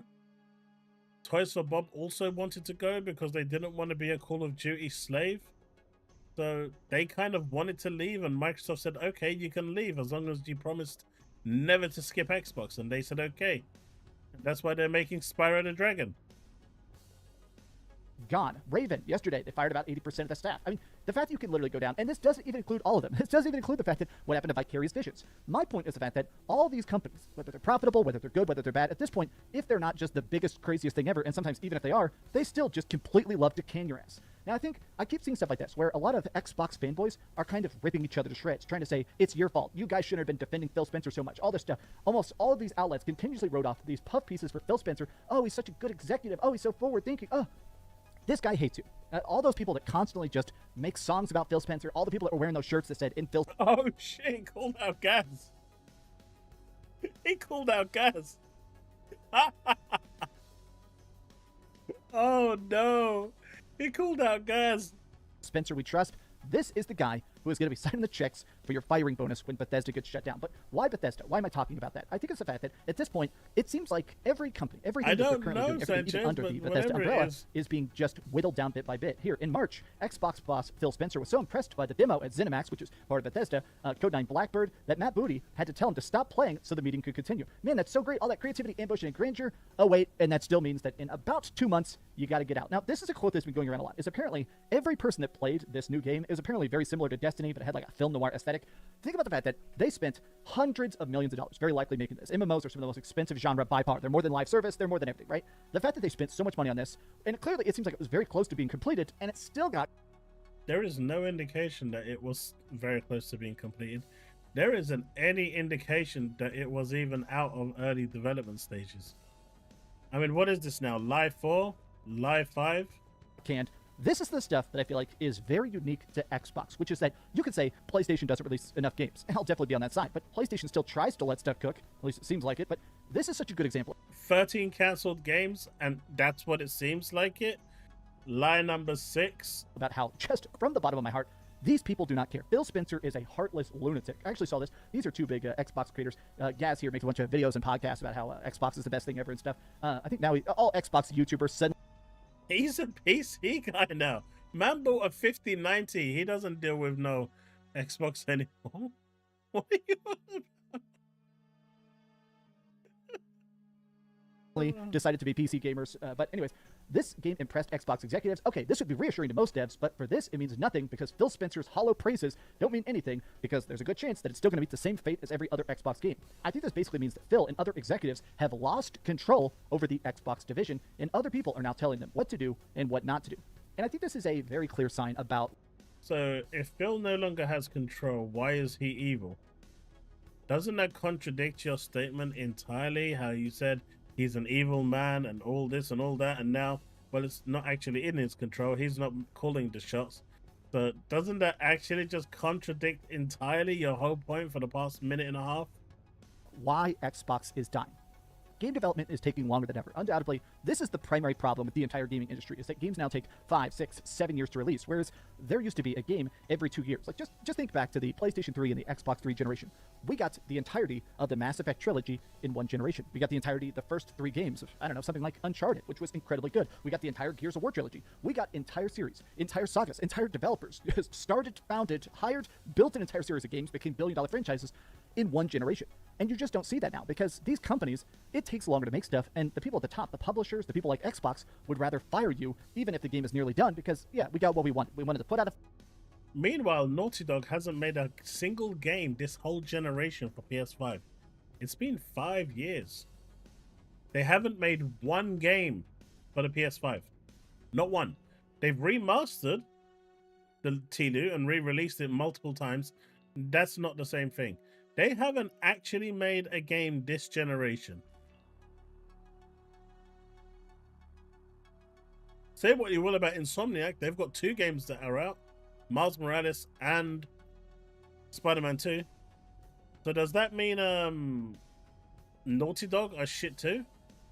Because they haven't made nothing this generation. Literally, absolutely nothing. Flashy trailer. We wanted the stock price to go up, and now you can all get out. It's not actually about buying the game. It's not about putting it on Game Pass. It's just about, oh, are the investors happy? This game was real. F Xbox again, by the way. This was a tweet I saw going around, which is the fact that some people were trying to claim that Perfect Dark was actually super early in development, and they basically just had like a little teaser trailer. People that said, hey, look, I worked on it. I was one of the 3-level designers. It worked best if you played it in the way the person in the trailer was playing it, but it still worked even if you didn't hit the marks perfectly. This basically means, yeah, the game is pre-alpha. It's not... Do you understand what he said here? Anyone with a development background will understand what he's saying here. It worked best if you played it the way the person played in the video plays it, but it will still work if you didn't hit the marks perfectly. So basically, it was held together by sticky tape. You know, duct tape. It wasn't built. It was that demo there was just constructed for the demo. They're openly telling you there without telling you. That's crazy. Because I've actually worked on demos where we showed them, you know, showcases when I was at Sega. And, you know, the stuff we built was pretty much just for that presentation. You know, it would, and you had to play it the exact way it was being designed. Otherwise, the whole thing would fall apart. So basically, what this dude here is saying is, yeah, we built this little demo. But forget the game. The game doesn't exist. We just built this demo. Close to beta. It's not done. It doesn't have a complete story or cutscenes or voice acting. But this was a game that was playable. It was, you could sit down with a controller and actually play it, and they still canned it. Which means I'm definitely getting more and more to the part when I see these people being like, "Oh man, I can't believe." Doesn't matter how much growth you're driving, how talented you are, you're still just getting kicked out. Now here's the real crux of it. Here's the point of this video. I feel like we're years away from the announcement of Todd Howard has departed Bethesda Game Studios. I can't be understated how badly Microsoft has managed. Wait, don't these guys hate Todd Howard? I thought everyone hated Todd Howard. Now he cares about Todd Howard? Wait, I'm confused.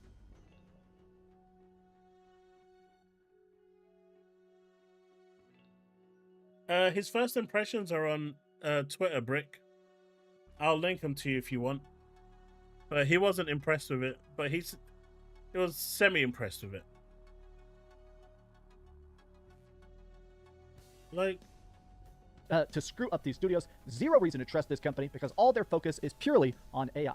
Now, every tech company is focused on AI. It's like the big thing now. AI is everything. Nvidia, even the company I work for, which is just a digital marketing company, everyone is focused on AI. And guess what? AI has already replaced like a third of our jobs at work. It's a thing, right? It's like he doesn't understand how this shit works. Companies will always go with the cheapest option. I mean, let's just look at Insomniac for just a second. Their best studio, right? For this generation. And Sony still laid off staff from Insomniac. When they made the most profitable games for Sony. And they still got laid off. Mr. Matty, this dude, his channel originally blew up being a pure Bethesda channel. This guy, he started making videos like in early high school. He had a little squeaky voice. He was doing fan videos about the idea of Fallout 4. Then he covered Fallout 4 like crazy. This dude is the Bethesda expert. He is the Bethesda expert. He is the guy I go to. And even he is like, for what it's worth, I was told a similar thing. I don't know anything else, but Xbox One has done ZeniMax Studios incredibly dirty. Honestly, they've done Bethesda as a whole dirty. How do you acquire them and then lose Pete Hines, Harvey Smith, Shinji Mikami, the creator of Resident Evil, John... Shinji Mikami left before Xbox bought Bethesda. ZeniMax. Right? That's why Tango was shut down. Because he left. If he stayed, Tango Gamework would still be there. But he left before Microsoft even bought him. Jonas and Matt Furr. Like, You're a Todd Howard away from losing everything that made Bethesda what it is. I like this. This is beyond horrible. They just shut a game down that was showing good progress and was not in development hell. Oh shit, they're looking at Peter Ovo, the #1 bellend that hates Xbox because they shut down Tango Gameworks. You're gonna use... Yeah, Pete Hines retired, right? So he's out. I don't know who Harvey Smith is. He left before Microsoft actually even bought the company. I don't know who John Johannes is or Matt Freer. Todd Howard has probably got one more game in him, or maybe 2. He's already said he's retiring. He's at that age now where he doesn't really need to do anymore. He just wants to get, I think, one more Fallout game or one more Elder Scrolls game out, and that's it. But who would ever listen to Peter Ovo?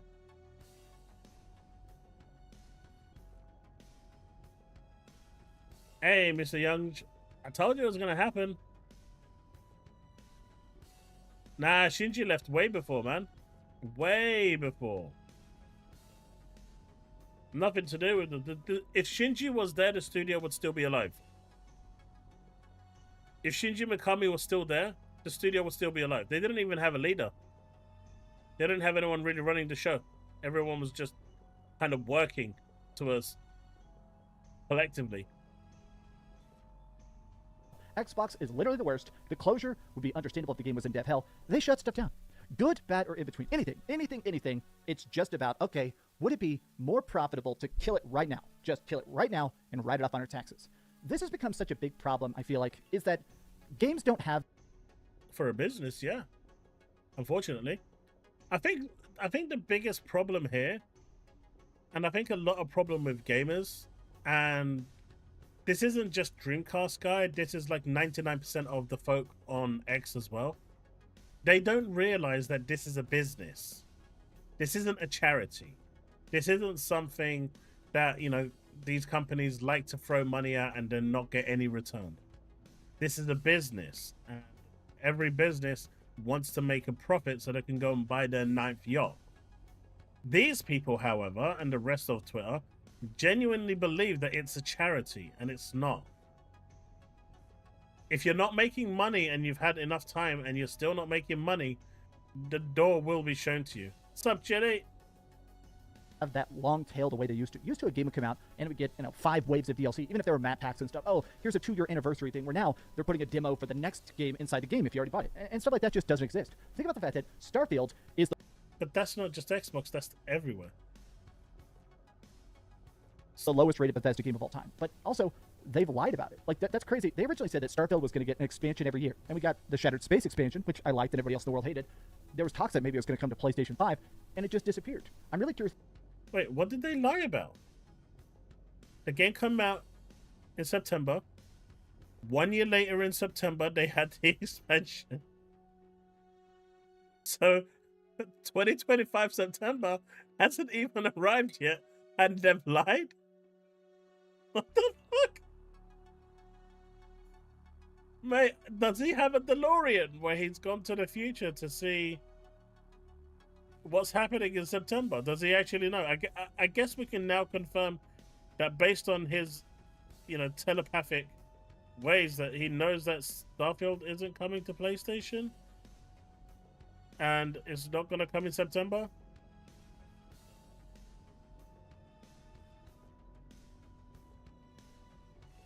They didn't buy Tango.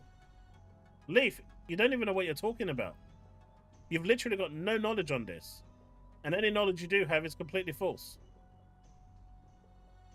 Tango belonged to ZeniMax. Microsoft bought ZeniMax. They didn't buy Tango, they bought everything.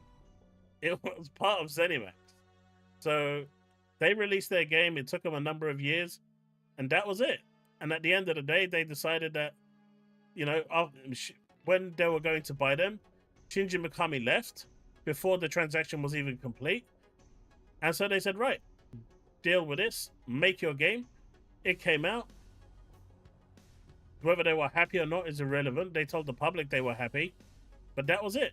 And then they said, right, they told ZeniMax, this studio, there's a couple of studios that haven't done well. You need to get rid of one. ZeniMax then chose Tango. It wasn't Microsoft that chose Tango. It was ZeniMax that chose Tango. Phil gave ZeniMax the choice. They then chose Tango. To see what happens with Starfield moving forward. I never really thought about that. I gotta think Microsoft wants to speedrun Elder Scrolls 6.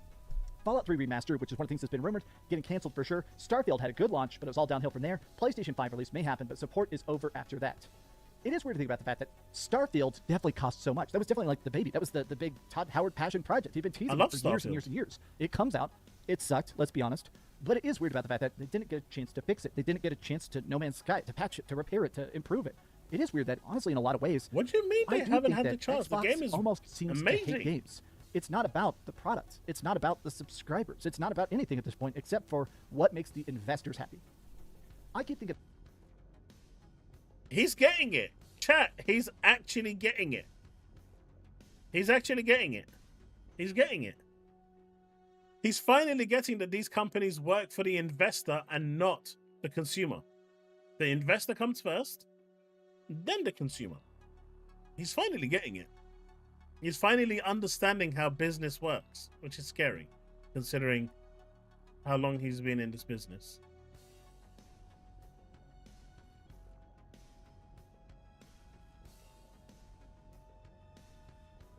I mean, that's a ZeniMax problem, right? That's not a Microsoft problem then, Leaf. Yeah, Starfield Online, that is my biggest gripe. Or multiplayer, any form of multiplayer for Starfield would have been so cool. They really need that. I wish a modder could find a way to do it. That would change it.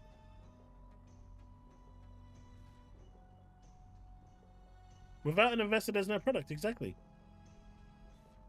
About people are making comparisons to Nintendo and about how Nintendo. I'm guessing I get this a lot of wasn't the problems with video Nintendo, you guys but one were thing saying. they definitely do is that We'll have to leave the other one lets for next people time. cook. Xenoblade was never a massive series. Xenoblade Chronicles has always been a very, very tiny series. Some of the games sell like 2 million copies on a console.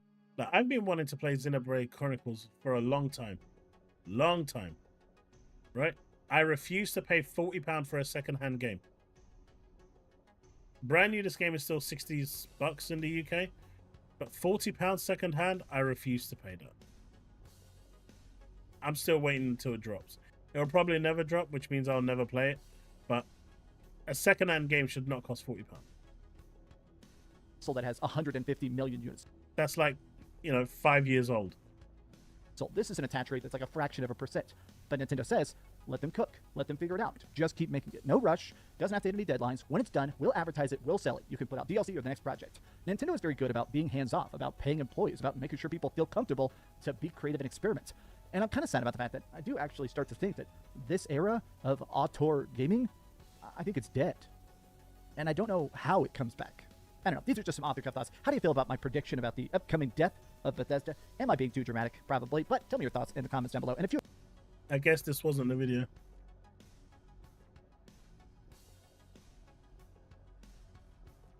Xbox kills Halo, Doom, and new Kojima game, but gets hell. Ah, that was the one.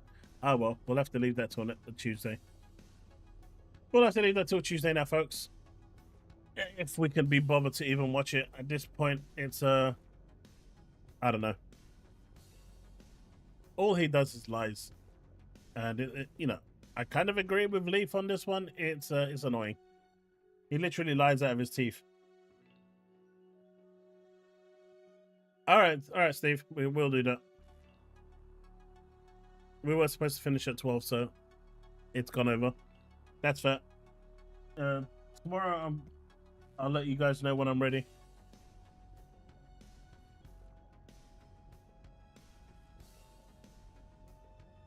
It's hard work to watch him. I mean, I just look, if he actually had, like, I don't really enjoy his content. I only genuinely just watch it because you guys want me to react to it. Otherwise, I don't touch his content at all. 7:45. I don't know if I'm going to be home at that time. It'll probably be it'll be closer probably to 9 o'clock. But it's just his, the stuff that he says. He out and out lies. Right? I wouldn't mind if he fanboyed over it and glazed it over with like some fanboy ideology. But he's openly lying. And that's the part that just makes me not want to watch him. Like, I don't mind someone coming on and being like, a complete bellend, and then but actually having factual points that they're saying that is true, or at least it's their opinion. But if you're going to come out and actually factually lie the whole time, it kind of just makes it cringe, right? Because 90% of that video was lies. Like 90% of that video was just full of lies, just to get views.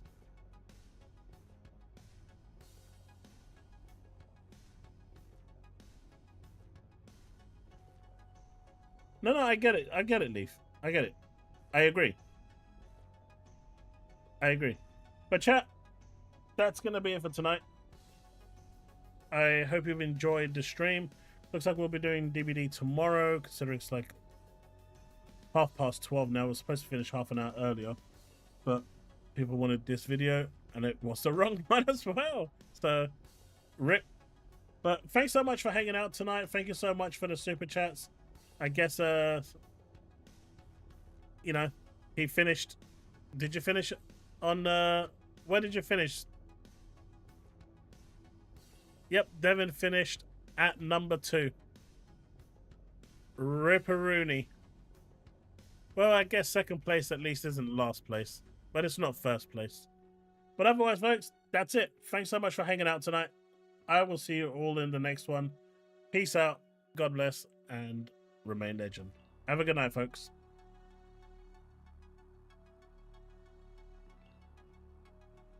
I will see you next time.